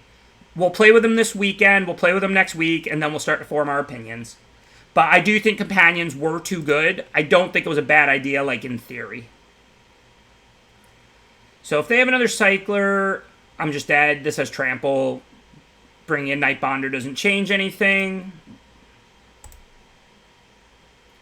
Activating the Reader was a bit greedy, but honestly, if they have Cyclers to tap things, they could just pay 2 and shock the Reader anyway with the Thunderman. And if I had drawn like a Blood Curdle or something, that would have been huge, right? So I think it was right.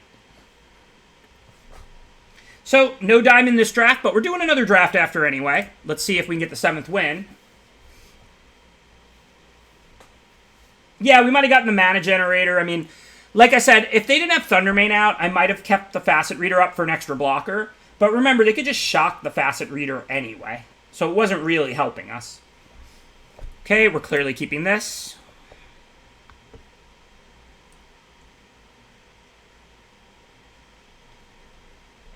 On the other hand, we did get to draw a card. If it had been Blood Curdle or another removal, I don't think we had many others, but I think I had Blood Curdle. Then we could Blood Curdle the 5/4 or the Tactician, and life would be okay. So I think it was definitely right to activate it. Even just for the 5% or a Blood Curdle, we're just tapping a creature that dies to Thundermane anyway. Okay, for now, we're just going to play a tap duel. I don't think I'm worried about red. It's just double black or double blue. I think double blue is more important.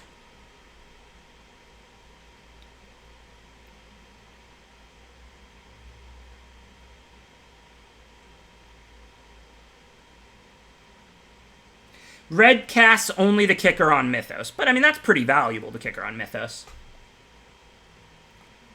Ironically, we might just Extinction Event for even. I assumed it'd be for odd almost every time, but if they don't mutate onto this, just play another tap land now. I guess, again, we have one card. We have plenty of black cards, so let me get the second black source in play. But then next turn, we can Extinction Event even. It kills both of these. Hopefully, they'll drop another even this turn.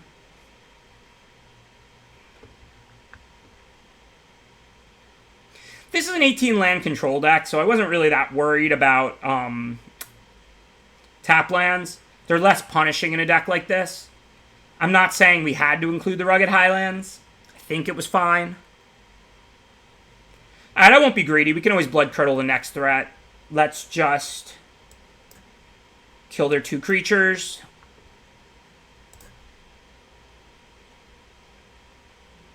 That's why I like this card. High floor, high ceiling. Doesn't always blow them out, but it's never bad.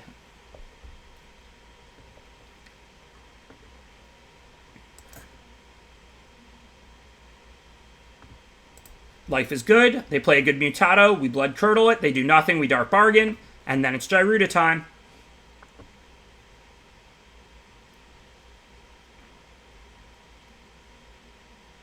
Right, and we're a late game oriented recursion control deck. So we want life to... Look, I'm not 100% I was right to play the Highlands because we do have a bunch of other duels. But you don't usually draw 5 of 5 duels. And we're an 18 land deck with Facet Readers. And okay, I'm going to curdle that. That's a scary enough creature.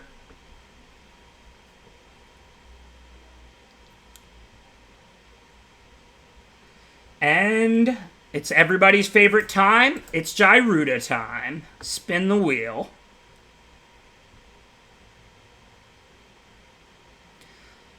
So, unfortunately, we can't take Quartzwood Crasher. They got a Baby Godzilla or Sandworm. But we got a Mammoth. We don't really have other mutates, so we're going to definitely take Mammoth over Harvester. Just 2 6/6s and 4 life. Your turn. Not bad. Assume this game's pretty much over.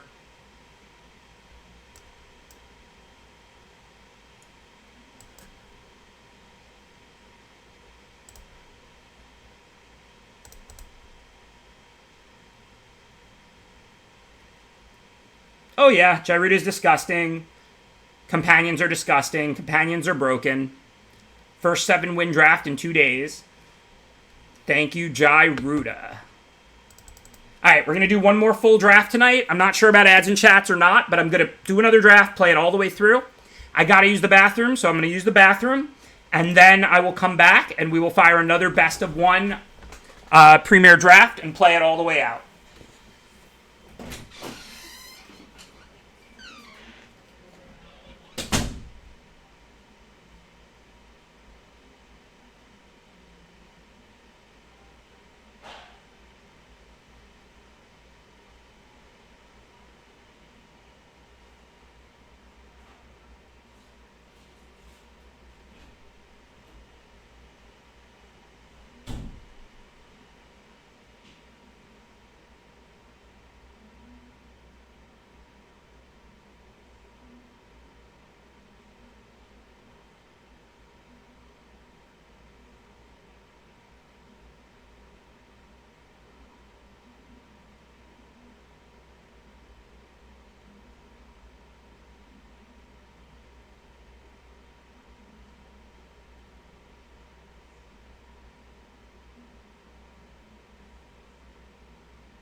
Pack one poop. How's everybody doing? Let's get into the final draft of the night. See how long it goes. Hopefully we'll do some winning. We just got the 7 wins. We're 1 win away from Diamond. We're not going to hit Mythic, but I certainly hope we hit Diamond. Just requires a positive record. I hope I lost some weight. I gained weight over quarantine because I stopped exercising. I'm no gym buff. I'm not Mr. Fitness. But I'm the kind of person, I'll do my cardio a couple times a week, and I'll get a little exercise. Obviously, never going outside, plus the gym being closed in my building, I didn't really adjust my eating habits, so I put on, the Quarantine 15. I became conscious of it, so I stopped eating as much. And also, I started going out again, because society reopened here for the most part. It's just literally getting out more.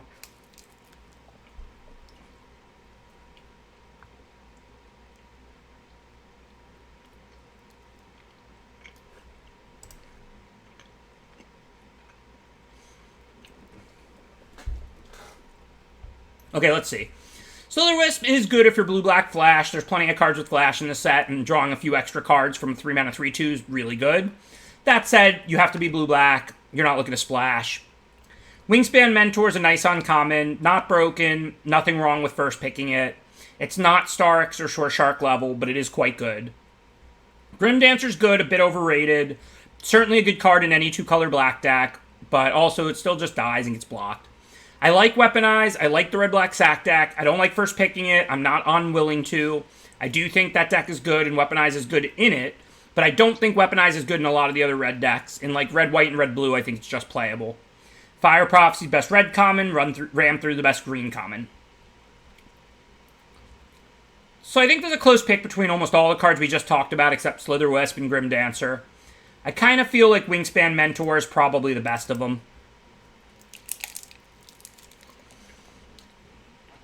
As usual, I guessed wrong. Quartzwood Crasher, I should have took Prophecy. Oh, it's definitely the best Mentor, no question. Whether or not it's better than Fire Prophecy, it's close. But it's definitely the best Mentor. Whoa, I just saw 5 subs gifted out. Thanks for joining our generous gift and subs community here. I think we break all records on that. Thank you, Reach W, gifting out 5 subs. Incredibly generous. Really, really appreciate the amazing support. Thank you for your generosity. So, Wingspan Mentor number 2 would be a perfect follow-up. They even work well in multiples, but Crasher's broken. In my opinion, this is an S-tier broken rare. It's not hard to play with Wingspan if you play blue-red. If we have to drop Wingspan, we have to drop Wingspan. I don't know why they took a common over this. I would never take Blood Curdle over Quartzwood Crasher or Fire Prophecy over Quartzwood Crasher. Maybe they're forcing cycling and they took Snare Tactician. I wouldn't take Snare Tactician over Quartzwood Crasher, but if you're forcing or something, I don't know. If there's no common I would take over Crasher, put it that way. In fact, the only uncommon in the whole set I would take over Crasher, pick one, pack one, is Zenith Flare. Which, again, it might say it's uncommon, but we all know it's really a mythic rare. Okay, so this pack's not great. This card's pretty good in red-white cycling. Of course, you could just play red-green. There's no green cards to consider. We're not considering Ceratop's third. We could take, Avian Oddity, which goes well with Wingspan, and we could still play blue-red or blue-green or blue-green-red or whatever. Or we could take, a 1-mana Cycler. I'm going to assume Snare Tactician and Forcing Cycling is one of the likely things to take over Quartzwood Crasher. And Avian Oddity works really well with Wingspan, and it's good with Crasher too, so I'm going to take the Oddity and see what's in the next pack. I don't love Oddity, I don't hate Oddity, I think it's a fine card. Okay, so now we could try and just do, a Genesis Ultimatum deck. This card is quite good if you cast it. And we are Teamer at the moment.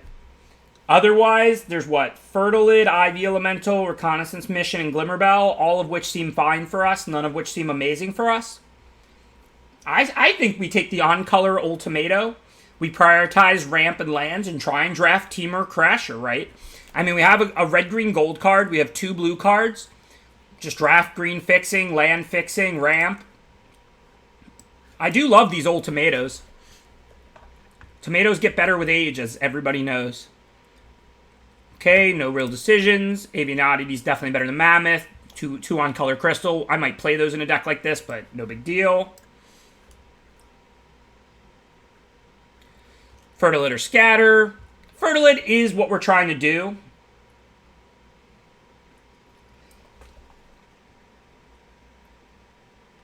Thanks, playing. Like I said, I appreciate the word of support. We'll talk about it during ads and chats if I do it, but either way, I appreciate the word of support. I'm going to take Scatter over Fertilite. I think it's a much better card. Oh, wow, that's a 3 on-color crystal. So I'm happy to take that. That'll fix the mana, ramp out the Crasher and the Ultimatum. Life is good. Okay, so we have Gust of Wind, Glimmerbell, Blue-Green Land. I kind of want all of this. Dual lands are really good with Ultimatum. Gust and Glimmerbell are pretty good cards for this deck too, though. We have 3 flyers, effectively, and we're in pack 1. I think I have to take Gust, right? Stalling out the game is really valuable when you have Quartzwood Crashers. I mean, when you have Genesis Ultimatum and it cycles. And with Double Oddity and Mentor, I expect to play it for 2 mana almost all the time. I want the land, too. But we do already have Crystal. I'm going to get the land now.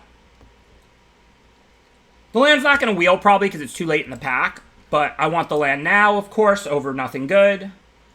Gust, like I said, is going to be great in this deck. This deck has come together nicely in pack 1. Glimmerbell with double Gust, plus it's good with Wingspan Mentor. Defensive 2-drop. We have an incredible late game, so we can play defensive 2-drops. Seems like an easy Wingspan Mentor to me. I mean, I hope to table Farfinders or Evolving Wilds. I would still gladly play Otter, though it's not its best in this deck. We can always cycle Oddity and give it flying, or play Wingspan Mentor. But we're going to try and draft Glimmerbells and Oddities and more Mentors and little green stuff to give flying to, and this card does work better in multiples.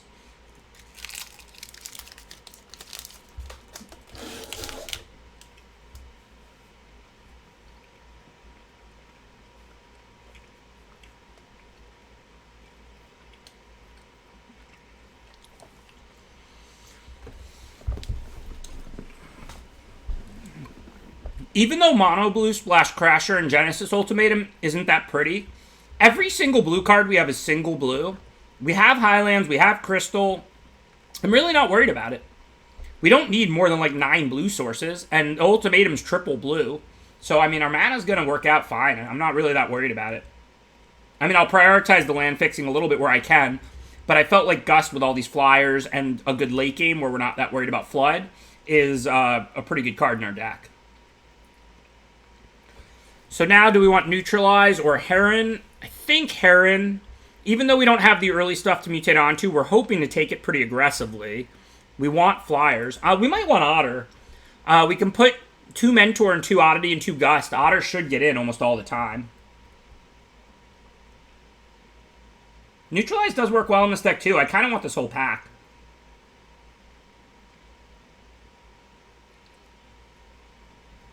I think it's Otter.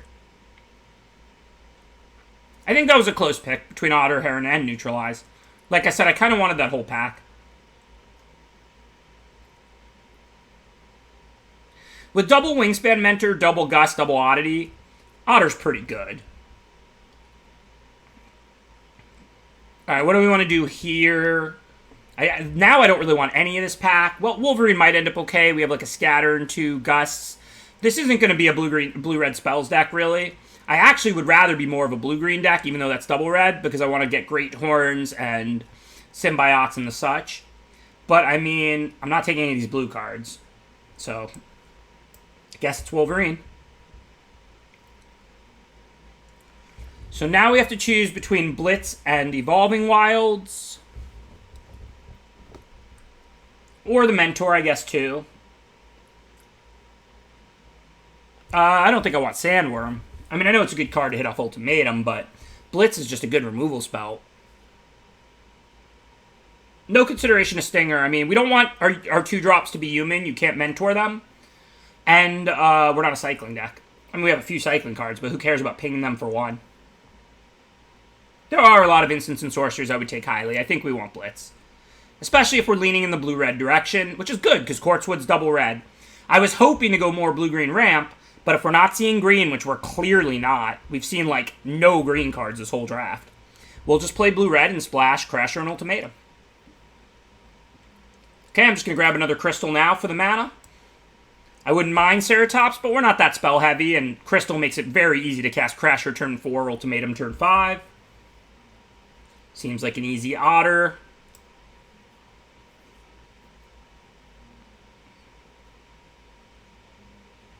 We're just going to be blue-red, splash Crasher, and Ultimatum. It's not the first time I've splashed an Ultimato into a 2-color deck. It won't be the last.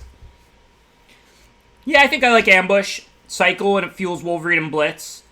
We might just want the Wolverine.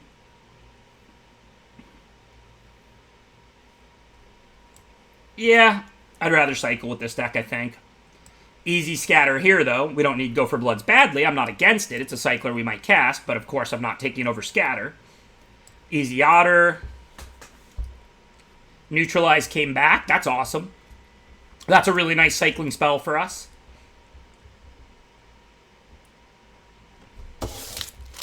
Why not both? Zeron. Could easily mean both. Auto puns are banned. I apologize. I don't make the rules.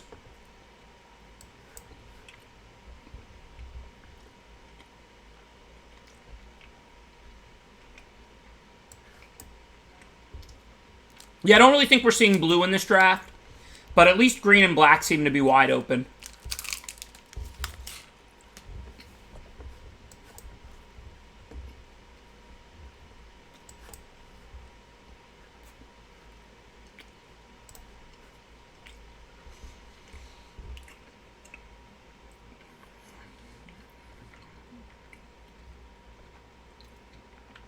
This is a super easy pick. This isn't even a deck where cycle lands are at their best, because we're looking to play lands up to 7 for Ultimatum. Don't get me wrong, if there's Triumph Tables, I'm going to play it, but it's not close to Fire Prophecy. We've settled pretty well into blue-red with the splash being green. Okay, let's take a look at Omniseas. Cycling, Otters draw extra cards, and we can give them flying. Cycling, cycling, cycling, cycling, draw a card, cycling. Yep. Yep, indeed. Scatter would be excellent. I'd gladly take a third, but Omniseas is just better.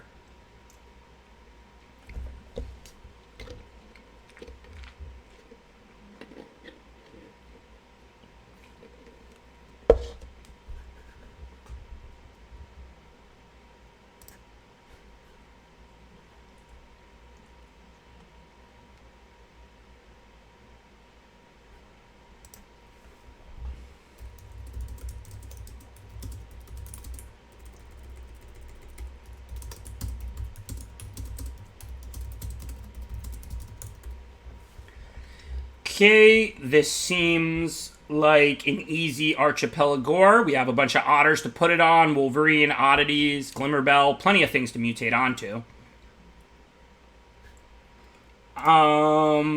In no way against any of these other cards. Capture Sphere and Heron are great, but Archipelagore is better, and it fits our deck just fine.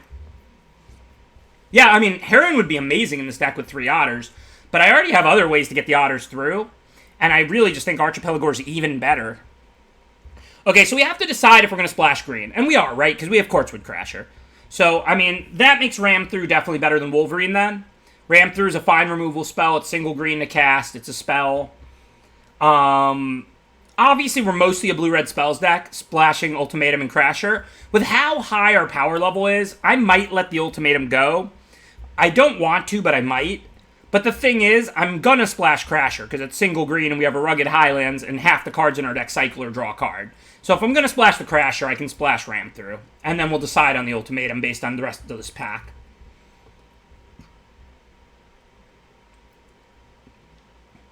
Okay, so Willbonder's really good with Crasher. But Capture Sphere is good removal. How much removal do we have? Scatters, a Prophecy, Gust, not that much. Think I want Capture Sphere. We can leave mana up, counter if they play something, Spear if they don't. Plus, it could help get the Otters through. I think that's a pretty close pick. Normally I wouldn't look at Willbonder, but it's really good with Crasher. But, I mean, we just don't need it. We have an incredible power level. Okay, I'm not going to play this random green creature or anything. I don't know. We're not going to play any of these cards. We have plenty of playables. These cards don't matter. Okay, again, Neutralize, Charge, and Willbonder all seem pretty good. I'm probably going a little far with Willbonder. It's even a human. We can't put Archipelago on it or anything. It is pretty sick, though. You play it, and then you play Crasher and hit them and make a 4/4. Neutralize and Charge are good spells, though. We don't actually have a ton of creatures to show, but we have a lot of counters and instant removal, and we want the spell. I think Neutralize is just the best for our deck, to be honest. Okay, we could get another Crystal for the mana and the Ultimato if we want. Or we can get Frostlinks or Ambush, both of which are pretty good in our deck as well. Cast the Ambush, hit with the Otters, draw cards, cycle the Ambush, fuel Blitz and Wolverine and Omniscience. Has to be the Crystal, though, right? Ah! Well, sorry about that one. Probably none... Well, no, that would have probably made our deck. But we do have to cut cards as is. Okay, Reunion looks fine. It's really good with Omniscience. Somehow we tabled the Scatter. Nobody in this pod but us is playing blue. That's ridiculous. Fertilid, if we're going to splash for Ultimatum, we'll have enough for us to play. If we're going to light splash for just Ram Through and Crasher, we won't. Well, we're not going to main Keep Safe, and even though it's a good sideboard card, this is best of one, so I'll take the Fertilid and we'll figure it out later. Now we'll take the Keep Safe anyway. I'm not going to play the 3/3 that mills us. We'll take the Fertilid and figure it out later.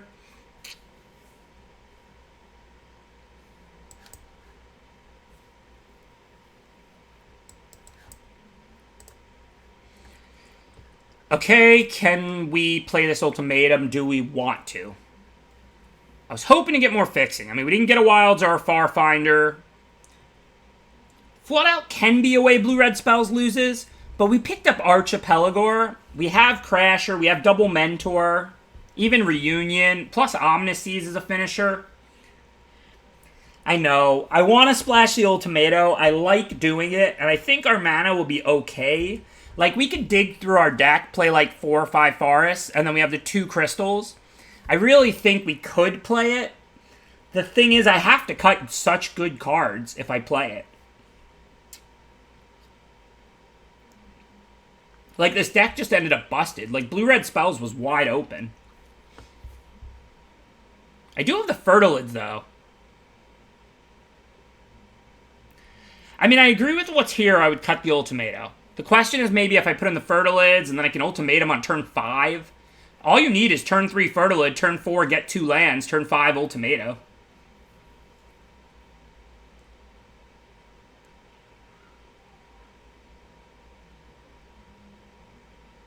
It never misses, right? It just puts permanents in play and non-permanents in your hand, I think. Yeah, the rest go to your hand, so it never really misses. But yeah, we're a counter deck. I don't think we need it. I think we have finishers. We have a good control deck. I'm with you. And then we can cut the crystals. 3 green looks good. 2 green cards, lots of cycling and card drawing. 16 lands is almost certainly correct. 8, 5, 3 looks good with all our cycling. Got to cut one last card. Not going to be easy. Kind of want all of these pretty bad.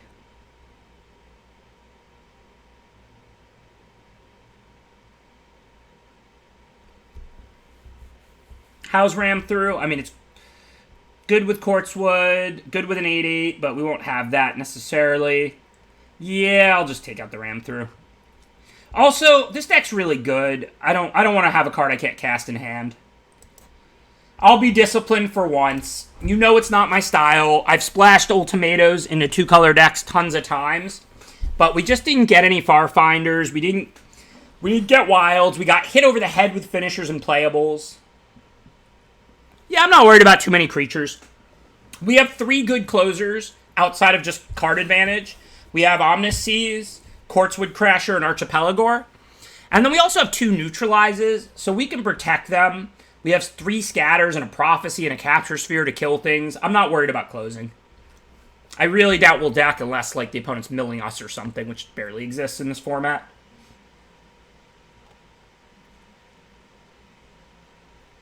The Cathartic's not amazing, but it's really good with Omniseas. You get 3 counters on Omniseas for just 2 mana, and it helps you fill your yard for Blitz and for Wolverine too. So I think we should include it.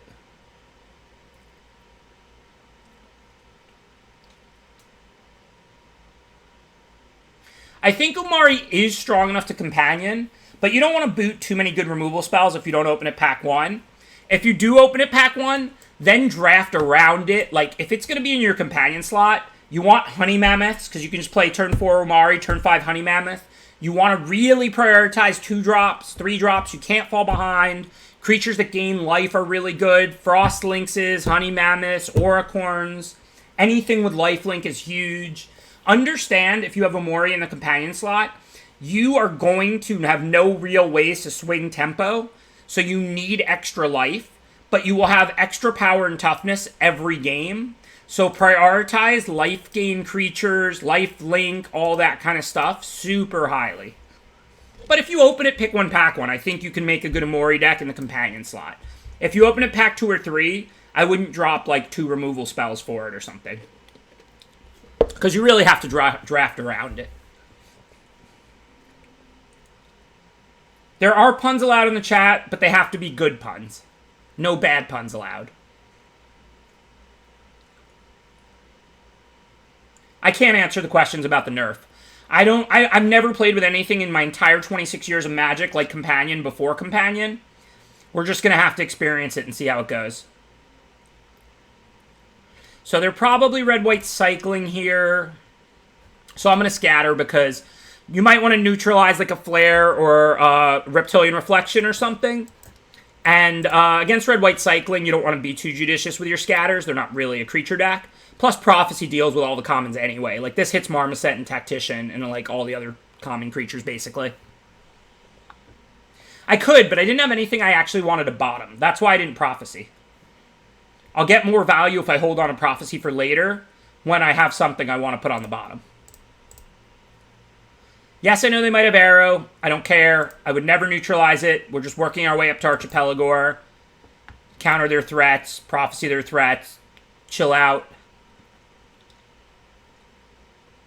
No LSV level puns. Not allowed. You're welcome, Asa Phelps. Thanks for the good question. Alright, I'm not going to neutralize that since we can take care of it with Prophecy. I'm going to Prophecy the Mentor because lands are pretty good for us to get towards Archipelagor. Mentor's not mentoring anything. Mentor's great in our deck. We have Flyers and we have 3 Otters to mentor. But it's just not what we drew this game. I mean, we're in a good position. We're a mountain away from Quartzwood Crasher. We already have the green. They may have a removal. They haven't done a whole lot. I wouldn't be shocked if they're holding Pacifism or Rock Slide or what have you. So now I am going to counter that because I'm out of removal. But of course, if we draw Mountain, we'll just slap Crasher down. If they kill it, we have another 7/7 to play after it. So make them have it.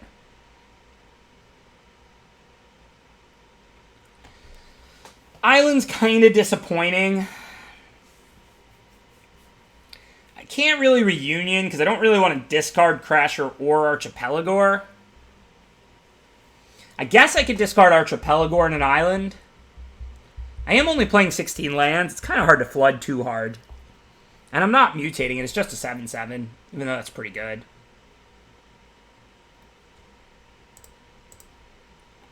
I think it's right. I'm going to hold on to Crasher. I assume we'll get a Mountain or a Forest in 3 or 4 cards by next turn.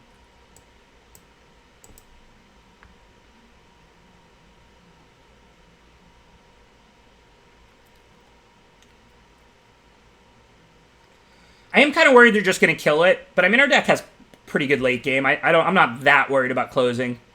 Worried about losing to these cycling card effects, but what are you going to do? Okay, so got to play the land because we have Blitz and Crasher online. If they cycle, they trigger these anyway.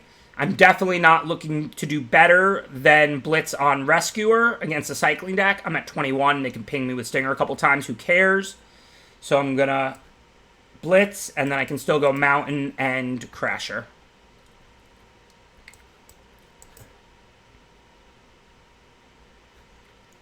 I'm just not going to ping them for 1 to take 2 back, because here's the thing. If they don't have removal, we win. Crasher hits, we make a 6-6, the game's over. If they do have removal, I don't want to trade 1 for 2.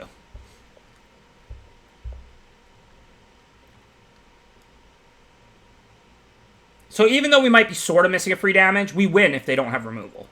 So we're only going to worry about the game where they don't have removal. So let's see. Do I want to Gust of Wind it? I don't care if they cycle it away as long as they can't top deck an out. They can't cast Zenith Flare. They can't. If they have Blade Banish, they're casting it either way. I think I can Gust it, because if they have like Divine Arrow, they could block an arrow. So I think we want to Gust it. The only way I wouldn't want to do this is if giving them the ability to cycle it could allow them to find an out they weren't already holding. But it can't, right? There's no outs that cost 3. There's outs that cost 4, like if they have Blade Banish, but there's no outs that cost 3. So now there's nothing they can draw right now to deal with Crasher. And if they find an out next turn, who cares? We still have another 6-6.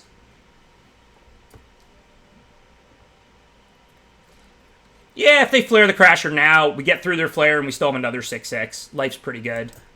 That's game.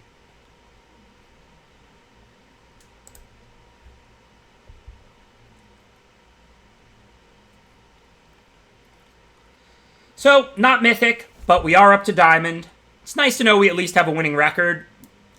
Been doing pretty bad. That last 7-1 helped a lot. Or 7-2. We ended up taking the second loss. This deck's pretty sweet too, so hopefully we can finish with back-to-back 7 winners, but I can't control that, obviously. Yeah, Urian looked pretty mediocre, but remember, it's a 5-mana 4/5 flyer. That's a pretty low floor. So, I mean, sometimes your opponent pacifies a creature or capture sphere or something, and then it's awesome, right? Even if you don't blink anything for value, if you blink a creature that was pacified or capture sphered, you get a 5/4 and kill their removal spell. I mean, a 4/5 flyer and kill their removal spell.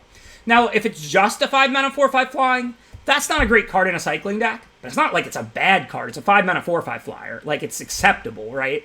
So, like, I don't think it's bad to play it. I wouldn't take it above good cycling cards. Like, if I was drafting red-white cycling, I would take Snare Tactician over Yorion all day. But if you gave me a Yorion, it would usually make my main. I'm not mulling this. Come on now. I've got a Cycler. I'm on the draw. You don't think I can draw an island? I've got Quartzwood Crasher for turn 5. This isn't even close. That one hand I kept was close with the no black.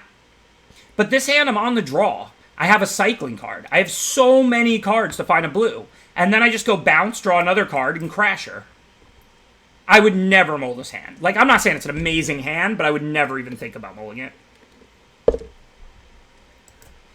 It's not like we have this double blue spell we're never going to cast. We're just going to cycle neutralize unless we draw an island on turn 2. I would literally never think about mulling this. Like, it's not a great hand, obviously. But, I mean, if this card didn't have cycling, we could talk. But the only double blue card, we can just cycle to help find an island to cast the rest of our hand. And then we have the best card in our deck. We have the lands to cast it.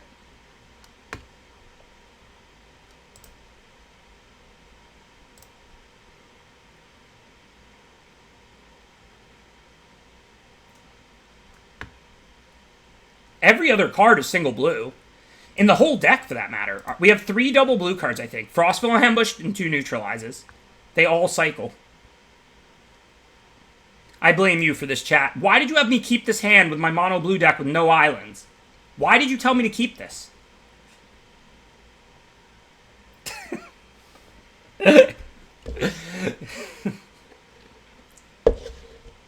It's seriously, you shouldn't mull this. Like, it's with the cycle, I saw 4 cards by turn 3 with 8 islands. That was just unlucky. You should seriously not mull this hand.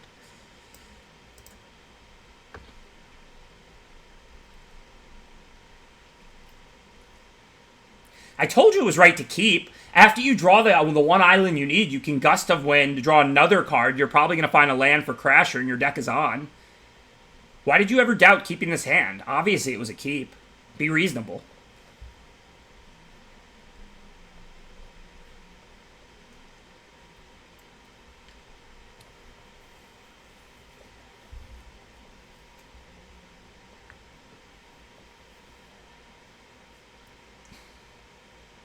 It was a keep, obviously.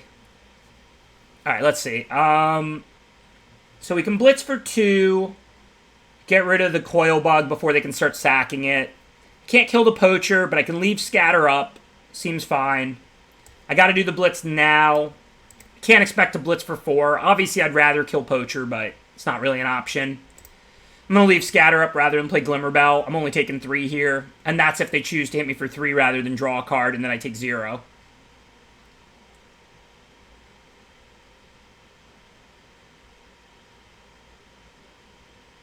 Yeah, if I draw a land and they don't add anything to the board successfully, that's obviously good enough to scatter. I'm going to play Wolverine, because I can leave scatter up, too. So they can use the removal or not, either way. Okay, now I don't have double blue, so it's either leave up scatter or play something. I'm not really going to assume they have creatures in hand, because they just played a 2-drop and that was it with 6 mana. So I think I'm going to cast something. I'm not sure what. I think it's Otter, because next turn I can mentor it and draw cards. Plus, if I draw a land, I can play Wolverine with Scatter Up if I want to. So I think I want to cast blue spells, not red spells. This way, if I draw a Mountain, I have the ability to double spell. Also, Wolverine does a 3-2 double strikers better in the late game. I'd rather make them deal with Otter now. Okay, so we're definitely going to reunion. Even though we have to flush some stuff away, I mean, we're trying to get to our lands and progress this game. We can't double spell, and we're going to cast something besides reunion anyway. When I say I can't double spell, I mean reunion and something, or just something.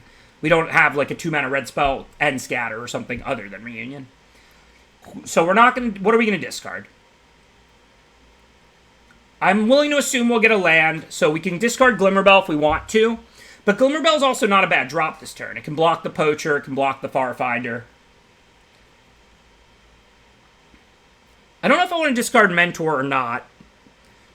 I do have Crasher. My whole hand is non-human. Otter and Mentor, totally reasonable. Basically anything but Crasher is reasonable. I think I might discard Scatter. Assuming if I don't discard Glimmerbell, then I have something to cast even if I somehow don't get a land. And my hand's so proactive, I don't think I want to sit around with Scatter. I'm going to discard like Otter and Scatter.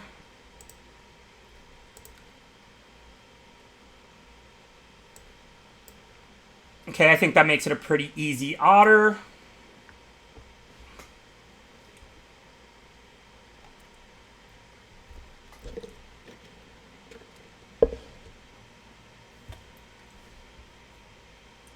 So now we can double spell. I really don't want to just play Crasher because they're not playing creatures, so they probably have like 1 removal left. I'm not like looking to sandbag it forever or anything. It's just our creatures block fine on this board. So I'm going to play Wolverine and Glimmerbell. And then hopefully we'll pull their last removal if they have it. If they don't, I can attack with Wolverine. If they trade with Poacher, I'm cool with that. And then play Crasher. And then I've got Mentor. Well, that sucks. That stops Crasher.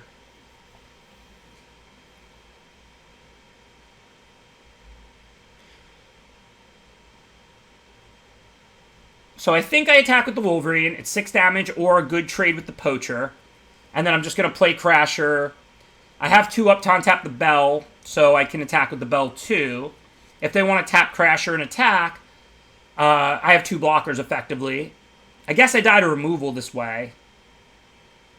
No, I don't, because I'm counting Officer as one of the removals. 1 isn't 0.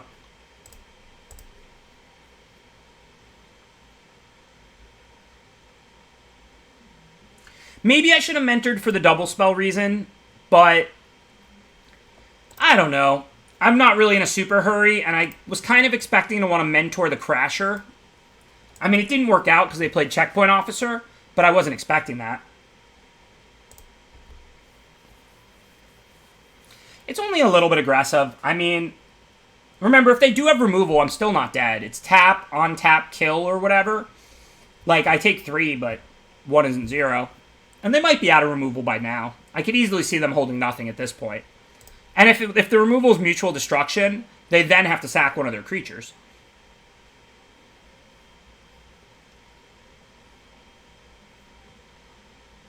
Remember, the Glimmerbell's on tapping. So the greedy attack is with the Wolverine. It's attacking for 6.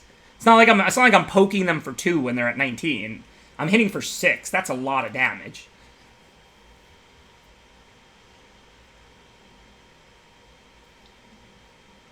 I thought we banned those puns, Thunderwonk. Me and you, we agreed. No otter puns.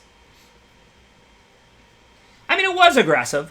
But again, it seems way more aggressive than it was because the bell on taps. So the aggressive play was sending Wolverine, which, again, it's 6 damage. Like...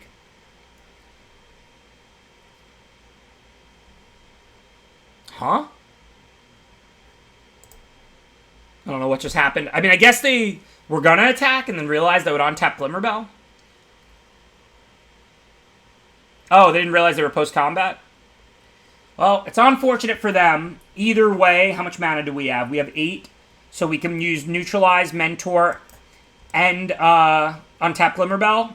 So it doesn't seem like we have any choices.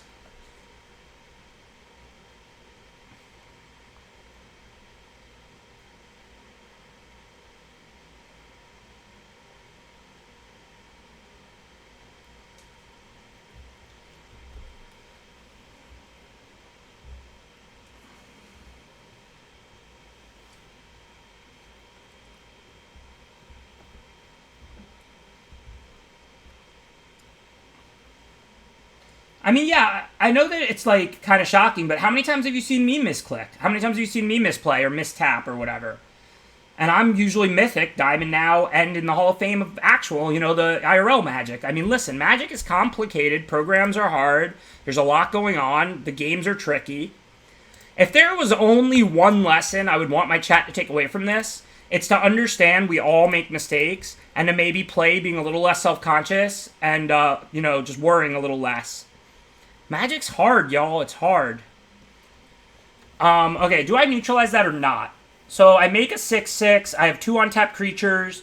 They tap 1. They don't really have an attack. They can tap the Crasher every turn, but then the 6/6 trample's getting in. There's no need to neutralize that. I'm good on board. Even though the Glimmerbell attacks and blocks, it would be wrong to neutralize that because I'm winning on board. Still. I'm getting a 6/6 trample. The checkpoint officer can only tap either the 6/6 or the Crasher. So then I'm making a 6/6 trample a turn. So we want neutralize to protect from stuff that actually takes over the board. What I just did was figure out whether or not I was winning on board. If I was losing on board without neutralizing that, I would have neutralized it. If I'm winning on board, even letting the arrow happen, then I save neutralize for something that actually swings the game. Yes, Crasher's absurd. This is an S tier rare. So, if I don't counter that, same situation as before. We're figuring out whether we're winning or losing on board, basically. They can triple block a 6/6, but then they're not tapping. If they tap a 6/6, I can send the other one. Then I make a 6/6. I have 2 blockers. They can tap 1, attack with these 2. I still have a blocker, and I have neutralized for removal. So yeah, we're still winning on board. This is what you do in this spot every single time. If they're going to play a card that swings the game, you neutralize it. If they're going to play a card where they still lose on board, don't neutralize it.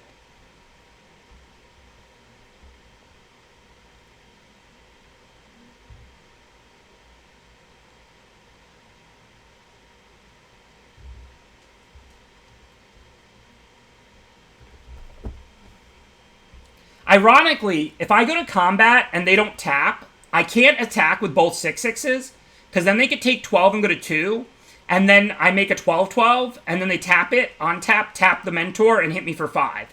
But I don't have to. If they don't tap at the start of combat, I'll just send the Flying Crasher and make another 6/6 and have 3 blockers. If they do tap, then I can send the other 6/6, and I'm fine. I'll have 2 blockers, and the checkpoint is already used. So if I was the opponent, I might not tap anything here at combat to test me, because if I send both 6/6s, they take 12 and go to 2, I get 1 12/12, then they can go end of turn tap the 12/12, on tap, tap the Mentor, hit me for 5, and win the game. So I can't attack with both. Granted, I'm not going to because I'm well aware of that. If they let me go to combat, I'll just hit with one flying 6/6 and make another one, and then we're still fine on board. Chumping doesn't change anything. Trample still gives us blockers or kills creatures. So chumping changes nothing. If they tap the Flying Crasher and they double block, I just get to kill the 3/3, and then my 6/6 lives, and then they can tap Mentor and hit me for 2, but all they have out is a Poacher. So as long as I don't attack with both, it's fine. I can send just the 6/6 flyer, and we're in a winning position. If I send both, then they win the game.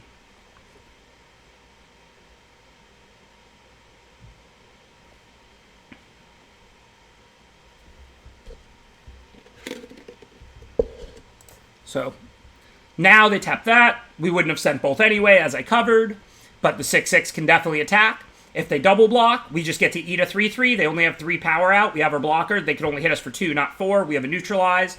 If they take it, we get another 6/6. They can tap the 6/6. We have the 1/3. We're not dead on board. That's all we care about.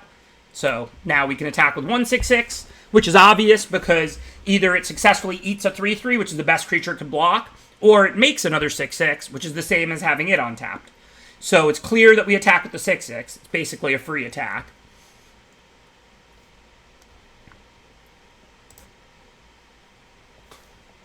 I just wanted to point that out, because if they didn't tap there, a lot of people would think attack with both creatures. But if we attacked with both creatures, we would lose the game. We would be losing on board. The right play, if they didn't tap at combat, would be to send only the Crasher.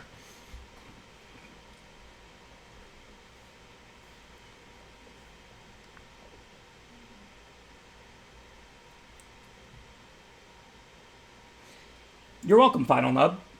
I thought it was kind of an interesting tight spot with us at 4.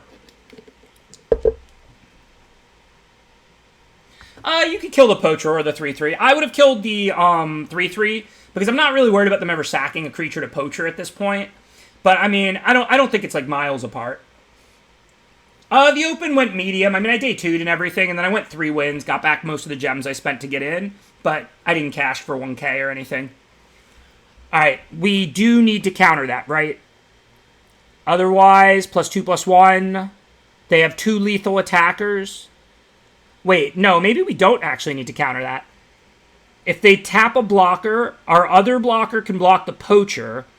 Other creatures get bigger, so this is only 3. So if they attack with all 3, we have 2 blockers, we take 3. I actually don't think we need to counter that, right? If I can count, we don't need to counter that.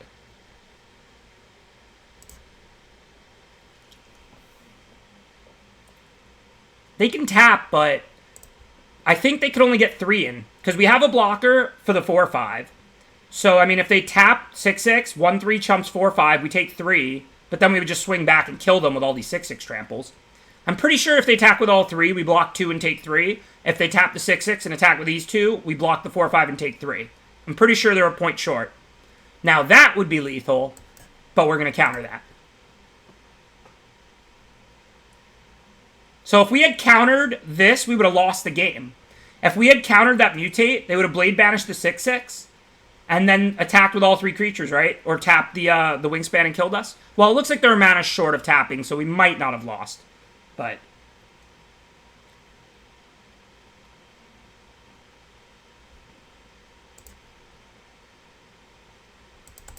tight game, yeah. And if we had spewed that counter on the Divine Arrow, we might have lost to that Blade Banish. That was a tight game. If we had spewed that counter on the Lifelink or the Divine Arrow, we very well could have lost to that Blade Banish. They would have had lethal if they could activate the Tapper, but I think they were 1 land short. I think I would have only went to 1 because they couldn't activate the Tapper.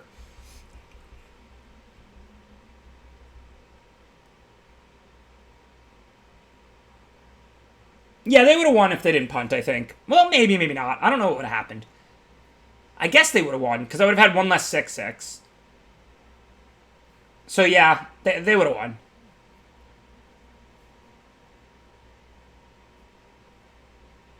Crasher is filthy, yeah. Definitely agree with that.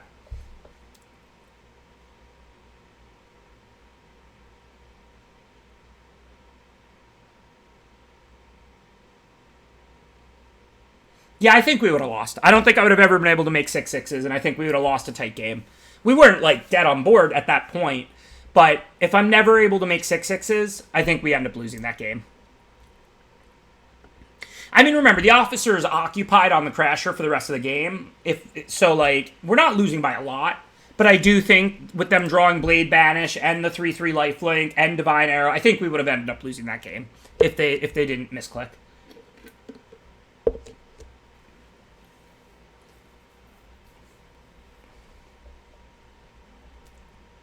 But in all seriousness, you should keep that hand.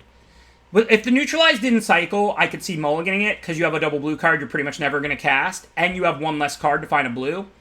But with the Neutralize cycling, you have 4 cards by turn 3 to have your island. Like, you should definitely keep that hand. Also, you have other good draws besides island, like Flame Prophecy, kill something and cycle a card to dig for an island. Like, that hand is just a keep.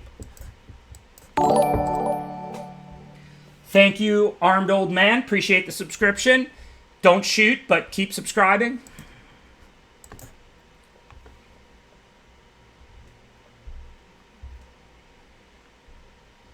So here I'm going to play Glimmerbell over leaving Scatter up, because Scatter gets better later in the game. Glimmerbell, of course, you just want to get out so it can start attacking and blocking. Easily play on Otter.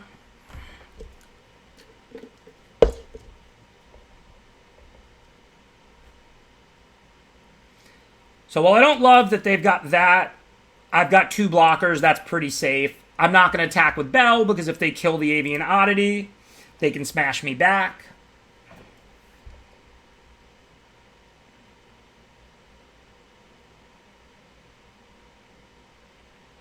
Okay, let's see. Now I have a backup removal up, so I can hit for 2. If they kill the Glimmerbell, I'll capture Sphere of the Otter. If they don't, then I probably won't, but we'll see. You think in your head, so it doesn't make it that obvious. I mean, your opponent knows you have something, but that's okay. Okay, so end of turn, I'm going to Spear the Otter. It's a better card than the Brushwag right now. So, do I slam Archipelagor? I mean, they didn't have Scatter earlier in the game, right? On turn 2.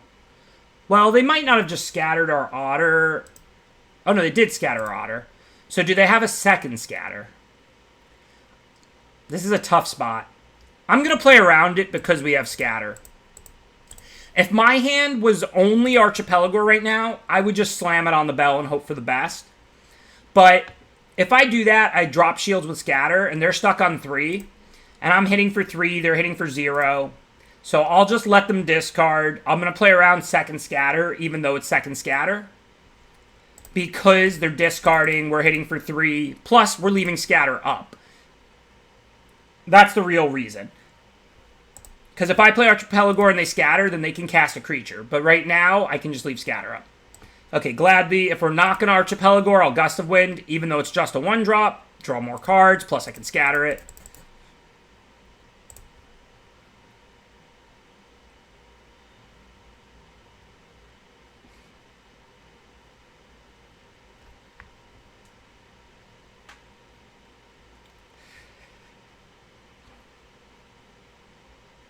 I guess I'll scatter that because I have Neutralize, and I'm trying to play this like game where I play around their Scatter. Because I do think there's a decent chance they have Scatter. So we can just play Drago here. If they ever tap out, Archipelagor's lethal. And they're taking 3 a turn. That's actually a pretty quick clock.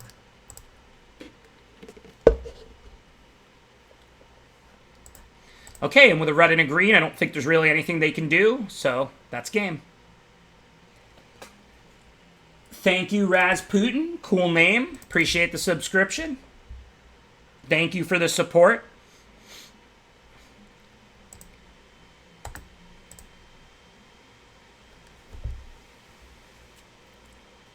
Yeah, that one mistap was rough. I mean, you played the game tight. That was just, didn't realize you were in second combat or misclicked. Other than that, you played the whole game really tight. That was a great game. Oh, I was saying, I don't think you should have tapped my Quartzwood Crasher.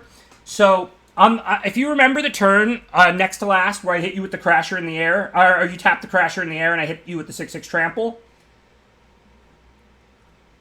Yeah, that was an unfortunate thing, and I think you would have won if you didn't do that, and that was a misclick or whatever. But as far as strategic, so you didn't have a win, but as far as strategic on the last turn, if I were you, I would not have tapped my 6/6 flying trample, because if I attack with both 6/6s, you can take 12, and then I get 1 12/12, and then you can go end of turn tap it, on tap the mentor and kill me. So if I were you, I would have not tapped the Quartzwood Crasher on the very last turn, just to hope I make the mistake of attacking with both. Other than that, I thought you played perfect. And your play was the automatic play on board in the sense that, why give me options? But at that point, if you tap that one, I send the 1/6/6, and I have no ability to screw up. Whereas if you don't tap, I have the ability to send both 6/6s, and then you win. So that's the only thing the whole game that I thought was kind of interesting. Other than that, obviously you just misclicked that one thing with the tap. That sucked. Wasn't obviously those happen to me all the time on stream. Okay, I'll mull this if you insist. I'm not going to 5 though. I don't know where my islands are, but now we have a 3-lander with neutralize again. So I'm not going to put neutralize back because it cycles. So I guess capture sphere or scatter. I guess scatter because unless we find a blue by turn 2. We can't expect to scatter. We'll just cycle neutralize, and then we'll play Wolverine and Spear, whatever's out.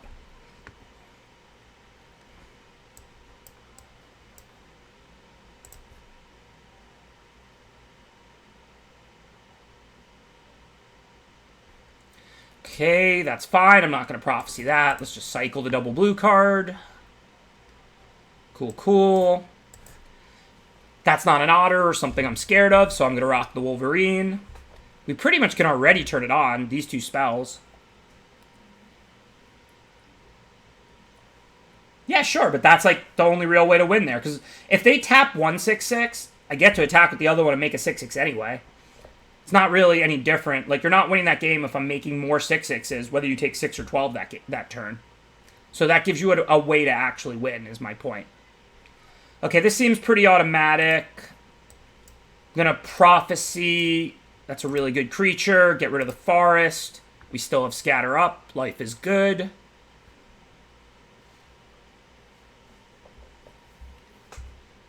Good enough to scatter. We still have spear for something better. Now we can just start playing our threats.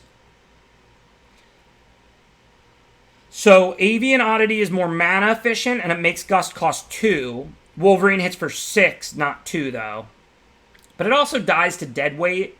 I think I'd rather be more mana efficient. Because this also lessens the cost of Gust. So next turn we can go Gust plus Wolverine. And with them having this many cards in hand and everything kills Wolverine, I mean, they could be holding a dead weight. Now they don't have a great turn. Okay, so now I'm going to do what I said. Gust the 5-drop, and then attack and play Wolverine. Well, now I'm going to attack and play Otter. I lied. You almost always play Otter first. Oh, I don't have a blue, so I am going to play Wolverine. You almost always play Otter first if you had the choice here, because Otter's the one you need to get going right away to get extra cards to win with. Wolverine is the better one to have afterwards, because a 3/2 double strike is going to be effective in the late game, whereas Otter's only effective on a clear board. So in most of these scenarios, if you have the choice, you lead your Otter before your Wolverine.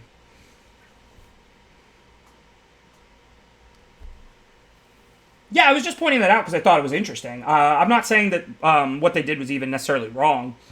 I would have let them attack there because, like I said, that's the only reasonable path to victory. But it's just a really complex, interesting leveling type play.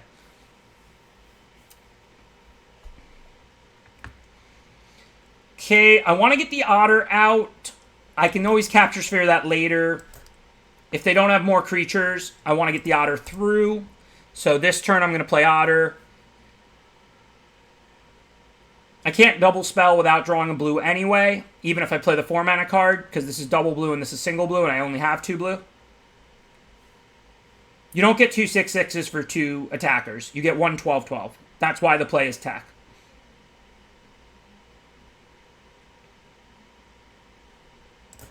Well, hopefully they don't have ultimatum. I'll try and leave neutralize up when I can, but right now I got to develop the board. Okay, the island is actually a great draw. Now I'm just going to Capture Sphere the Heron. We still have Neutralize up, so we can counter or their removal or whatever they have, and then hit them for 10, draw cards. Life is good. I may not even counter a removal. We're winning by so much. Even though drawing cards is awesome, if they kill Otter, I'm just hitting for 8, and then I have Neutralize for their next threat. Similar to that Crasher game. I mean, we're just up so much.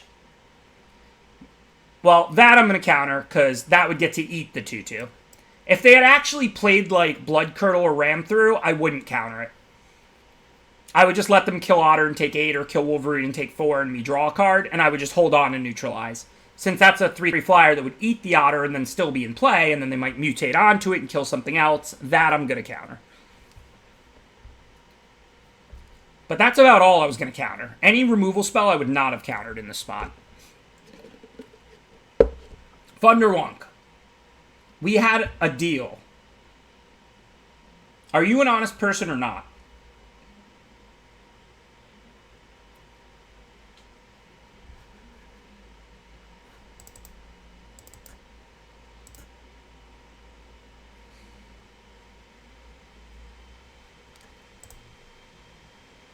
Four 4-0. Back-to-back 7 wins after the rough couple drafts yesterday and the first one today. Should I count my chickens before they hatch?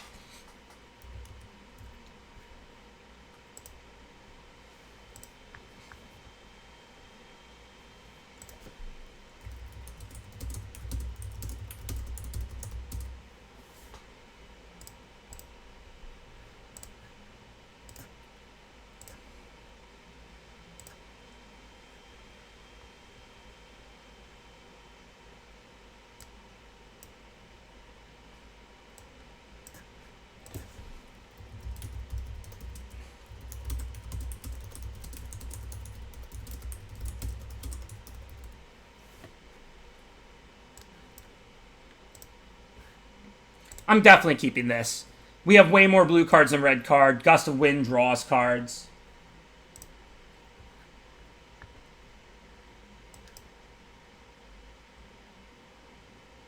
God fries. Socks. Come on. Here's the thing about the bad puns. We know that Otter sounds like other. That's not clever. It's not interesting. It's not a good pun. It's really just not.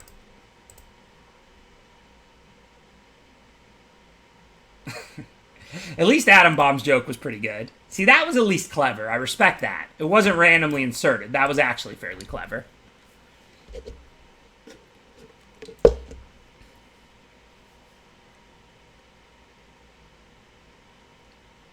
Thank you, Dodge Pong. I'm glad somebody's on my side.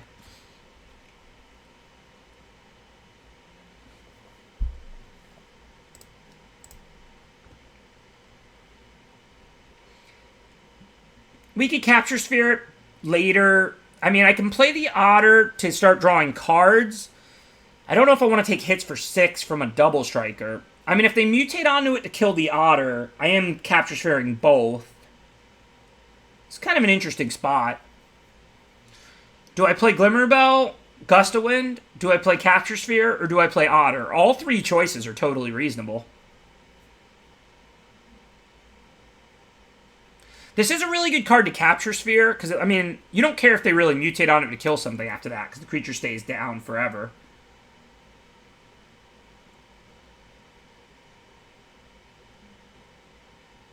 Yeah, I guess I'm just getting ahead by a Glimmerbell this way.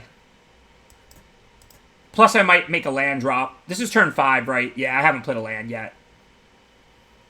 I think if I had already played a land, if this was turn 4, I wouldn't have went Glimmerbell Gust.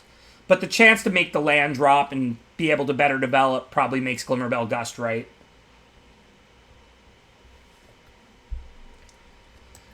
Okay, well, now I am going to take the hit, though, because now I can play Otter and then have Scatter up. So if they go for a Mutato, I can Scatter it.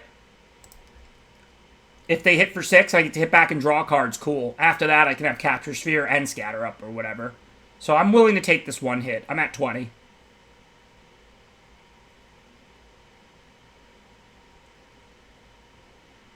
Weaponize is good. I mean, it's not good in red-blue spells. Like, imagine I had Weaponize and I was down a card to have it. It would be pretty bad in this deck. It's not great in red-white cycling unless you have, like, multiple of the 2-mana 3/1 that makes tokens. But in, like, red-black, Weaponize is excellent. It's excellent with Coil Bugs. It's excellent with Whisper Squads. Okay, well, I can't stop that.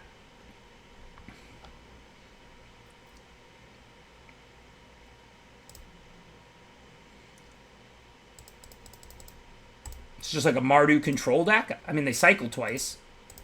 I mean, I've drafted a lot of these. Some mutate, some removal, some cycling decks. I'm not going to hate.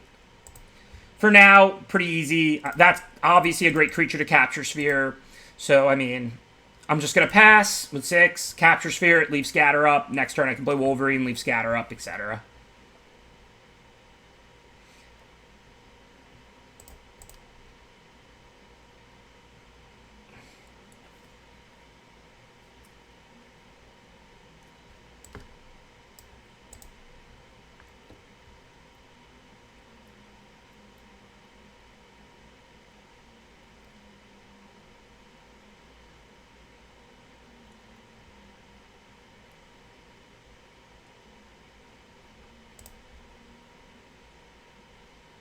Auto tap 1. Is that the first time it's ever tapped well? I mean, it's not going to tap me out of Scatter and Blitz, I guess, because those are the only cards I can cast. The auto tapper kind of works the way it's supposed to. They honestly just need to upgrade its programming. Like, it should be able to account for, like, more than it accounts for eventually. I'm not saying it's, like, egregious that it doesn't right now. No real decisions here. Let's just use our mana. We want to get this Mentor online.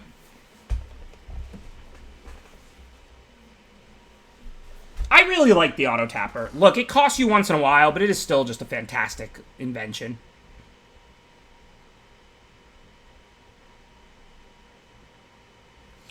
Hopefully we'll draw a spell so we can blitz the snare for now. I can always untap the Glimmerbell to block. And I mean, if they sneak in 2, they sneak in 2. So I don't think we really have decisions. I have Cathartic Reunion and Fire Prophecy, and I already have green, so I'll hold the Rugged Highlands.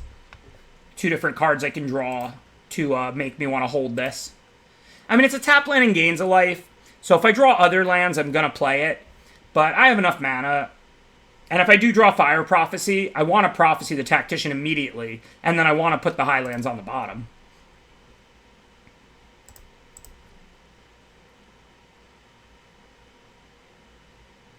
Yeah, Crasher's red-red, that's true. But I mean, if I can wait 1 turn if I top deck Crasher, right? Should I block? Yeah, this is... I untapped it correctly, because they might cycle and tap it, and then I'm happy to make them spend the Cycler. But now I don't know if I want to block because of Divine Arrow and stuff. It'll be a much better block on a future turn. I think I'm just going to take it. But, I mean, I don't have anything really to do with the mana, and it was definitely right to untap it, because there was a decent chance they would just cycle and tap it.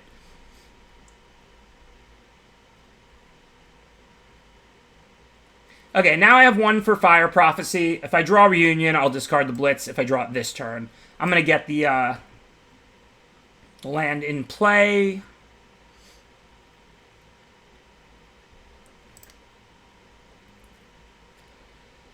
Three, 5... So I can block that and take 5. I don't think I'm trying to beat a Zenith Flare here. Maybe I am, because they don't have that many Cyclers. It's for 5. Oops. Definitely not attacking with that. I'm just going to attack and pass and leave the Mentor up.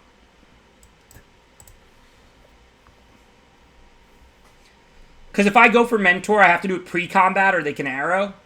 Now if they attack, I can see what they attack with. If they attack with just Tactician, I can Mentor and then untap. Or I can untap and then block.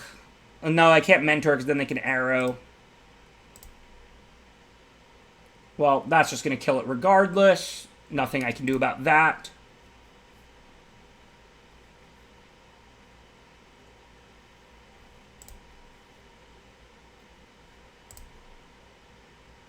Pretty good draw. I mean, I could lose on board.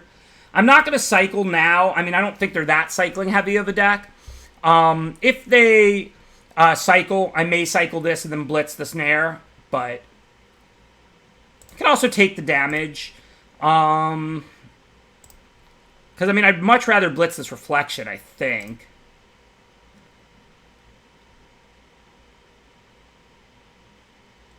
Cool, Sai. I guess you're in Asia somewhere or something. I don't know what to do. Do I cycle and then blitz the Tactician? I could wait a turn. Because if I draw, like, Fire Prophecy, then I can blitz the Reflection. I think I can wait a turn. A Resolve Zenith Flare is going to beat me regardless if I take 5. I don't think it matters much if I take the extra 2 or not. I'm taking the 5 either way, so I'm really just not spending the mana. And I'm waiting a turn to see whether or not I want to cycle to neutralize and blitz the Tactician. Okay, I'm going to cycle this Omnis Seas for sure. Yeah, these draws haven't been smooth this game.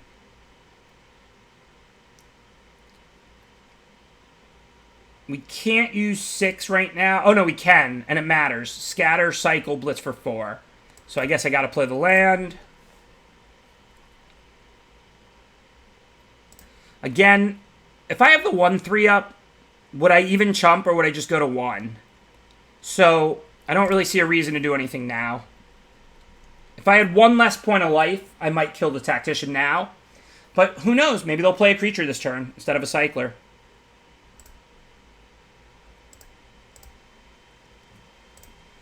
A Garrison Cat. It's not in question. Alright, well now I don't really have any choices. I'm not dead on board, but we have to cycle.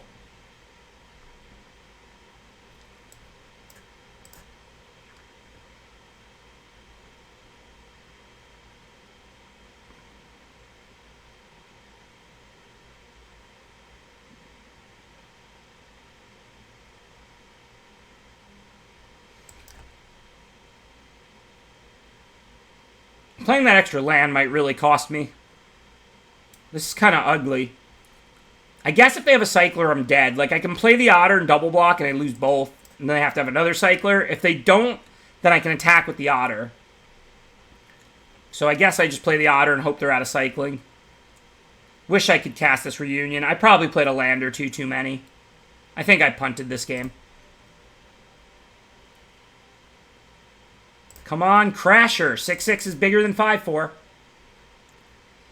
So if I chump, I die. So there's not really much reason to hold it back. I mean, a haste creature is the reason. If they had Lava Serpent, they could cycle it and kill me anyway.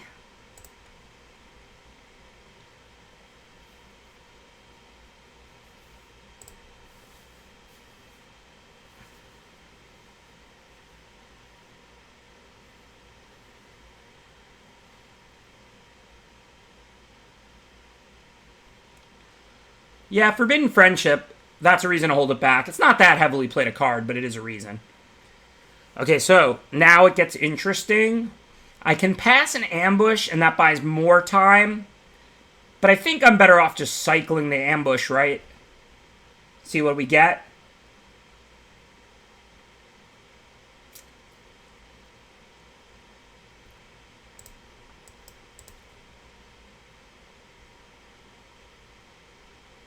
All right, no help there, so now it's not a decision.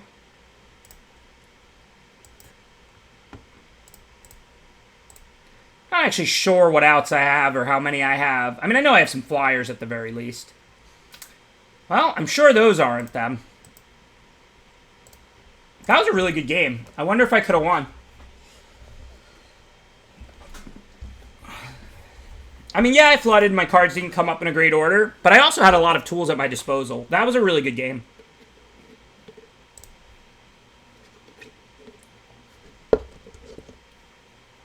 Yeah, you're right. And also, they could play Forbidden Friendship in that one because they had the mythic rare mutate creature. Maybe it was right not to hit for 1. I'm not sure. You're right. Playing around Forbidden Friendship might have been alright. But remember the general heuristic? The tighter a game, the less you play around. Like, the more you're winning by, the more you play around. Like, if I had, like, massive board advantage but was at 1, I would never send my only 1-3. I would just leave it back. But given, like, it was a tight game, I needed to kill them before they drew into stuff, like, I don't know. 1 isn't nothing. I mean, it's still a 12th of their life total. Okay, this hand looks good.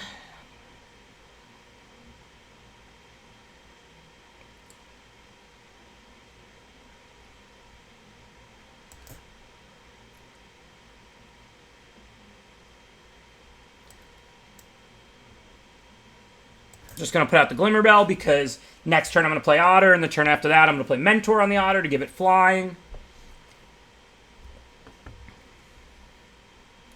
No real decisions. In this spot, I'm happy to hit for 1. I might take 2 back, but I might take 0 back if they don't have removal. This is the last draft of the night. I might do a quick ads and chats. It's going to be quick, but I might answer a few questions.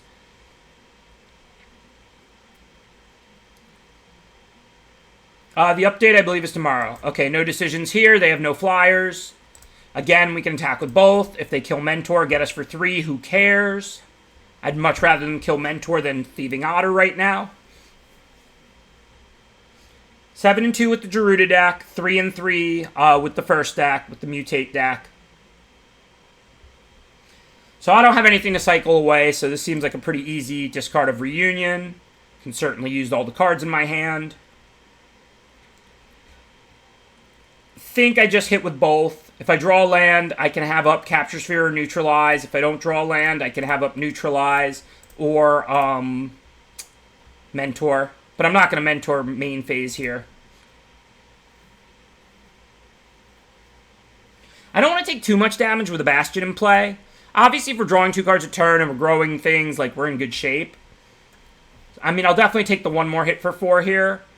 And then, end of turn, I'll grow things if they don't do anything meaningful. I don't know if I actually want to counter that. I don't think I do. I mean, they can take Capture Sphere. But otherwise, I'm winning on board, I think. If I neutralize, it's instead of growing everything. I think I just let that resolve. As much as I don't really want them to see the counters, at the end of the day, if they take Capture Sphere, I get to keep leaving Neutralize up. If they take Neutralize, I get to use Mentor. And the only difference is they saw my hand. Pumping my team seems worth letting them see my hand.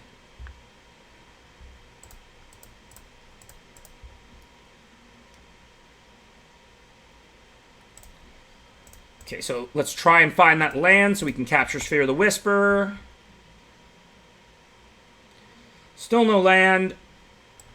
I think it's time I gotta block it. Just going to put down a Wolverine for a nice double block if they don't have anything. 4-5, blocks 4-4 well. If they have removal, it looks like a blowout. It's really not. I'll take 0 damage. They can spend their turn killing these 2 creatures. Then I'll hit them back for 5 and draw another card. Like, who cares? I don't think I had lethal. How would I have lethal? Can pump, it's 2 more damage. I don't think I was anywhere near lethal.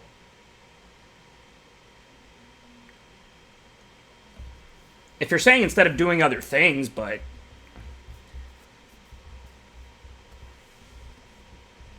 Oh, for next turn? Sure, but who cares? I'd rather clog up the board. I mean, what are they going to do now? Use a removal and then hit me for 4? Let me double block? Hit me for 0? Use a removal? Goal is not to end the game as quick as possible. It's to give them the least chance possible to win. As you can see... the opponent realized that they had no chance to win the way it was played. I don't blame them. They knew my hand. That's not like a sniping situation. If their hand was like a creature and like a land or whatever, they knew my hand. What were they going to do?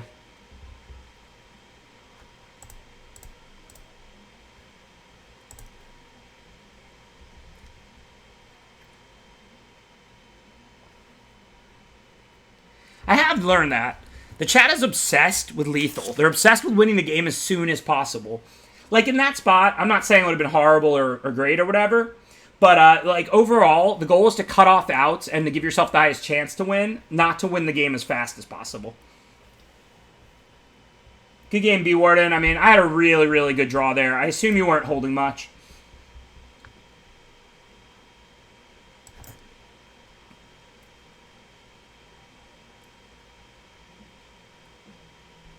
That's true. The chat does also think I'm always going to mill out.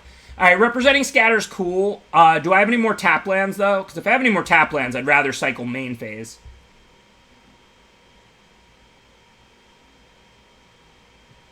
Do I only have the one tap land? I mean, I'd rather represent scatter if it's free. Just the one tap land. Okay, so then I'll just cycle into their turn. I'm 100% going to cycle, and I don't have scatter. So if I had a single tap land in my whole deck, I would cycle main phase. Because that's game winning, potentially. Like, if I draw a tap land next turn, I can't play a 3-drop. If I play it this turn, I can then play the island next turn and play a 3-drop. So even the 3%er, it's worth cycling main phase rather than representing scatter. But if I have 0, then there's no need to cycle main phase. Okay, Otters before Wolverines. We've already covered this. You're welcome, Sioi. Thanks for the compliment. I'm sure I'm mispronouncing your name, but appreciate the compliment nonetheless.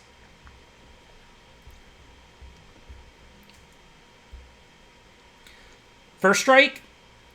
Doesn't sound like flying to me.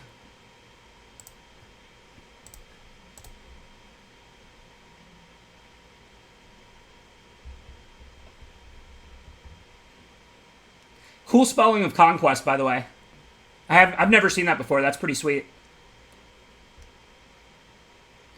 Okay, I don't really care if they kill the Otter. I'm not going to invest Wingspan in it, obviously, right now. Let's just attack and see if it's going to draw a card or if they have anything. I probably shouldn't have played the land first, but that's not super important. Now, what do we want to do? We could play another Otter, or we could just play Oddity or Seize. We actually have a lot of reasonable options. I think using the mana is probably the most important thing. I think it's pretty unnecessary to be hitting with 2 Otters a turn. Like, I'm not against it, but we're just winning by more than. So I think I'd rather use 4 mana than 3 right now. Seize Gust will be nice for when they actually have something that stops us. There's just no reason to do it there. Okay, I'm not going to sink my mana into Mentor, so let me just get rid of that.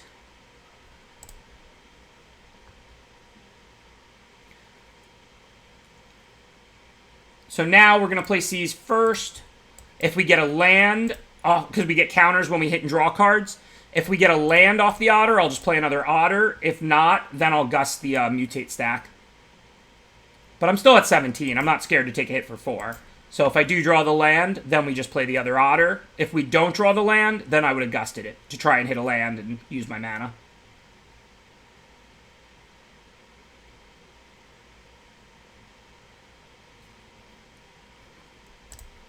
Okay, so I want to blitz the 5/2, not bounce it. I'm happy enough bouncing the Harvester. I would Capture Sphere it, but then I can only blitz for 1. So I need to go Gust on this, because that gets a second spell in the yard. Now I can blitz for 2 on the Leech, which allows me to get in with the Otter, draw more cards, my favorite thing in the world, as you know. Life is good.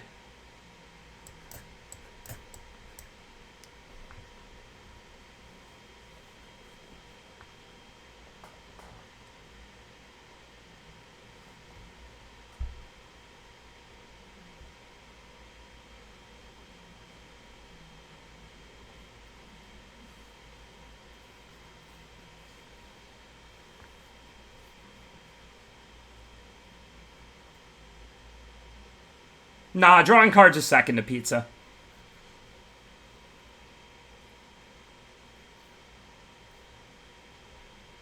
They learned their lesson. It's flying this time. So we can Mentor the Otter so that we can grow it next turn. We don't really have great attacks this turn. I think just going to hit for 2. I don't think I need it back if they want to chump great. And get the Wolverine down. I mean, we're way up on board. I think if we leave up Neutralize for anything really good, or Capture Sphere, I don't think we need the Mentor going yet. I just want to make sure they don't play some game-winning card somehow. I don't think there's much, but I'm not scared of Harvester. I'll just sack like Glimmerbell. I'm not scared of them hitting me and gaining 3, because then I'll just Capture Sphere a blocker, hit back with the Otter. There's just no reason to neutralize something like that in this board position. see what else they have. Even though it's probably not going to be anything else, I'll spend my mana and a turn on Capture Sphere on the 4/6 flyer anyway. Okay, so if I neutralize that, that's just game, right? Then I can Capture Sphere the flyer, Wingspan Mentor the Wolverine, and it's game over.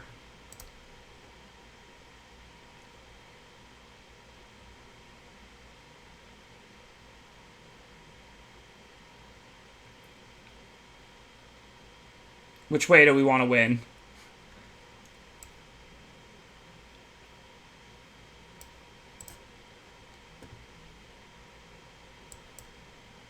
We'll take the win we already had. We didn't need to top deck Archipelagor.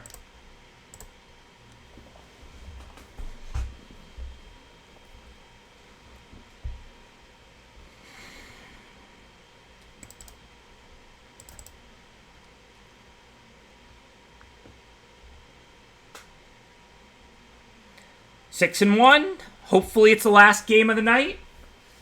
You can root for me to lose this one as long as you root for me to win the one after. Oh, sweet. Echo 5 Bravo. And that's a really nice Mythic ranking. Let's see if we can knock them down a little bit.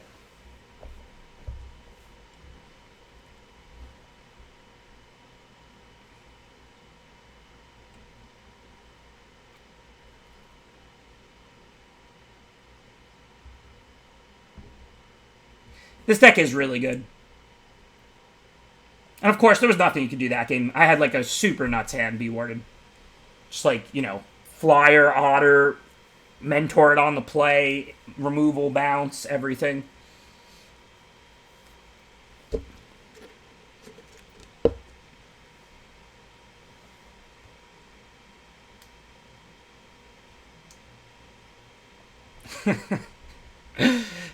Bro.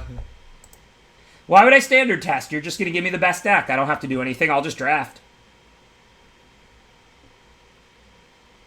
Thanks, B.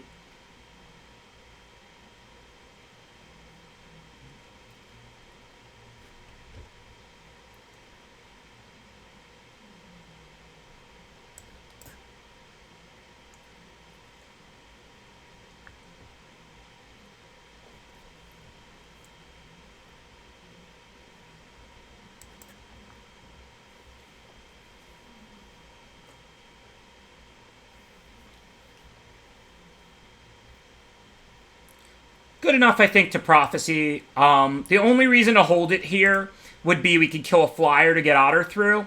But, I mean, there's not that many flyers in this format. I want to cycle and spend the mana because I have my mana spent the next 2 turns, Otter and Mentor. And then I'm looking for that Forest for Crasher. And if they do play a flyer, it's probably not going to be that big. And then, of course, I can just grow the Otter past it anyway. We do have a Rugged Highlands, so it's important to play the Mentor pre-drawing a card. Of course, we already drew the Highlands now. But you don't want to just start this turn slapping a land down if we didn't draw the Highlands, because we might draw the Highlands off the Otter.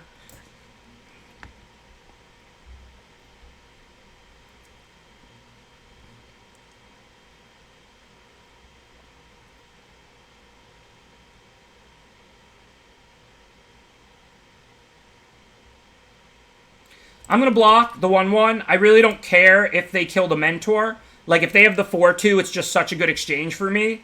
They spend their turn playing the 4/2. I hit again, draw another card, and get to play Crasher. If they have, like, Deadweight, I would rather them Deadweight the Mentor than the Otter.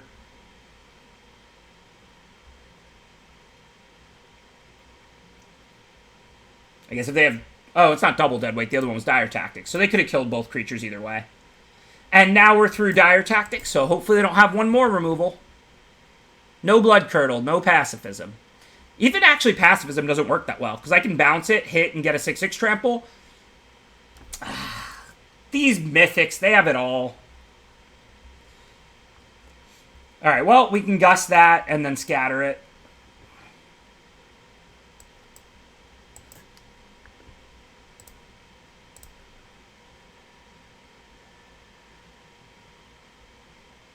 No, we wouldn't gust our own permanent. We would gust the Pacifism back to their hand. And then we would hit for 6 and make a 6/6 token. And then they could gust one of the 2 6/6s, but the other one would keep making 6/6s. So we couldn't kill the Pacifism, but we could bounce it to their hand and then connect. Alright, we need to hold 2 lands for Reunion, but no real reason to hold 3. Super Flood, but we already prophesied a land to the bottom. We're only playing 16, so hopefully we'll stop. Reunion would be nice. I don't think I can play Ominous Seas here. There's not that many lands left in the deck. I mean, we're still at 15, but we got to try and draw like Reunion or Archipelago or something like that.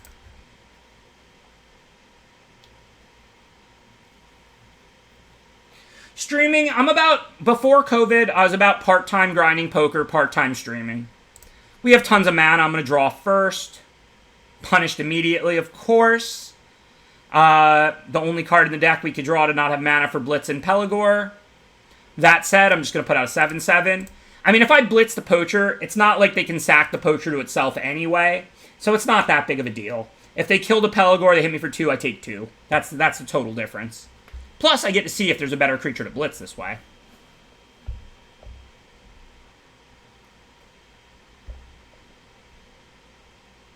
Of course, I do let him get a card now. Well, back to not getting a card, so that's decent. Okay, I think we want to cycle this Oddity. I mean, they have plenty of chump blockers. I'm probably going to end up blitzing the Poacher. I guess I could grind through the chumps. I don't know. This is actually pretty interesting. What do you think, Fro? I mean, I'm going to blitz the Poacher probably one way or another this turn.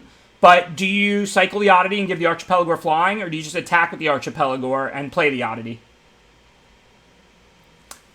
I think cycle's right, because I'm already flooded. If I had a lot of lands left in my deck and not that many good spells, I think I would cast the Oddity. But given there's only 6 lands left, and there's draws like Cathartic Reunion, I think I want to cycle.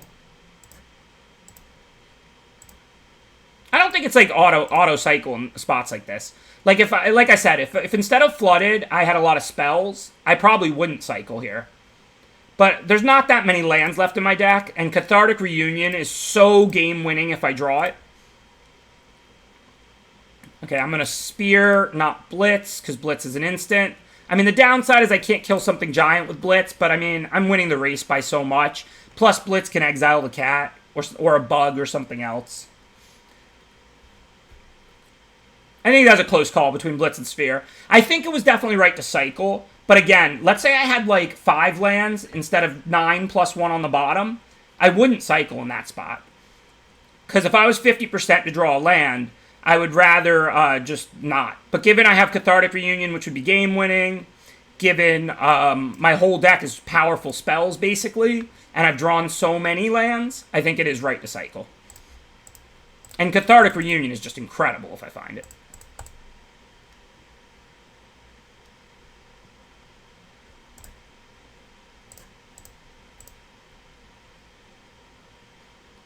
So obviously I'm not countering little creatures. We're winning the race pretty easily. Well, now we got to do actual math. All right, so they're going to call lifelink. I hit them to 1. They go up to 3. We still win. Okay, I'm not countering that.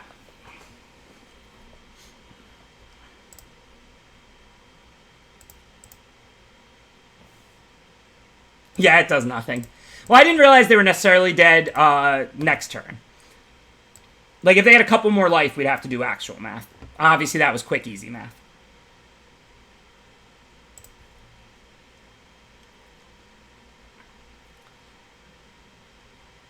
So if they attack with everything, we can block the Nipper. We kill it, they gain 1. We don't kill it, they gain 2, so that's better. Obviously, we don't have to counter any creatures. If they play removal on Archipelago, we counter it. If they play removal on Wolverine, that doesn't matter. They do have 2 humans, so we do need to counter that, or they can sack it to kill Archipelago. So that gets countered. It's not 2 tap, right? Just 2? Yep. Wow, super flooded, and we beat the number 8 ranked Mythic with a nice black-white humans deck anyway. This deck was good.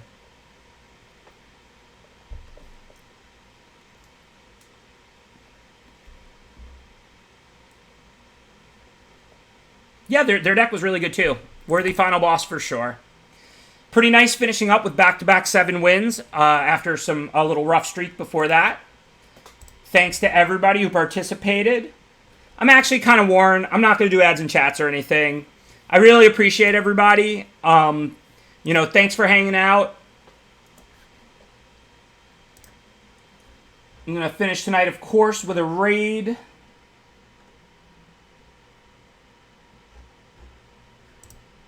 Let's see, who should we finish tonight off with a raid? We can raid Echo if they're still on streaming. That seems fitting. Echo's gas.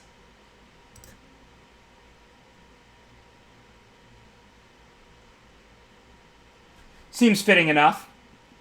People usually subscribe to me after they play me and lose, right? The least we could do after beating Echo is raid him. So thanks again, everybody who hung out. Really appreciate it. Y'all are awesome. Everybody have a good weekend. I don't know if there's any Magic tournaments this weekend. I don't think I actually have any, which is the first time in a while.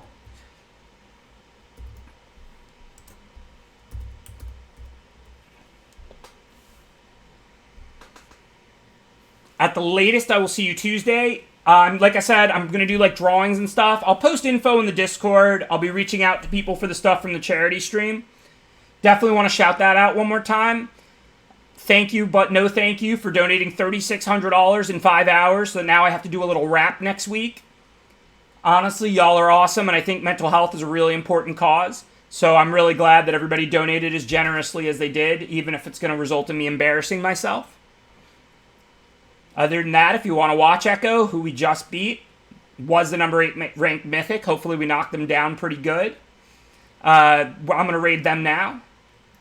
Everybody have a good weekend.